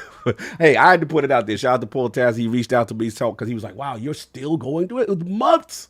You know what I'm saying? That's how bad I still wanted to play. Now imagine if I was in that situation today. No, you cannot. Anybody from New York, all New Yorkers, you can't get it. Like, bro, that's crazy on a country level. Wow. So look, we'll see what happens, man. I hope, like I said, I really hope, even though Attic probably makes a strong argument that they won't and they will stand on business, Sony will, but I really hope they reverse this policy, because it is really a tragedy to lock out entire communities and you're just getting started in the multiplayer space. You hit a home run, you're first at bat with one of your first joints, and this is what you do. And they got PC players have long-term memories. And to King's point, the ripple effect here, they've got 2 games in Concord and Fair Games. They're coming from first party, that they're going to be dependent upon PC players jumping into those multiplayer games, and they're coming, we think, in the next year or so. This ain't going to help you in any way, shape, or form. This could actually have that ripple effect. Yeah, shout out to Yago. I'm sorry, continue. No. I was just going to say, they're going to see those games pop up as PlayStation first-party games, and be like, oh, yeah, remember that Helldivers thing? Yeah, no, we're good. We're good. We had 12,000 games launched last year on PC. We're good. We'll go find something else these days. Don't worry about it. Yeah. And when you're right. You're absolutely right. The community don't play that. Shout out to y'all. They clowning me about the boxes thing. No, that's a real thing. I'm not. Yeah. This ain't a MANSCAPED ad. When Outriders did what they had the login issue, you had your man outfitted with his exotics, his guns. When the login issue, you could not get into Outriders. They literally showed your character naked in his boxers. Yeah. And you couldn't log. You just saw your man in your boxers and said, thank you. You still can't get in today. That was a real thing. I'm not clouded. Y'all clouded me, but I'm telling you, I got the receipts. That's how it went. Not Cog was in his boxes. They were showing it. Anyway, continue. They messing with me in the chat. They being messy. Anyway, that's all I got. Unless y'all got anything else with this whole situation. So, well, before I pass it, quick vote. Reversal or Sony stands on business? I need a quick vote. I think they're going to stand on business. I think that ignorant and that self-fulfilling almightiness, narcissistic foolishness. Ego is a killer, right, King? Yeah, I think they're just going to stand on that. They're standing on business, 100%. Yeah, so Sony's stubborn because they're at the top, right? So what they'll do is probably stand on business. We'll see. They're going to learn. So here's the thing. I don't think they ever expected this game to like do dramatic numbers. Never. And at the end of the day, well, who's the bulk of the people playing this game? It's PC. They don't care what the Steam players are complaining about. They will see the people that are willing to come over and use and migrate to a PSN account. They'll consider those people that still want to play more of a victory than the people that don't want to play. Wow. Well, it looks like it's unanimous. Y'all gonna like the poll at the end. Can Attic, you still there for a second? Do me a solid. Could you get these super chats for a quick second? Just gonna make a quick run, if you don't mind. Yeah. You know where we left off at? We've been putting that thing. Yeah, on, got the hearts on there. If you can take care of that, quick second. Okay, I'm going. We got a member chat for 3 months by Balatone. Where is the CM and the FTC when needed? Got a $5 super chat from JD Gamer. I don't trust PS with my info. They get hacked more than Diddy's gets ASS. Screw. It's crazy he got through that. Screw that. All they want to do is bolster their PSN 3 PSN's 3 sell our info. Probably, definitely. Alvin with the $5. Sony thought they could hoe on PC gamers like they've been hoeing on PlayStation gamers. Steam score went from an 85 to a 48 in 3 days. Oh my god. PSN, $5 per chat with the JFX88. PSN always gets hacked. Why would anyone sign up banana in the tailpipe? $5 per chat from Britt Belgrim. Breaking news, Halo Infinite reaches record engagement as Hell Jumpers move replaces in Helldivers 2. $5 super chat from Glizzy King 552. Glizzy King 552, I don't know. Also, Microsoft doesn't have a known history of getting hacked. That's a big issue because the anti-cheat has kernel level access to your computer. $10 super chat from BTM Maverick 707. Trusting the PSN account on your PC after all the times they've been hacked is like leaving your car at a specific game spot and destroy overnight. Hey Forte, love you, just kidding. Messy. $5 super chat from they're not letting me put a little thing over them anymore. Okay. Is it just read the $10 one. Okay. You are, I see Brett Bingham. This one. Who was the name? What's the last one? $5 per chat from Bean Dip Nip Slip. K dot on top, trying to strike a chord, and it's probably A minor. Not like us is fire. Shout out to the Realm. June showcase will be solid. We got a member chat from Necromancer. What's wrong with companies today? They used to be happy with you, gave them money. Now they also want the shirt off your back, personal info, and hide behind 800 pages of legal documents you can't read. Let me back up for a second. I just want to make sure we got XD Mellow, $5 super chat. Can't get the boot off Kong neck. Is dead already. They lied about believing Jen. They lied about sales. They lied about believing Jen. They lied about sales. They lied. It's them against. It's against them now. I want to make sure we missed those old ones. J Mac, member for 42 months. PlayStation standing on business. They do not mess with games as a service games. They cancel them before they come out, or they kill them. If they do, Xbox World Order.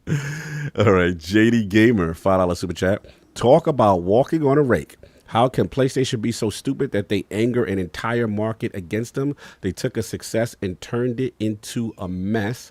All right, you got that one with the heart. I see that. We got Ballantone, member for 3 months. Yep, you got the CMA. And then you got JD Gamer. You said they won't let you put the hearts on them with the $5 super chat? No, now it is. Okay, yeah, so it looks like. So you read these. Wait, which ones you read up? Because I want to double read. You read these that I'm hearting already? Yeah, I read those. Okay, cool. We read that. We did math. I read all the way down to we got Necromancer. Brett Bingham. Okay. Yeah. All right, cool. So all that's good. JD Game is good too? Yeah. All right. You're a fool if you're willing to give your PSN info. Pathetic. Oh my God. Pathetic pork begging ponies. Something. No, I didn't read the Brett one. Oh, okay. Sorry. Okay. So Brett Bingham, $5 super chat. Sony literally pulled a Vader. I've altered the deal. Pray that I don't alter it further. Yo, as well. JD gave it to us in chat. You're a fool if you'll willingly give your PSN your info. And JD Gamer again with a $2 super chat. Pathetic pork begging ponies really got no games now. He's going in. He's standing on business. Clearly. We got a donation. Wishes to stay anonymous. He says, hope you reach your goal. Keep this anonymous and good luck. He donated $10. There's an alive. I came to get to LA in full gear, 100 we north of 800 now. We north of 800. So King. We advancing the line. You got to get the water, man. You have to put it on your head. Yeah. Some Crocs, get them ready. Oh my God, the Crocs. Yeah. I was wearing the Crocs anyway, but the whole get up is going to be crazy. I'm telling you, I'm going in the airport that way. And for those of you that don't know, we're getting King to the Xbox Showcase. Yes. Solve said they could only be one, so we got to find money elsewhere. Yes. Cogs going. We need King to go too. Yes. In the pinned comment, there will be a link that you can donate if you want to. Yes. Thank God I don't have to do that at the Keegley joint. So it's only at the Microsoft joint, and I'm cool with that. I'm cool. God forbid. No doubt. The joint. Could you imagine me being front row at the Keegley joint with that? Oh, be crazy. Diago said if we reach 1100, he gonna put the rest in. You better be quiet. Diago's, he gonna doing stuff. Anyway, dude's a really good dude. Yeah, man. salute to really you, Diago Betray. That's the homie. Salute. He said, "King donate. King want to fly first class." Yo, they no, actually, and this is not first class, bro. Yeah, see, here's the yeah, he's definitely going commercial. if we told Saul, yeah, we need first class, Saul shutting that down. All they money. Nobody going. Yeah, the thing is like before the pandemic, like when I bought Grace's ticket just to New York from West Virginia, it was like $800 just from New York to West Virginia. It like. The prices that it's like they're trying to get the money back they lost during the pandemic. Yeah, no doubt. Salute Realm, no doubt. All right, next topic. We got to keep it moving. Starfield.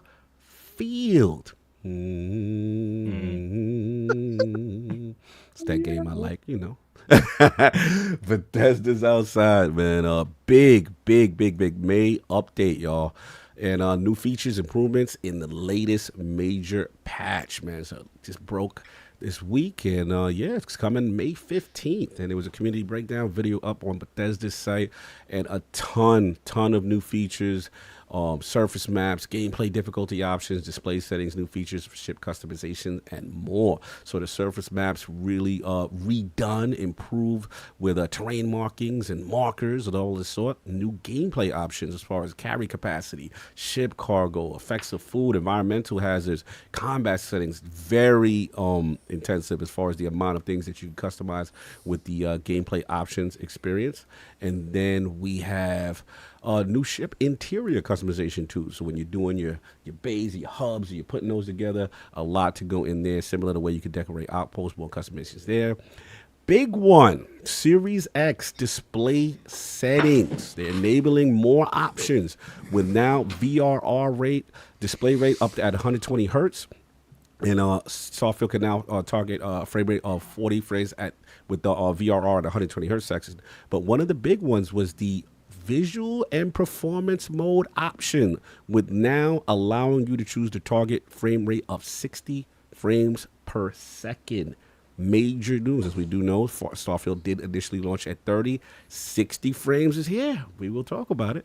And we got New Game Plus for those Starborns out there who finished the game, who knows what I'm talking about. Now they're offering new trait respecking, something that you couldn't do previously once you do your playthrough through the Unity, and a lot of other quality of life improvements, and it just goes on. This thing's pretty extensive. So yeah, this dropped, and again, big surprise for a lot of people in the community. I'm gonna start with Pong. He always be liking my Starfield post sometimes when I hum and put my stuff up there on Twitter. So real quick. What we got? You got another one. Oh, another one? I guess people. Oh, my camera went off. Yeah, what's up? What we got? We got a. Hold up. Is it on now? Yes. There you go. Okay, we got. Let me make sure. ZGL7. Oh, is it 2? No, ZGL7. He says, get General King to the showcase.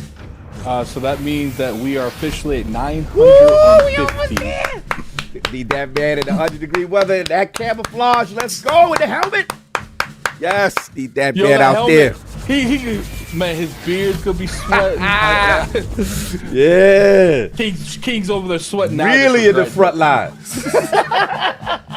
Heating up. That's what I like to see. Don't see me shaking my head. If y'all don't understand, the flogging of the king is happening right now. Right? So, all right. Behind the scenes, I said, nah, I'm not cool with asking for bread. Yeah. I'm not. I said, I just won't go. It's like, nah, you got to be out there. That's I had to push him. Addict made it happen. We had to push him. Yeah. We had to push him. He was doing that. And so I said, okay, fine. I'll put a T-shirt in the store. And if they want to buy a T-shirt, fine, they could get a T-shirt. And I forgot to do it. Right? I forgot to do it. No, I didn't. I did it on purpose. I didn't put the shirt. Yeah, what did I did. And I got the shirt. I got the stuff.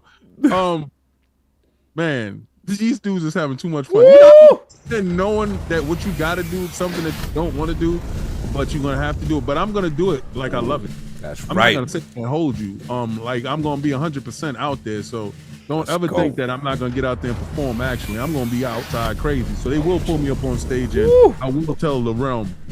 Y'all.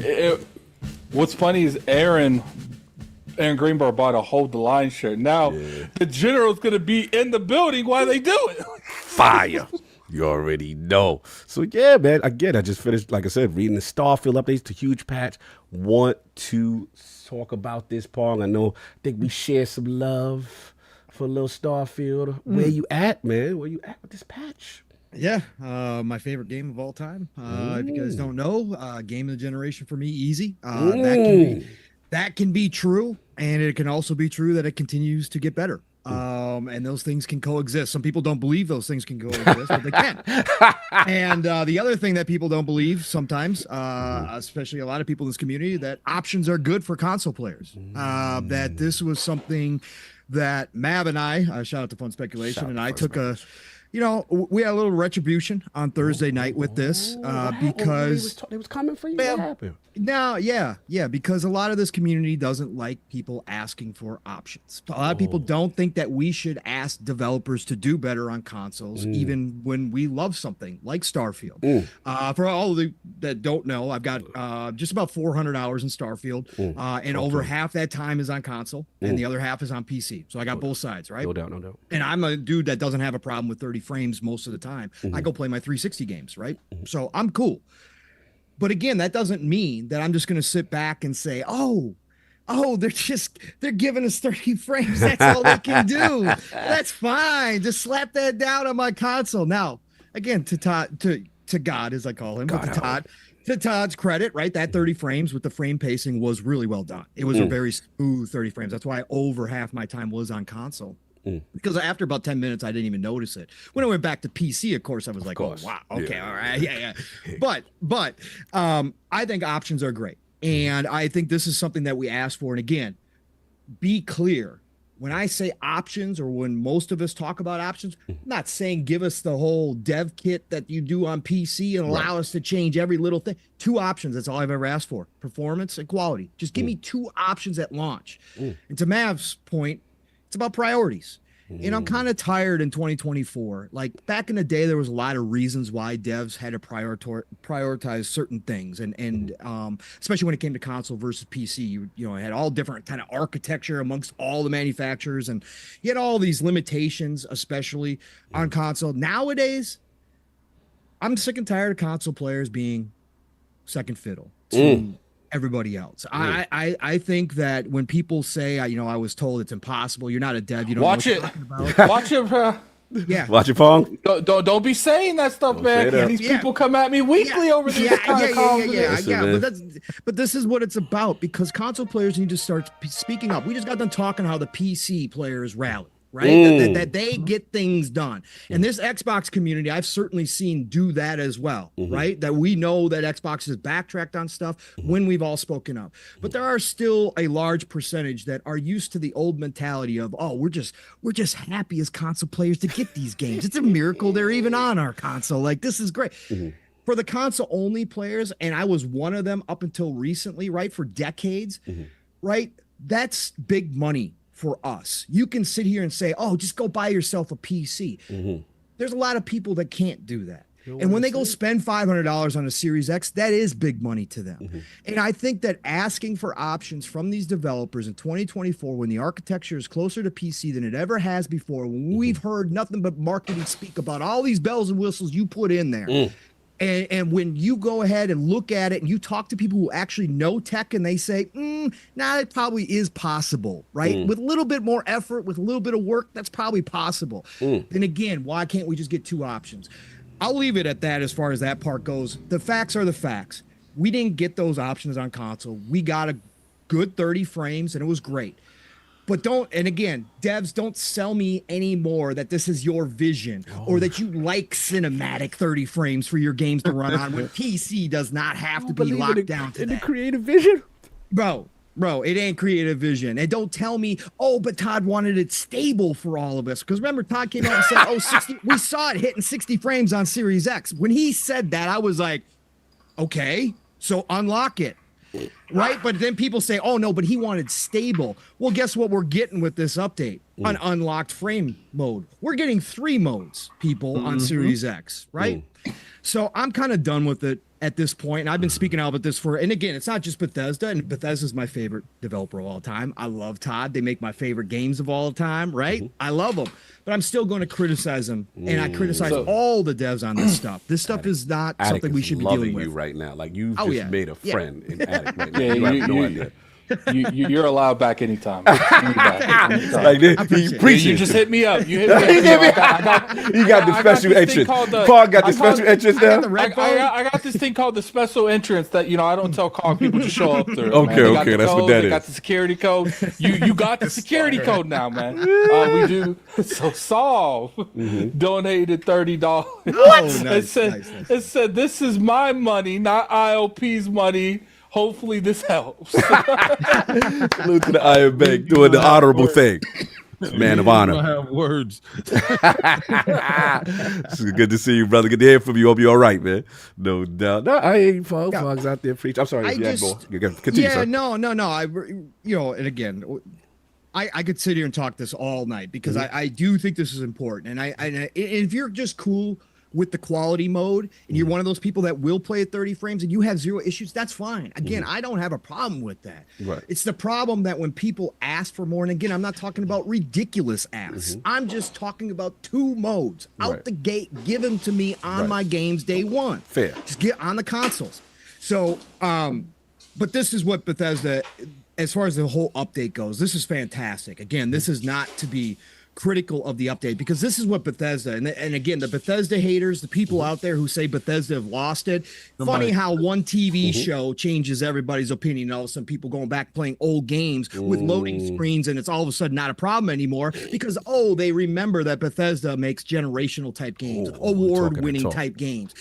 Listen, this is the funny part about gamers sometimes. So, again, we do this back and forth, but when it comes down to it, Bethesda updates and takes care of their games. This is Todd's 3rd baby that he always wanted, that took decades to finally get to this point. He's not giving up on this game. He came out prior to launch and said there's going to be years of updates coming to Starfield, that they have plans for Starfield. They don't even have the official modding tools yet. No, they should get rid of Starfield and work on Fallout. PC gamer. Shout out to PC gamer. Don't be PC gamer parroting certain things now. Yeah. Screw it. Just give up on Starfield and move to Fallout. Yeah, okay. No, this is Todd's baby. He's going to be here. This is now the trifecta of IP that he's always wanted with Fallout, Elder Scrolls, and now Starfield. This is something they will continue to work on. This update is massive. It's obviously that there was some of this stuff that was in the plans that obviously, due to time, resources, whatever, had to get the game out, just didn't make it, but they're putting it in there. There's some stuff in here, I do believe, that they've listened to the community and they're saying, guess what? Quality of life, that's fine. This has happened with all their games. All of their games have gotten this support. It's always been this way. This is why people play their games for decades. Okay, this is why there's still a couple thousand people rocking Morrowind 20 plus years later daily on Steam because not only of the dev support but the mod support. But Bethesda's doing their thing with Starfield. They're going to get Starfield to a point, and I've said this from day one. There will be, whether it's 2 years, 5 years, there will be articles written yet again by people who did not like Starfield out the gate that go back to it and say, you know what, might not have liked it out the gate, but guess what? I like it now, right? And it's a great game now. And that's going to happen. We're seeing it with Fallout 4. We're seeing it especially with Fallout 76. People were saying that game was dead, buried, and gone. Why are you even putting any more money or time into it? Look at it now. Look at it now, right? Money making, right? This is Bethesda's MO. This is why I love Bethesda. Their games change and improve over time, whether it's the dev work or the modding community. There's always something new going on with Bethesda games. And again, I got to give my hats off to him because, Todd's interview with Greg Miller was great. Yes. But Todd, the couple of things out of that interview, first one, Todd's not retiring anytime soon. Thank you, Todd. And number 2, Todd and that veteran team that he has, they've obviously got a lot of new people, but he's got a veteran core there. They make the games they want to make, even if they know that maybe some people aren't going to appreciate them, and they're not going to change. Todd made that quite clear in that interview. He was expecting some pushback on Starfield because it wasn't exactly like the other games in certain ways. He was expecting that, but he's cool with that because that's what they wanted to do. That's the type of experience they wanted to give. Now, all they're doing is making that experience better and fixing those little quality of life things that can be done. And they're getting it ready for Shattered Space. When Shattered Space drops, I can guarantee you a whole lot of people are going to be jumping back into Starfield again and checking it out. What about when they jump back in, they're people? Are they jumping in then? Yeah, they might be. Do I think that it could eventually happen? Sure, King. But nah, that ain't happening this year, I don't think at all. I just, again, great update, fantastic work. I wish we would have gotten one of those modes out the gate to go along with the quality mode on console. Give people a choice. Even if you don't think it's the best experience, that's up to the gamer. And the gamer should always be able to decide, just like PC players can do every single little thing to get it just how they want it. We don't need that on console. That's fine. But give us two options so we can choose as gamers how we want to play the game. And I don't think there's anything wrong as a consumer, as somebody who's putting out money, to ask for something that is possible, right? That is possible. That's not 4K 120. Right now, we're not doing 8K. Give me 8K, or I ain't buying your game. Nothing ridiculous. Just give me two options. So yeah, no, this was great to see this update. I love Bethesda. I love Todd Howard. I want them to be around for a long time making these games. And shout out to all the new Bethesda fans that showed up now because of the Fallout TV series. I'm so happy because of that, man. And I can't believe how many people have never touched a Bethesda game before. Like, that shocked me. But welcome all. Go try Starfield after you're done, because they're updating it. So. No doubt. Salute. So, we got a couple that didn't say anything. They just, it was just like, and I'm not saying their names. Yeah. So we're 80 away from 1100. Woo! The general. Yeah, we're 80 away from 1100. And it's in y'all the line. Generously said if we hit 1100, he'll clear that gap for us. That's right. Xbox So fatigue. we need 80 more, guys. We need 80 more. Xbox hat, Xbox jacket in that LA heat. Let's go. That's what I'm talking about. Lord. I want to get you in on this, man. Starfield, huge May update. Thoughts, sir? Yeah. I mean, Pong was preaching it. Yeah, he's was preaching. I'm looking forward to the maps, the surface maps. Looking forward to the buggies, being able to drive and saw stuff. them little vehicles in the thing. I saw a little vehicle. Yeah, I saw they had a little clip in there. I was like, okay, all right. That was cool. I do wonder how that's gonna work. Yes, especially with the exploration, right? Because how they do the planet scanning and all that. All right. Yeah, even like on an engine level, like I do know, like they do little tricks of how the assets are displayed on the planet, and now with a car or a buggy, you'll be probably going faster, right? So I do wonder how that's gonna work. But I mean, yeah, I'm looking forward to all those things. Starfield is one of my favorite games for sure. I'm not gonna beat it anytime soon. It's just one of those games where I just play it and I just go out on a planet. And it's gonna be like that for a while. That's the way I like to experience a lot of Bethesda games, is just to go out, just discover, just to explore and things like that. So I've been having a blast with that game. And look, with this 60 FPS conversation, I'm glad they added it, right? With the 60 FPS, they never said it wasn't possible. Right? They just said it was their creative vision, and options are always good. And my whole thing is, if you say something like, this is your creative vision, and it isn't spread universally to other platforms like PC, if that's your creative vision, so on PC you should be like, okay, 30 FPS on PC, awesome, right? Because that's your creative vision, but it isn't your creative vision at that point. It's your current limitation, whether that's the budget or the timing.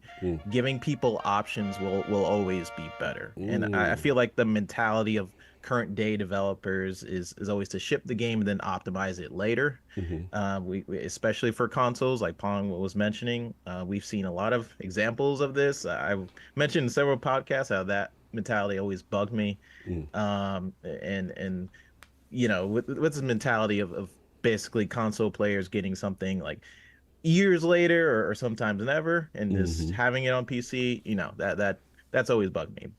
But yeah, they know PC players wouldn't tolerate a comment like "This is my creative vision," and then having a creative vision. Creative vision should never be tied to lower frame rates. That's my opinion. Now Starfield, when it launched, I do also want to note that it's probably the most polished Bethesda game I've ever played. There was that mentality with Starfield, like, bug Bethesda, right? That was a big thing with Bethesda games. But when Starfield came out, it was very smooth. I didn't experience any bugs really, and that 30 FPS, while it was only 30 FPS, when people talk about it, it felt good. It was a good 30 FPS, but it is really annoying for me to hear stuff like that. So that's the negative sort of side of the conversation. I also do put Hellblade 2 in that bucket. We doing it.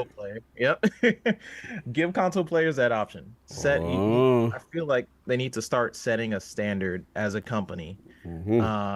Since consoles are very close to being PCs. What you can do is set an expectation to have options for players who want to experience your game. It does remind me of the whole Baldur's Gate conversation, like, this game, it's not possible to run on the Series S, and then you have people out here saying, despite the minimum spec being lower than the Series S, and then what ended up happening? They got it to work on the Series S, and then the game was even more optimized on all consoles because of it. So really, it comes down to priorities, like Pong mentioned, development pipeline.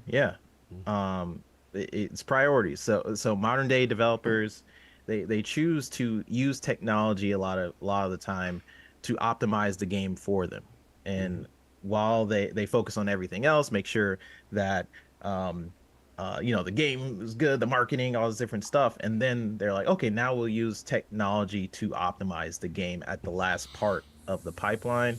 And what that tends to do is that we get that update months, years later. So I feel like what a lot of developers need to start doing is thinking about optimization in the beginning, and really figuring that out. But I mean, I'm a console player primarily. I do have a powerful PC. I play Starfield on it occasionally, but I love consoles. I love sitting on the couch and playing a console. Yep. So I do hope going forward that we don't get this creative vision talk anymore. You don't want the vision talk no more. I don't want no more. All right. So it is what it is. But that's pretty much my thoughts. No doubt. Respect. Lord Attic, your ears were perking up with 60 frames per second talk. Your thoughts, sir? Starfield May update. This shows it could have been done, just time and resources. I do agree that we need to stop with this like rhetoric that like everyone gets a better product than Xbox. Xbox doesn't even really get exclusives, but PC does. And I feel like Microsoft definitely needs to improve on like the perception and treating the people that do invest into their ecosystem in terms of hardware a little bit better. I know it's not all like their fault. They needed that Starfield out in that certain amount of time, and I still enjoyed heavily what I played. I still loved what I played, but I do think that when it comes to specific things on like how these consoles run, they need to do a little bit better. No doubt. Salute. You already know. Yeah, that's a good point. Lord King, I don't think people want to ascend. Seem anti-ascendant, Mr. Platform. People want consoles to hit 60. This seems in contrast to previous statements. Well, they wanted to hit 60 because marketing came out and said 60 was the standard. Marketing comes out and says 60 is the standard. You're still doing 30. Then what the hell is the standard? When does it start? I'm trying to figure that part out. So what we talking? The standard is on. Yeah, thank you. So all right, let's get over to the PC, right? So what is it? Is it console? Is it PC? Is it this or is that? I think a lot of decisions was made during different regimes. I think we are witnessing different regimes inside of Microsoft all at one time. Okay, break it down. You know, being that you saw the head not move, the bodies was changing in between, and different ideologies was happening all at once. Yeah, 4K 60, that was a thought process until you interject this Series S. All right, so their max is 1440p, 60 frames or 120 frames per second, but that's not optimal in certain games. The parity clause tied the Xbox Series X to these things, and when you interject that parity clause to it, all right, so what we're going to do is skew to the lowest common denominator, and we'll fix it after the fact. So now you're skewing to the lowest common denominator. All right, that's 30 frames per second. Then we can do max brute force resolution on the Series X. The Series X would get to wherever its cap is. And then on PC, we have it open market and we do it like that. So, all right, we're looking at it as a platform. That's what I believe they changed to the platform. Then I believe they said, okay, well, what we're going to do is we're going to do away with the parity clause. I think Baldur's Gate 3 lost their hand into looking at it saying this is hurting us because we could have been here, but we were held back by this. Mr. Platform. Right. Initially. And initially, and they thought it would not be a problem because they had Starfield to hold down that month during that period of time. It's always a problem when a game of that magnitude misses your platform at release. Facts. So it's always a problem. All right. So now that we see that they have dropped the parity clause, you're starting to see that wall come down. They said 60 frames per second on Series X. They don't give a damn about what you feel about with Series S. Yeah, Lil Man was not mentioned in that. Lil Man was nowhere to be found. I was like, oh, they act like he not there. I said, right? This different. But this is, I believe, this is the changing of the bodies side of Microsoft and ideologies that's going on there. So now with that unshackled, with Little Man, all right, he's going to do whatever the best that he's going to do, and that's cool. But we're going to focus on maximizing, and I think they see the threat of the PlayStation 5 Pro. The PlayStation 5 Pro is getting up to where the Series X is. If you optimize the games specifically for the Series X, whatever the Pro does might be slightly more. But if you're maximizing your console, you're the dude that eats consoles for breakfast and all this other stuff, you're maximizing them, you're giving them the best opportunity to win in this space. So 60 frames and performance modes should be mandatory when it comes to your $500 console. Okay, we ain't ascended no more. We back down. Okay, I like this. No. We not ascended. We coming back down. Wait a second. Wait a second. Slow down. I got a time out on me. Time on me. I'm doing too much. Still here. No, but better announcement is we have hit 1,500. Woo! Advance alive, baby. Let's go. That's right. We did it. King in LA. King in LA. Listen, yo, salute. We got one of the best communities, yo. Like, for real. This is the wildest community This is, ever. yo, I don't even know what to say. Like, real talk, like, super humbling.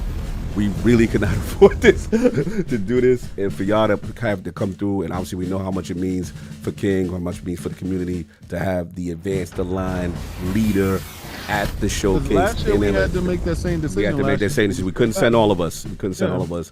You know, me and Anik went, and then logistically, you know, King couldn't. So it is super important for him to be there, and man, that means a lot. Like, real talk, like. Man, best, super humble. I don't even know what to say. That is crazy. Salute to y'all.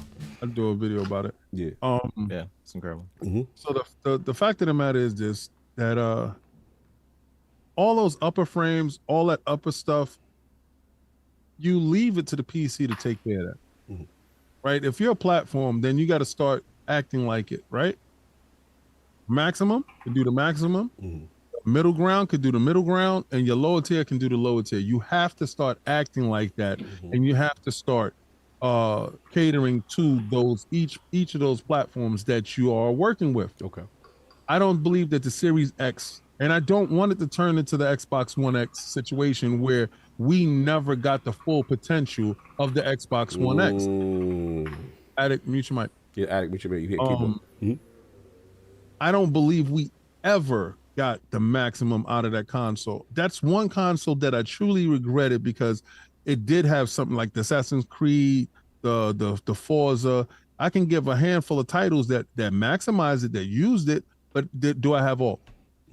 Can I say one title in this generation that I felt maximized my Series X? Not one. Not one yet. King, why do you think they didn't learn from the 1X?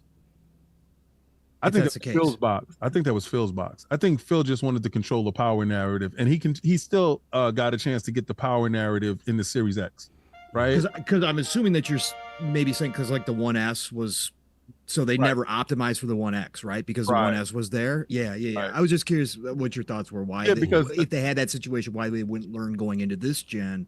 If you're going to do this 2 SKU setup, right? Which is fine. You can do this 2 SKU, but you can't have that parity in there. You that can't parity ask thing, for that parity. It killed him. It killed him. Yeah. And all right, so going into the next console, I don't that 2 SKU in that manner. I don't believe it ever exists, and I don't believe that parity clause ever will be there, because I believe that this is the reason why also the same team, what we are hearing is the Surface team is working on the next console, because I think it's a change of philosophy. The change of philosophy is going to give you whatever games is going to be at the maximum at your best box. Why hamstring yourself in a fight unnecessarily? You don't have to, right?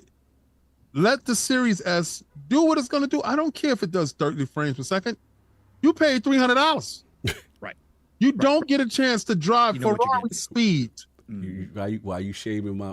Because I'm on a it's not a shame. I'm on a $1 menu budget, and you that's your problem. You got to know what you're standing at. Right? I want to party in the. I want to be the VIP with you. I can't. No. You stay down in the lower bowl. See, you don't ever go to a football game and wonder why you're not in a player's box.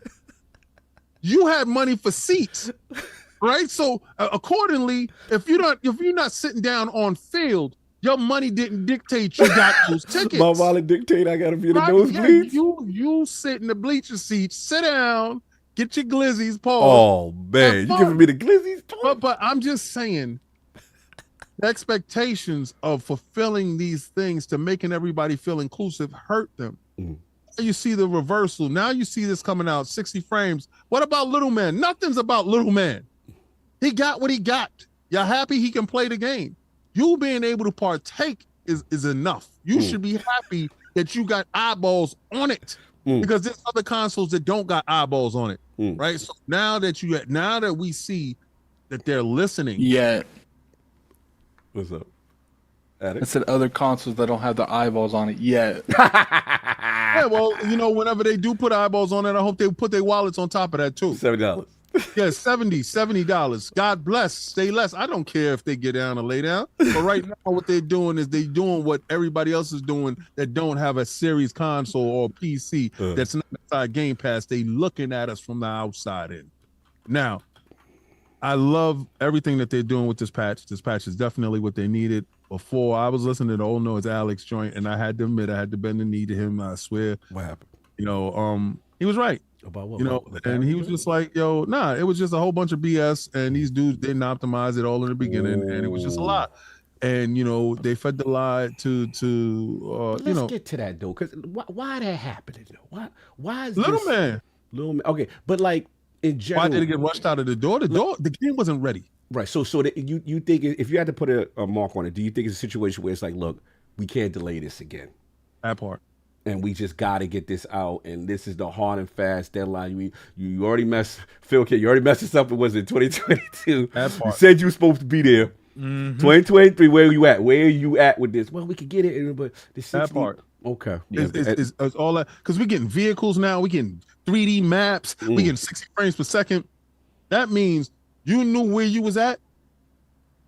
I'm going to fix this before Shattered Space come out. All right. True. But in Bethesda's defense, it's not their fault that the rest of the Xbox Game Studio lineup was in its shambles period of not having games out. No. And then now you put pressure. Let me be God Howard for a minute. Now you put pressure on me to have my game out and looking at it to be the savior for your console. But your Redfall did what it did. Oh, yeah, okay. We ain't going to talk about that. And then around that time, Bethesda, they normally don't announce a release date and then Yeah. cut Right. it. True, true. God messed up. definitely- God messed up that time. He slipped Right. up. Well, Redfall he put the was date out supposed when to he's be too the early. breathing room. And had Redfall been good, had Pete Hines and them did they due diligence Be respectful. in that situation. Be respectful. I know, yeah, I hear that, but I'm just saying, whoever was in charge at that time, it was All right. Respectful to our legends. like damn I it. said, words is words and truth is truth. So we're gonna be on the truth. We're gonna stand on the truth. Uh-huh. Who was in charge of this, and it didn't get to where it's at, but it is where that now. Yes, yes. Now, all those games needed to cook. Mm. Now, it's not their fault that when Microsoft acquired them, they needed them to get out there with no battle training and get the fight. Get out and fight. You just, your first day on the job, get out there. Get out there and fight. Save Go our super- company now. So it's not their fault, but this is what happened. So same thing with ABK. Mhm. Get out there and fight. This is what it is. I'm happy with the patch.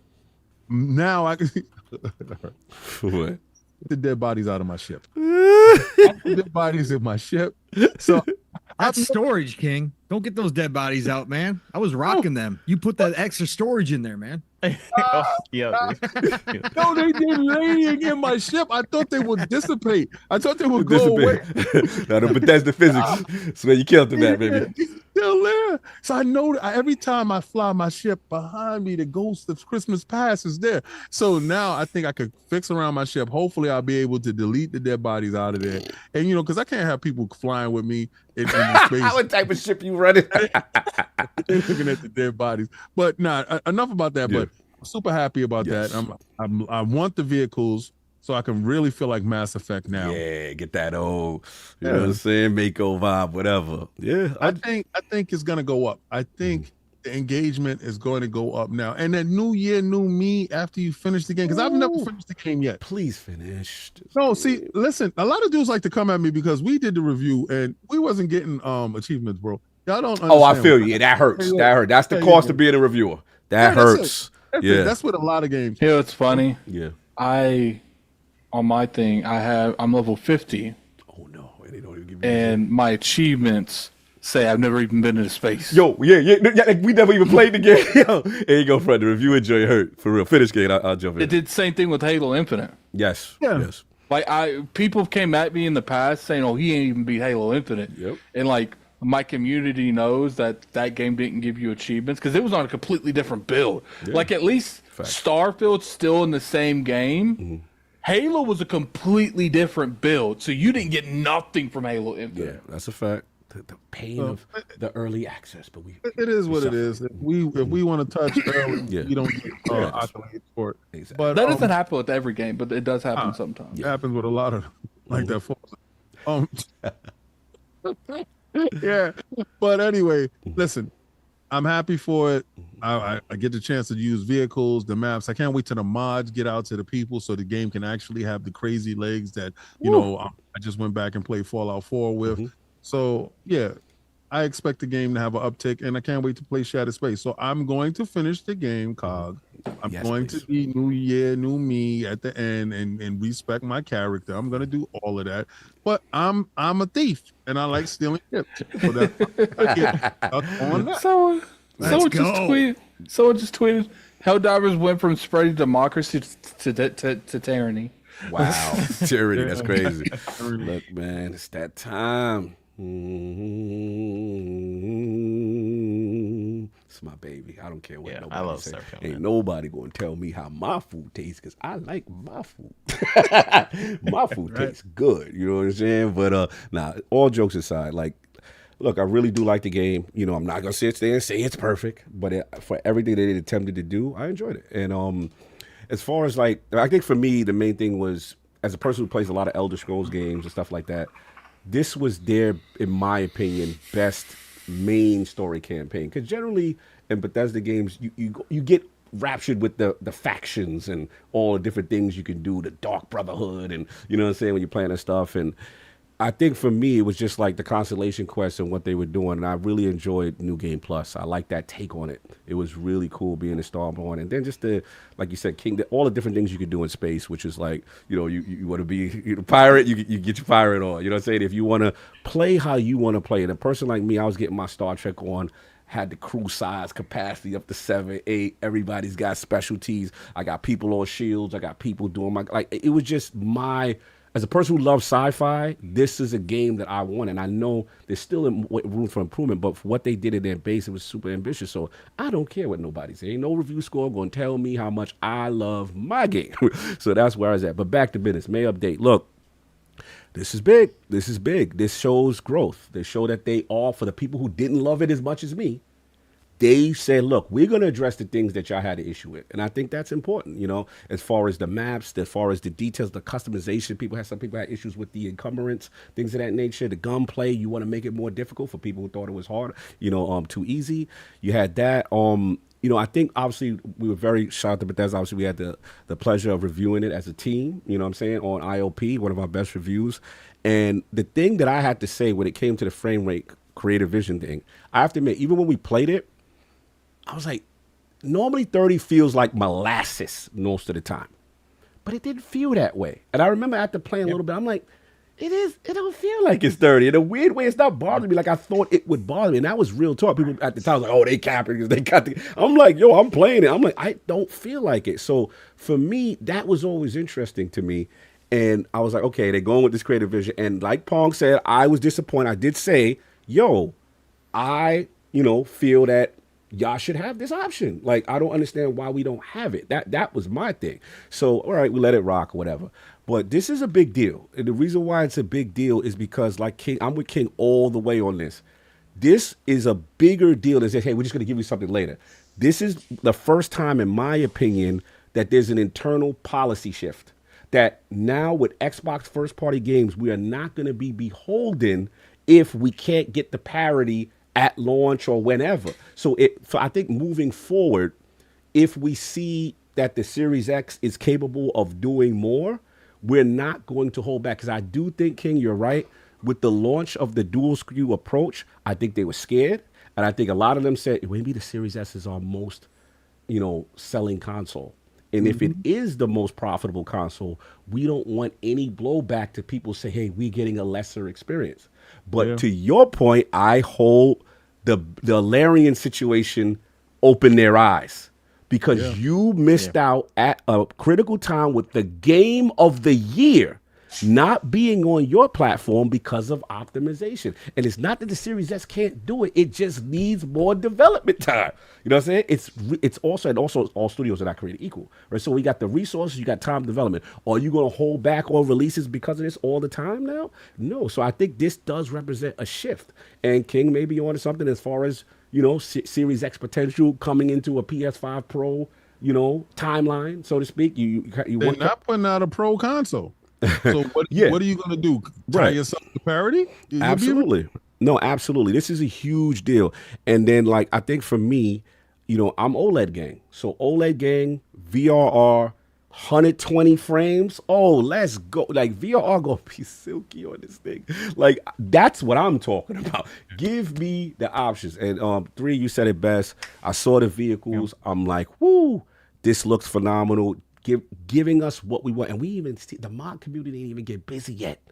Once the mod communities get busy, we're going to have a different conversation about where Starfield is in the Pantheon as this thing continues, as anybody who's been with Bethesda. So I don't care what nobody score say. You know what I'm saying? I really don't. I mean, it's cute that y'all got an opinion and it ain't stopping what I like. But at the end of the day, this is huge. And the last thing I say, bro, if y'all played the game and y'all beat it, y'all know there's a lot of things that were left unanswered, especially House Varun. There's a lot of things there. So when I see that Shattered Space DLC or that expansion, I'm excited. I've been dying to get back into this game. So yeah, this is a beautiful thing. Like, I love what I'm hearing. It's giving me an excuse to get back into it. I'm surprised we got it this early, which means that it tells me that Showcase is going to be packed. So they're talking about this now. So yeah, now this is good stuff. Something this big to drop it now on a Freestyle Friday. Oh yeah, just outside. We're outside before. So yeah, man. Salute to them. Salute to Bethesda. And again, I hope this moving forward, as far as you know, the Series S and Series X thing is kind of the new wave, because I think it represents something. But that's just where I'm at. Anything else before we move on to the last one?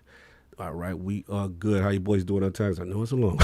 Everybody's rocking. Everybody's good. Man, come on. I just did 5 hours. I know. I always feel guilty because I'm like, we the longest podcast in the game sometimes.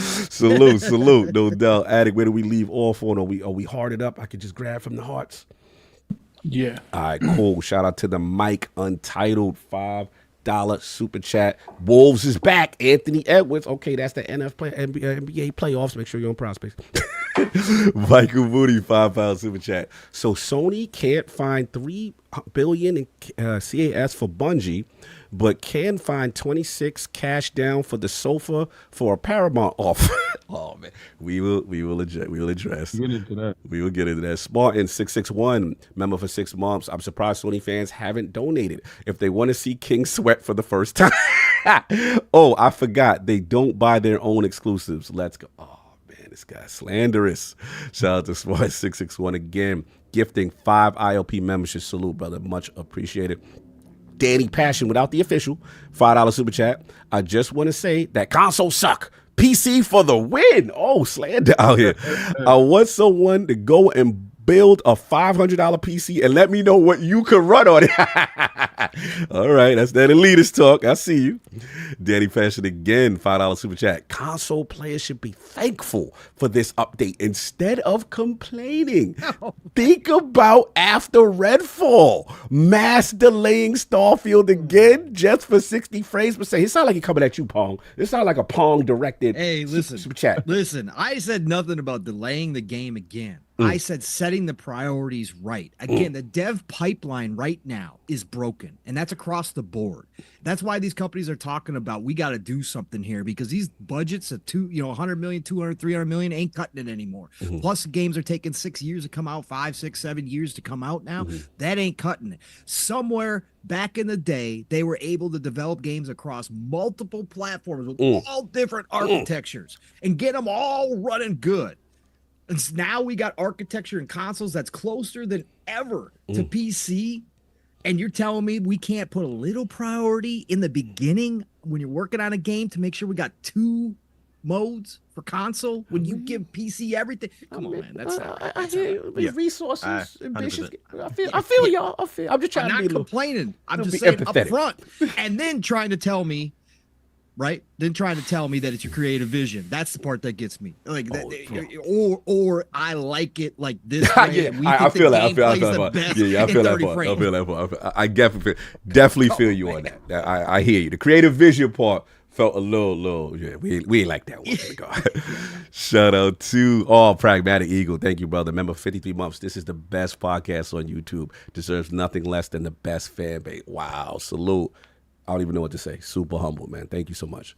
Risk it for the biscuit. The Aussies are up. You know we're going too late now. With the 8, salute. He said it's going to suck now being at the showcase, terrorizing that lobby. Pour one out for me. I'll definitely be there 2025 with my boy Umbra. See you there. Yo, salute. Risk it is one of the coolest people to meet in real life. He is absolutely hilarious. We got a chance to build. That is the homie. Damn, man. I wish he was coming in, man. Because now King, like, he going to be there. So it would have been cool to link up, man. Now we hopefully 2025, no doubt. Shout out to Hargeet Shani, $2 super chat. For your information, the parody was about features, not performance. That is true, Hargeet. The only thing is, I do feel that they are relaxing on performance, though. As far as Series X and Series, I do get the sense. But you are correct to let alone it was features initially. JD Gamer, $5 super chat. Panel, what if the next Xbox, instead of it just being 2 SKUs, it's 3? Big man, or like that. Big man, $500. Little man, $300, and portable man, $400. Which one are you getting? No, there's just gonna be the portable is gonna be the biggest. So too. Little man is gonna technically be the portable, but I believe the portable will be able to be as powerful as the regular one because I think they're gonna be able to give you a GPU when it's docked. There's so many different ways they're able to use it. I don't think you see a little man in the sense of gimping the place, the fan base in that way. I don't think that happens again. I don't think. And I believe there's a reason why like Sarah Bond was on the stage and saying like this is our biggest jump in like hardware, right? And all the rumors about it being a handheld device. I feel like it'll just be maybe a dockable experience where the console is there, it's very powerful, but then you can take it on the go as well. So we'll see how they end up doing it, but no doubt. Yeah, answer the question. As an enthusiast, I'm always going to go to the top that I can get, right? And I think there is going to be, I don't have a use for handhelds really in my life, but if they do it right, and I've said this from the beginning, if they do it the way that I think they're going to do it, where the handheld and the console are, like, they're going for the seamless strategy across all devices, right? It's going to be seamless. And if they're going to, I think it's going to be enthusiast device across the board. And I think it's going to be like that high end, like expensive. Yeah. I don't think they're coming in at 500. Okay. I think they're coming in and they're going to say, if you want a console, it's going to be 700 plus. I do think they're going to go for the high end experience, and it's going to be there for the people that really want it. And I'll be in because I enjoy the Xbox ecosystem. Like, I will be there even with my PC. I will be. I won't go to the 7. You ain't going to the 7? You ain't going. I'll go to the 6. You're not going to ascend to the 7. No, I don't believe that they're going to do 7. Okay. I think 6. I think $599 is the initial, and then they can drop it down to $499 or whatever whenever the PlayStation does decide to come out. Okay. but they do have that deal with attacked. Intel. So that could be a thing where they go away from the AMD chips. I don't know how that's gonna work. But And that's another conversation too. Yeah, that's a whole nother because the AI chip's going to be in there and everything else. We got backward compatibility to deal with when you have different architecture. Well, see, that's also where the AI chips and stuff comes in at. If you're able to fabricate and make the machine believe that it's something else, and you're able to do that in the background. That's how, shout out to, Bill Stillwell, the guard. And, the Great Wall of Bill. How these guys got that stuff to happen. But to your point, I do believe, because they didn't sign the contracts with AMD yet, did they? I know Sony did. That was the thing. I think they were the one console that didn't, but I'm not sure. I want to double check that. We'll double check. We'll fact check. No doubt. Yeah. All right, JD Gamer, and last one, Spartan661 follows, which is Skyrim has been out for 13 years. It has the most amazing mods ever in a game. Starfield is in its infancy. It's a game of the generation of its time. Salute to Spartan661 holding Starfield down. You already know. All right, and this is the final topic, guys. All right, low combo one. Attic and King starts with Attic's topic. Sea of Thieves. PlayStation reviews are out. It's just 9, but looks like currently sitting at an 83 on Metacritic. Obviously, Xbox One has been out based on 78 reviews, sitting at a 69. So I don't know what Attic wanted to talk just in general about Sea of Thieves and that, and then we got some other Sony stuff to talk about. But Attic, you are up with Sea of Thieves. Yeah, pretty much. I saw Sea of Thieves. It was like high 80s on a Metacritic.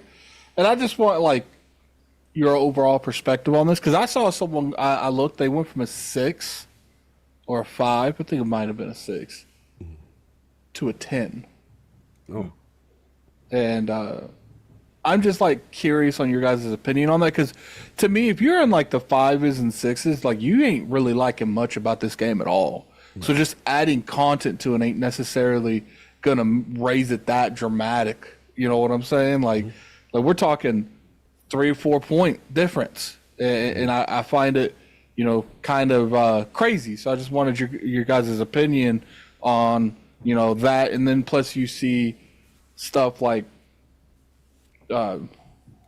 journalists saying that they played Hi-Fi Rush on the Xbox, and then when they reviewed it on the PlayStation, they said it's the first time they played it. So, people being caught red-handed lying, like just blatantly lying. And I want your guys' opinion on, like, maybe Saab was on to something when he said the best thing about these games being more multi-plat is now these games actually have the ability to be fairly judged without console bias on the person reviewing it. Are you implying that now that the platforms have opened up, the objectivity has opened up? Oh, yeah, completely. Because it's just crazy. Like you don't have to look more than past that individual that reviewed Hi-Fi Rush and gave it a high score and didn't even review the Xbox One and said he played it, just didn't like it. Yep. Well, here we are. I want King to go first. King. Yes, please. Adding what you got. Well, I mean, this is Xbox tax at its finest. This is a Here we beautiful go. thing to see. I'm glad that Xbox decided to throw certain games over there so they can show you in real. I just want to point out that the chat loves me right now, but they was hating me 40 minutes ago. Continue. Continue. They can love you. They hate you. That's whatever. Good. Continue. Let's hear about this, some taxing stuff. I love this, but this goes into a bigger problem with Metacritic, right? Games of services that launch initially in one state, they should be having an annual or semi-annual update when they give content to it, so to see if the game changed from its initial state.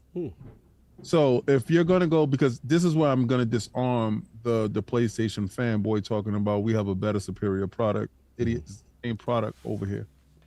So that doesn't hold weight. What you got is what our latest build is, and we just send that over to you. So if you're going to look at the old Metacritic score, and this is what they're using as ammo to the new Metacritic score, well, then that should have been updated over the period of time, right? So I looked at it, and I had it here that, let's see, did I delete that? Let me go into my trash. Yes, I did. Yeah, let me pull that up. All right, so the Xbox One has 78 critic scores, and it came up to a 69. PC had 34, had 67. Xbox Series had 1, and that was to be determined, and PlayStation had 6, which was 88. I think all of them should have been updated and reviewed and given the same exact score because it's the same exact game.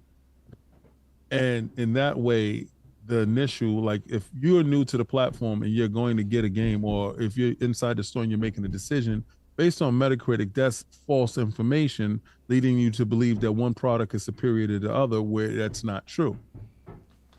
I see this happening and I'm seeing it in real time, but now going forward, I believe Xbox games will be given a fairer shot because they are on edge. They don't know what games is going to go where. So it's very clear before, when you knew Xbox games wasn't going to PlayStation, wasn't going to Sony, Nintendo, wasn't going anywhere else. It was just going to be there, bomb it. Now, you can't bomb it because you don't know if that game will. All you can do is port beg now. So port begging is in, bombing is down, right? Until you officially figure it out. I'm pretty sure if Starfield ever made it over there, the review score would be completely different than the initial. And they would say something like, well, you know, due to the update that they had in Shattered Sky, and this is what changes my opinion of it. Well, go back to it, and I want a new review process on Starfield after the patch, an after patch review, after DLC review. And then we'll see exactly if the score is the same if it releases on another console. It's just these little things that are disingenuous, that if it had a bad score and it changed from initially, is it still a bad game? That should not be held against it. It should change the same way if it releases on another console in a better state. You should have that same score translate all across the board. So that's just my opinion on it. I don't like it. I don't like looking at it and saying that's not the same game that launched without the crack and without a body. You know, it's not, because I played it initially, and then we played it again when it had the Jack Sparrow thing, and it was a completely different game and it was more fun. I just said more content, more fun. They should raise the score, and they don't do it. That's on them. But I don't like what's currently happening. I don't like it. All right, man, it's spoken. Let's get Pong on this, man. Where you at with the Sea of Thieves PlayStation reviews that out? This is another topic. I could go on forever. I've been all over this. This is something I've been speaking on for years. The review process is broken. Again, most of us here, I think all of us here, like you said, Cog, about Starfield, don't allow reviews to tell us what's good or not good to us, right? But the review process in general has been broken for a very long time in the video game industry. I don't know a good answer for exactly what King was just talking about, because we do have so many games now that are updated over time and should reflect that in the reviews. I've called for a certified review board of some kind. that is, much smaller than currently everybody and anybody reviewing games, but that actually has a certification process that actually has, basically a license to review games that comes down and does this kind of stuff. That will take the job seriously enough to go back and re-review games after patches. Again, anybody's got any ideas, I'm all for any, because right now it's broken. But this makes obviously sense because it's a different game from when it came out. Sea of Thieves has been wildly successful. It wasn't wildly successful in the beginning when they almost canceled the game, right? It wasn't wildly successful, much like Fallout 76 wasn't, right? Not wildly successful, but the game changed and evolved over time. And they saw over 15 million players just on Xbox or alone or whatever it was.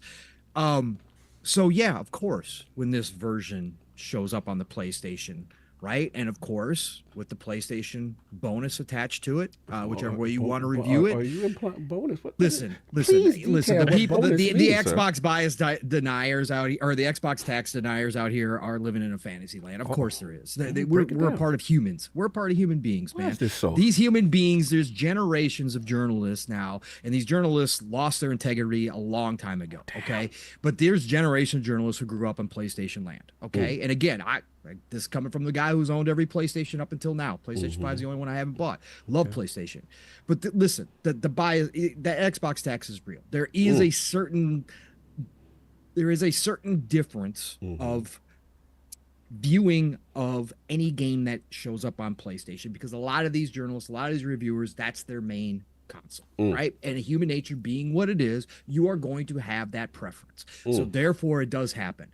But again, they are getting the best version, right? They are getting the most up-to-date version for the first time on PlayStation. The reviewers are certainly going to they're not going to, even if they played it previously, even if they had previously reviewed it, when it's on PlayStation, they're going to go in with oh, I forgot all about that. This is a brand new game on PlayStation. Let's see how this thing plays. That doesn't always happen on the other side. Okay. So on this side, yes, it's going to see that high score. I'm happy for the Sea of Thieves team, obviously. Right. I mean, this is fantastic. This is what they wanted. Again, they had secret rooms with the windows with the fogs. Yeah. Like this is what they were looking for. Like a developer wants his game to be played by the most people. So I'm happy for the team because his review scores, obviously it's finding success over on PlayStation. Obviously we saw the store, it was top seller on the store and all that good stuff. So this is great for them as a team, and it's great for Xbox's initiative that they're trying to do here by putting these games elsewhere. But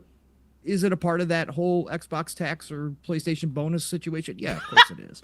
Of course it is. But it does show how much they've changed the game, and that's all credit to the Sea of Thieves team for what they did all these years to make that game really, really a good game that so many people love. So hats off to them. All right, so starting out shooting early. Okay. Lord 3, your thoughts on the early Sea of Thieves PlayStation reviews? Yeah, I mean, I agree with following the review progress, the review process, and back to the tax again. Broken. I mean, listen, people know me as the tax collector. I had a whole post about. Wow, so break it. All right, so you on this now too? Okay, so break it down real quick. So those who are uninformed. Yeah. So basically, if you're a live service game, I don't know what the best way to do this process is, but if you are a live service game, the beginning of the game's production, let's say 3 to 4 years down the line, is pretty much like a vastly different game sometimes. So that process where you need to update that game, something needs to change there. And when I was kind of going into the Xbox tax post, what people was basically like commenting to me, DMing me about, it just talks about like internally it goes into different levels. You have the developer level, where a lot of developers prefer to develop on the PlayStation first and then port your game to an Xbox. That's one side of it. But then you get the other side where journalists, different the IGNs, just different journalists prefer a PlayStation review copy. So what ends up happening is you get more PlayStation reviews even if the game comes out at the same time. So this is just outside of the Sea of Thieves range. You get like 80 reviews on a PlayStation and you get like 20 on an Xbox. So that's when it releases at the same time. Now, Sea of Thieves is a different situation because you are getting where this game has been out on Xbox for a long time.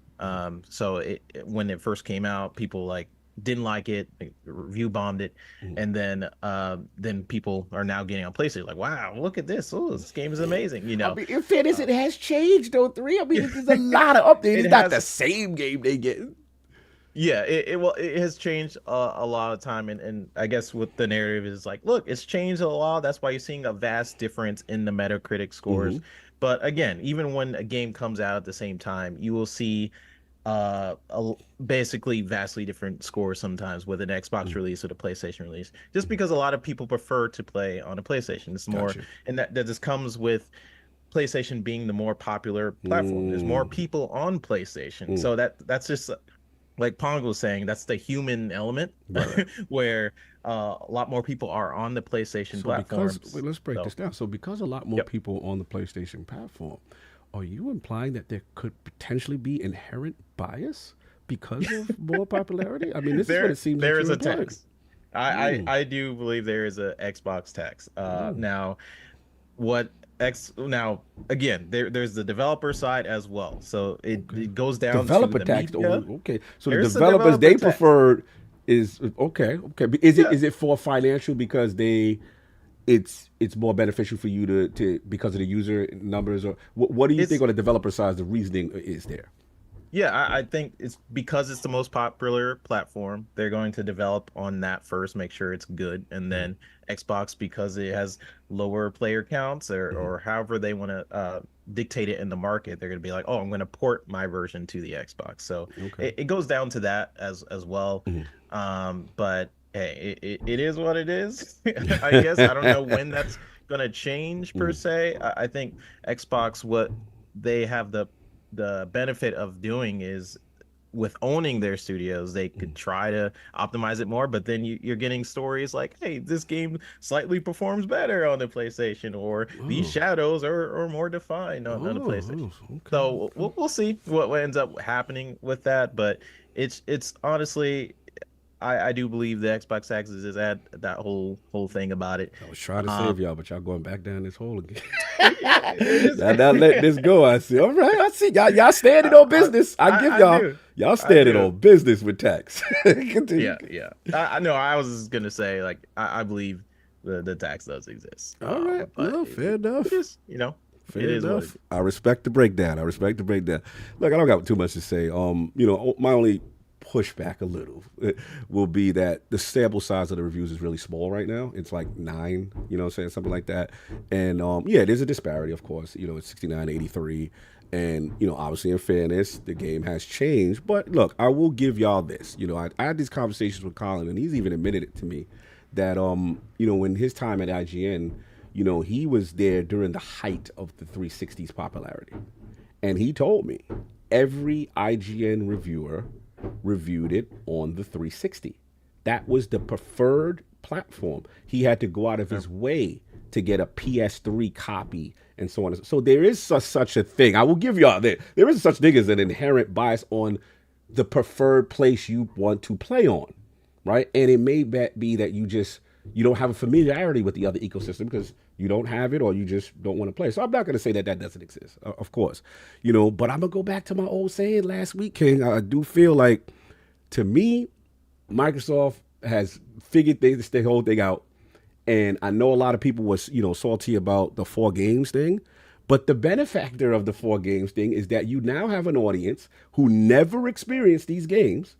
And they get to try something and say, wait a minute, now this is actually pretty good. Like, yo, I'm feeling this. This Sea of Thieves thing is something, and it goes to show you we've got early data points. The number 1 and number 5 paid. This is the premium edition and the standard edition on the PlayStation Store during the height of the Rise of the Ronin launch and the Dragon's Dogma 2 launch. Number 1 and number 5 paid for a 5-6-year-old game. Love that. That's a data point, right? So what it goes to show you, King, they ain't like it when Quentin Miller spit the verse. But they like it when Drake spit the verse. When Quentin Miller had the reference track, they ain't like the song. They ain't like it. No, they ain't like it. Drizzy on it. But when you put Drizzy on that, you put that dual sense on it. Woo! Woo! It's kind of. I have to give y'all. It's a 6-year. You can get the game right now. Like you ain't got to wait. So it goes to show you that there is people are tied to their ecosystems. We have to admit that, right? People definitely love their ecosystem. And one thing we always know, the mistake that Xbox made is they lost a generation where the digital libraries were being established, right? Yep. And once that happens, people are staying over there. That's just it. So that's all I got on it. I just, at the end of the day, I like the fact that more people are playing it. It's a great game. The player base is going to expand tremendous. And one thing we have to admit, Microsoft like money. Yeah, and those 4 games were definitely a testing point for Xbox in different ways. Like Sea of Thieves, seeing how well a live service game does on that platform, is doing very, very well on PlayStation. You're like, okay. Satya was pretty happy. Yeah, last time we saw him. Satya said PlayStation Store by name on the financial call. That let me know all I needed to know how happy he was about that. Don't forget Grounded number 25 on the list. Come on. Yeah. That's big. That's big. So, that's what I got on that. And then, King, I'll give you a quick alley-oop on this final take so we can keep moving. Sony, Apollo, proposed $26 billion deal for Paramount Global. Sony Group Corp and Apollo Global Management made a $26 billion proposal to buy Paramount Global, the media giant that owns CBS and MTV, according with people knowledge of the matter. So it looks like it's going to be an all-cash offer for Paramount shares, plus the assumption of debt. So they go on to talk about more of the parameters, and then they also said the approach to Paramount is the latest by Apollo, and now their alternative asset manager suggested buying just the Paramount Film Studio, and then made a tentative bid for the whole company. So Sony, already a major player in entertainment, is most interested in Paramount's film and TV library. So this is a big one. Oh, straight cash, King. Sony, straight cash. They did that. They about to own the Halo TV. What you gonna say now? Co-signer, son. They needed a co-signer. Y'all went to go get the car. They was like, you ain't got nobody that you could call. Come on, King. Not like this. Not like this, King. No, because this Bungie deal, they ain't pay cash. If y'all ain't about that life, yo. We know who y'all are. That made it worse is who's Apollo? This Apollo dude is sketch, my guy. Like he's the most sketch dude. Is like, yo, don't worry, Sony, I got you. You messy. My constituents, we can put together an offer for you. So all you need to do is just go, and you go. You pull your face. Yo, who is this shady Apollo dude? This is what I'm talking about. You found Apollo when your money wasn't right, and they say, yo, forget this. Why didn't you get a co-signer so y'all can get some games out this year? You are ridiculous. Your bottom line is stinking, and your ship is sinking. Oh my! Out here looking for other people to team up with you. Yo, why didn't y'all put a package together to get some games out this year? Y'all worry about movies. Y'all worry about Paramount. I heard that Halo lit over there. You are messy. I heard y'all need games, and y'all worrying about getting cash deals together with sketchy dudes in the business. Why Apollo gotta be sketchy dudes? Trying to form a movie monopoly because your game empire is crumbling. Y'all should have put together a package so y'all could get those games without signing in for Helldivers. That's what y'all should have did. Y'all need to get a package together to figure out what's really going on with your game division. Where's the package for your games and services? How y'all looking to movies and y'all ain't securing home base? And these dudes out here championing like this is a dub. Like this, we're winning. We're winning, King. We're going to have the Halo series. Boo boo. Every day this changed for you, and I'm sitting there watching you, and it's just y'all look like that dog in the yard chasing your tail. Y'all just a dog in the yard chasing your tail, and I'm like, what's up with this idiot? Every day is something stupid. What happens when y'all don't get this? But then you're gonna look back at Sony and say, okay, so now we can take that money. Y'all don't have no money. Y'all need a co-signer. This is the difference. Okay? Why you gotta put it like that, though? The bread. Apollo got the bread. All you got is the name. You got good credit. You the girl with good credit with the boyfriend who just have bad credit and money. So you imply that it's a facade, the all cash deal, that it's a facade, and this is what this really is? Okay, if y'all had all cash, why ain't you pay all cash for Bungie? Right? Why y'all had to put them on a layaway plan? We know y'all. Y'all had to put them on y'all had to put $3 billion on a layaway plan, but y'all got $26 billion out of someplace. Come on, man. Y'all can't look over at Apollo and know Apollo's the money man. Where did you find this dude? Is his money clean? Is he gonna pass FTC? No, that's why they got you, the stunt man. You the dummy. Who gonna really own Paramount? Is it Apollo or you? All right. In fairness, we got Hargeet Shadi in the chat for some ballots here. Shout out to Vile Super Chat. He said a third party would have to be involved to make this work with Paramount. A non-U.S. entity can't own any one of the major networks. CBS. See, because the Japanese company can't. They could have bought it straight cash. So go back to your business and leave Apollo alone. Don't trust Apollo, and we know damn well you ain't got the money. You ain't gonna never change the fact that you put Bungie on a layaway plan and had to people on staff and stuff like that. So you got money for movies, but you ain't got money for games? This is what I'm talking about. Like, you got money to eat, but you ain't got money to drive. Like, what's happening here? You ain't got gas money? You're ridiculous. Looking at you dudes kind of funny now. That makes it absolutely worse. Let's say you do have money. Mm-hmm. Why ain't you got no games? Why don't you put the money back to the games? We are games people here. Right, I don't see none of y'all dudes talk about Sony pictures, baby. Sony, baby. I don't see y'all doing that. Y'all talk about games, right? So let's get back to the games. But I found it funny that all of a sudden now y'all want to buy studios where y'all couldn't buy development studios for video games. Y'all had to put it on layaway. Y'all talk about cash deals. Who is Apollo? This is what I'm talking about. We gotta investigate them. We gotta check Apollo's pockets and check him. Why are we pocket watching them? Yeah, nah. He's been hanging out with Ryan Garcia. Check him. You don't trust him. Oh man, there we have it. 3-Fit. Freaking hilarious. Yeah, I know, right? Your thoughts quickly as the thoughts on the Sony and Apollo coming together to make an offer for Paramount.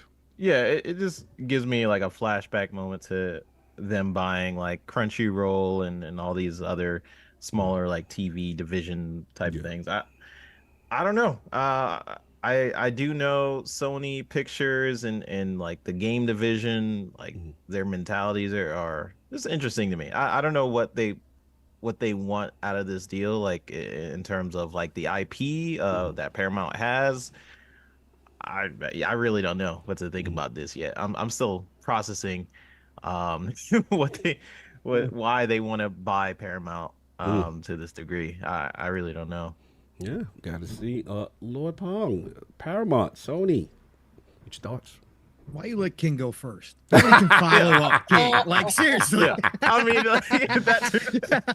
I'm just like, you know what y'all know what y'all signed up for.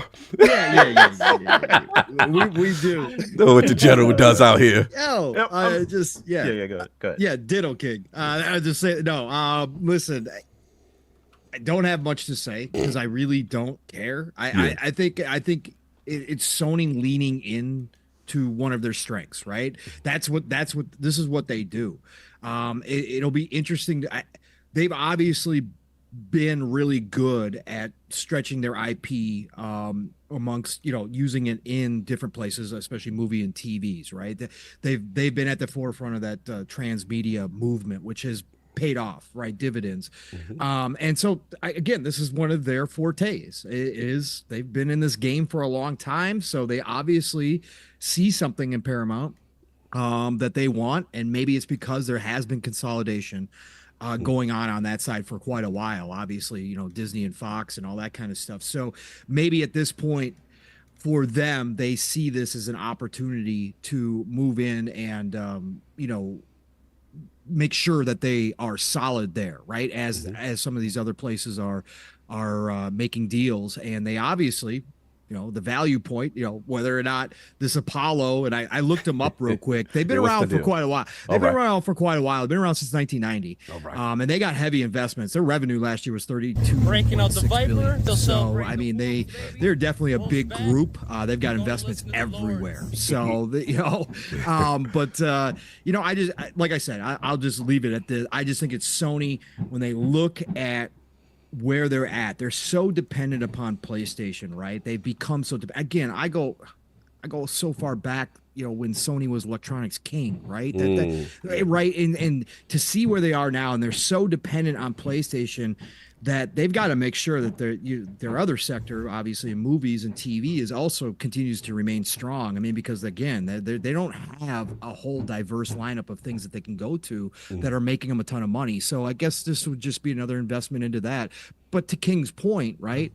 It's pretty interesting that they go out and that this is their priority with 26 billion, right? And the Bungie deal, which was 3 billion, overpaid, according to most people. That's like a big move for them. But on the movie side, like, we're just go find a partner, do 26 billion real quick. Let's do that.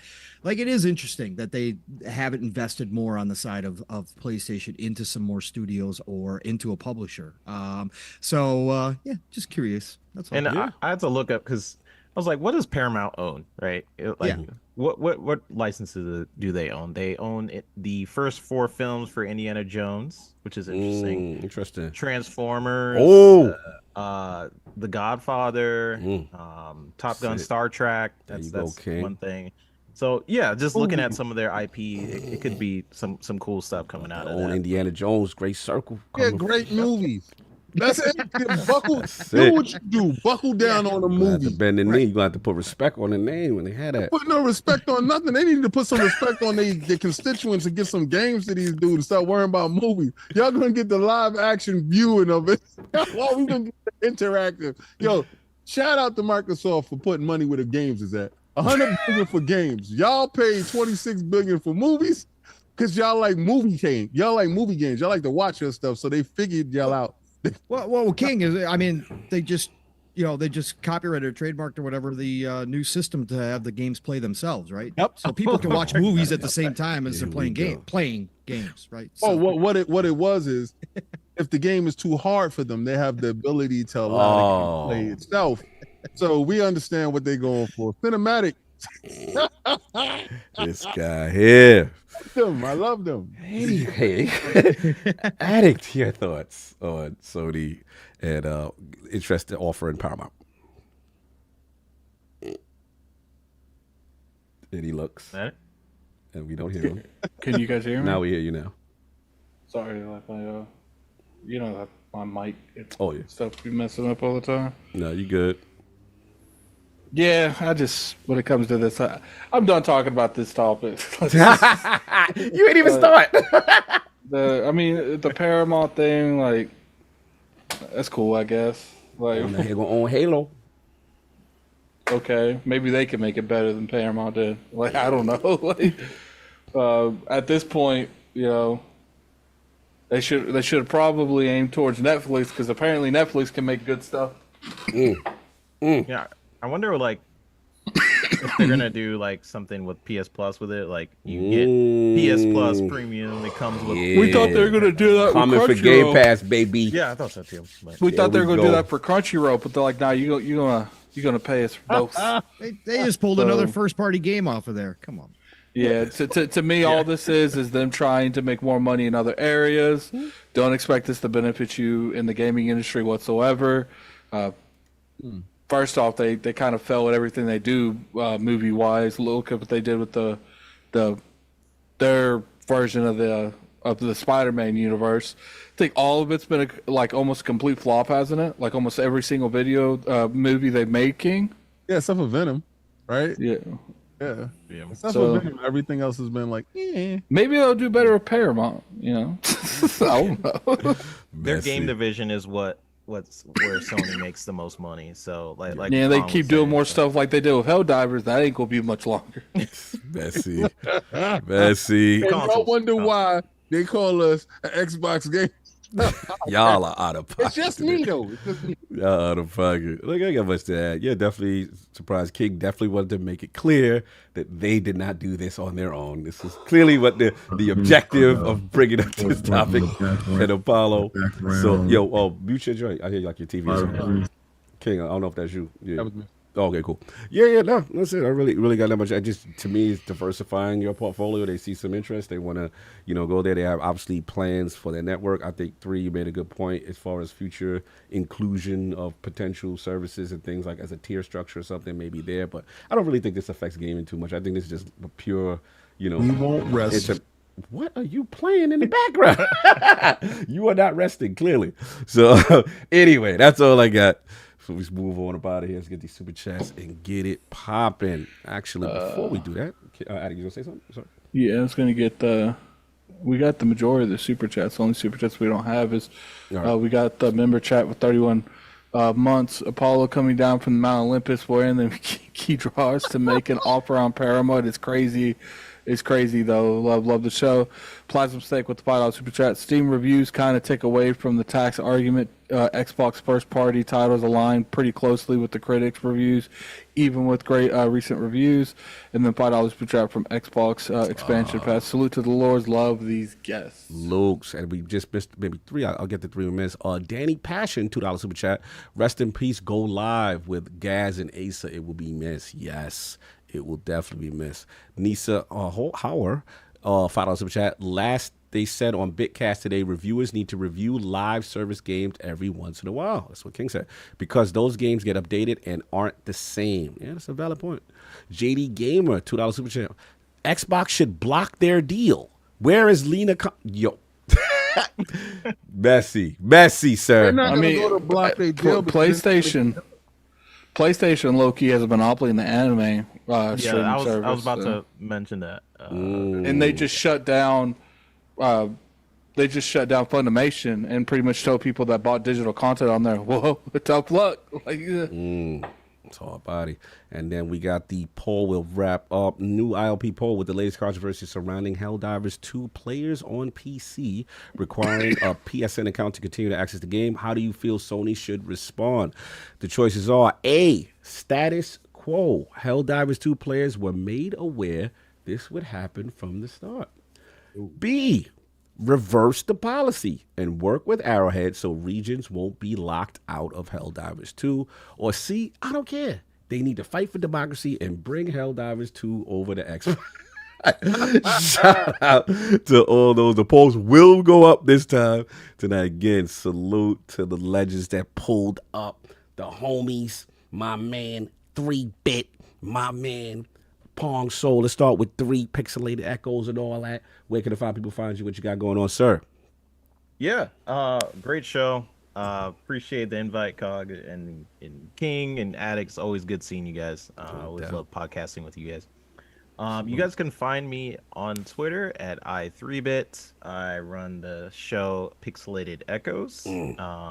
Brand new show. Me and Fuzzy decided to start it up together. Nice. I've been doing like guesting on a lot of like fun speculation channel Mav for 3 years now. We've been podcasting together for like 3 years. So decided to start my own journey with my own podcasting show. So it's been really fun. We've had King on there and it's been a fun ride. I will make my debut this show.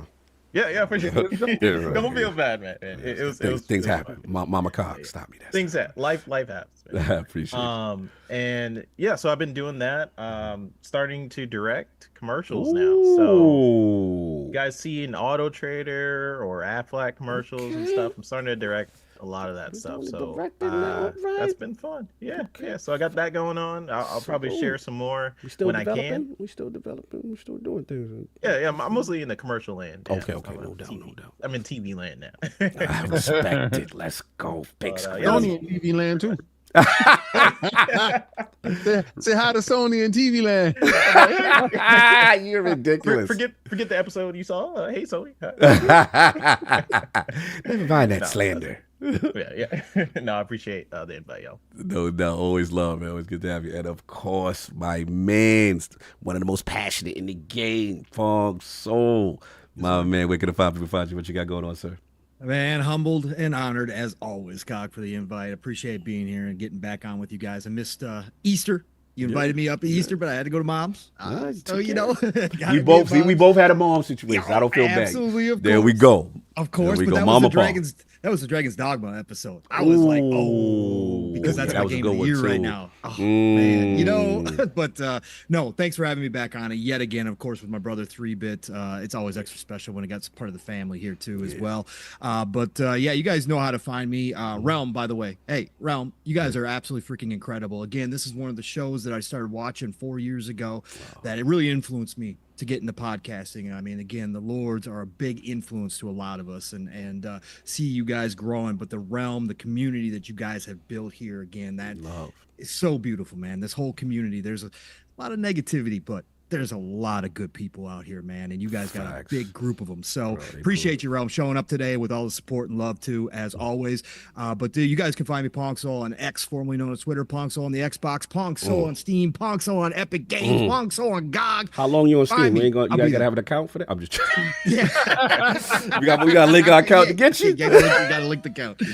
But yeah, you guys can find me there. Otherwise, I'll keep it short. I normally got the long outro, but my podcasting week starts on Thursdays with PM in the PM, Pong and Mav in the PM every Thursday. Fun Speculation Network, 7 p.m. Eastern, 6 o'clock Central Time, a 2-man show. But we love what we do over there. Join us there. And then Fridays back on the Fun Speculation Network for Xbox Ultimate, 10 p.m. Eastern, 9 o'clock Central Time. Rest of the family gets together. We got a lot of fun. We laugh a lot. We talk, but you know, we talk a lot of good gaming too. So you got to join us Friday nights, Saturday mornings, living split screen. My brother from another Steel Rain and we get down. Yeah, I gotta get on that. 4+ hours, man. Yeah. 4+ hours. I don't know if I can do 4, but I gotta get on that. Yeah, we take it from the morning. And that's why we don't do, we haven't done any guests because Steel and I just get in our bag, that's man. Why. I was like, Steel ain't reach out. I was like, what's going on? We've never had a guest because it's just him and I. We get the chat involved. I feel that. What I'm saying? I feel that. Respect. And we go 4+ hours, man. It's just crazy over there, but we have a good time. So check us out there. Living Split Screen every Saturday morning, 10 a.m. Eastern, 9 o'clock Central Time, and then Saturday night. It's the Shop Podcast with PTK Blam. Of course, and Fuzzy Belvedere and myself. And we usually have a couple guests, but it's the best way to end your Saturday night, 9 p.m. Eastern, 8 o'clock Central Time. Again, the Shop Podcast, PTK Blam's channel. Otherwise, everybody, it's the golden age of gaming. All the nonsense, like Cog said it earlier, we talk about this all the time. Being a gamer is what it's all about. And if you are just a gamer, it don't matter where the games are being played. I'm playing games. As long as they continue to make the games that I enjoy, I'll be here. So get out there, play what you love what you play. And I'll talk to y'all real soon. Thanks again, Talk that talk. There's games to be played out here. You know what these dudes talking about. No doubt. Salute. And of course, Lord Addict. Where can people find you? What you got going on, sir? You can find me on Twitter at Lord Addict ILP. You can find me on YouTube at Gaming Addict. First off, I want to really, thank all of you guys for pulling through. It was definitely a momentum thing. I had to sit on the phone with King for like 30 minutes and Cog. Like, nah, man. Look, we don't do this a lot, and they really had they fought me over, but I was like, but King needs to be there. That's no denying that King needs to be there. And you guys pulled through, man. I did say we will give you 3 community streams, one this month, one next month, and the one after that. So we will give you guys those and maybe play Halo or something. I don't know yet. What'd you say, Gary? To these Tekken in the street. Tekken with Addict. Yes. Yeah, so I appreciate we're coming through. I have to take off, but you guys have a good time. And I'm sending you guys to Player Essence. No doubt. Let me get King on his outro again. The King, the General, looking like he will be there in LA. 100 degrees, fatigues, helmet. The line will be advanced. The cigar will be smoked. Push-ups will be done. Sit-ups will be done. Yes. First and foremost, I would like to thank our guests for showing up. 3-Bit and Pongsoul. I love everything that y'all do. Like I said, Pongsoul, you and Mav, at night, I'm a creep. but I'm watching you guys, and I'm peeking in the window. Same thing with you, 3-Bit. I had to show my wife like your intro and how he's driving and you're on top of the car, and I said, man, I love that, because I told her, I said, that's not a game. That, you know, they made that up for that, and I love the creativity in our space. I love how Pong Soul and Mav play off each other. The humor is incredible. I just love all of this stuff. I love our space, and most of all, I love our community. Yes, you guys, man. Woo! This is not as bad as Will Me Hood with the tattoo. Yes, we got you the tattoo. That was great. Right, hot chip challenge was one too. Yeah, that with the hot chip.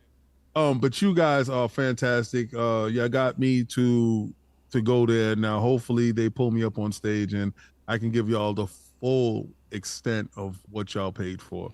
I think that's the end game to it. But actually getting out there and celebrating and everything that Xbox is doing. You know, on my end, I'm going to make sure that Xbox Frontline News has all the footage of everything. So I'm going to be documenting, recording, and yes, I'm going to go to the airport completely geared up. I'm going to do that. That has to be done. It has to be. And I don't need to have a helmet. I don't need to be. You need the helmet. We need a 100-degree helmet. You got to be in the trenches with the Xbox community. But it got to be on my head though when I'm going in the airport, because I don't have to explain to the TSA agent why I got a helmet on. What's up? Like, am I some? Nah, we don't need that. I see y'all trying to set me up, but I'm gonna get through it. But Xbox Frontline News, where I could drop videos every day. And then Friday's a live show. I'm kind of contemplating having a co-host. Okay. In a space. I don't know. It'll probably be a Tuesday show. Okay. I could just go live and him or her. It could be a her. You know, I have no problem with getting, because I was looking at my analytics and I don't have a lot of females on my on my analytics. Like play with King's Glizzy? You don't like him on the joystick? That's not a woman, bro. So we don't know the identities of the people. That could be the 6%. That could be the 6%. We have analytics for that. What I am looking for is probably a female co-host, to go on Tuesdays, and we'll do a show that way, because I do want to expand into different territories. Pause. Don't need y'all acting up. But as we ascend and we go further, your sound ain't coming through as loud as you normally do today. We continue. Yeah, I'll put it a little bit lower. Yeah, you gotta turn that up. Yeah. But I'm looking at that. I'm actively looking at that aspect of it. So y'all might see something different happening. But I do appreciate everybody for coming through today. I appreciate Addict for giving me the fight. I love the fight. Yes. Oh yes. God bless. He's amazing. Yeah, he's one of the best in the business. Yeah, for sure. Again, and also send some love to our brother Sav again. You know what I'm saying? Oh, that's real. That's real, and he definitely was tuned in for a little bit, so that was good to at least know he's watching for a little bit. You already know. And Risky said, yeah, full fatigues, King, helmet, bullet, the belt, all that. Yeah. He said, I'm here for it. I'm here for that for sure. We'll last super chat so we get up out of here. Shout out to Xbox. Aaron just put up a new controller. Oh, look dope. Oh, you can see it. Okay. Oh, she did. Okay. Now we got to get the matching Call of Duty console. That controller. No, the Xbox and Fast fans, Luke Lord, for your missed it. Follow super chat, salute to the Lords. Love these guests. Bravo, salute. I was on that pod. Yeah, that's my man's Luke Lord, salute. And Hector the Macho Man, follow super chat. All hail the Lords. The Macho Man will belt the house on a 3-legged dog to win a dog race before I bet on Sony buying Paramount. Damn. That's crazy right there. All right. It is what it is. Everybody, look, enjoy your Sunday. Again, thanks for 3-Bit Pong for pulling up. We catch y'all later. Peace.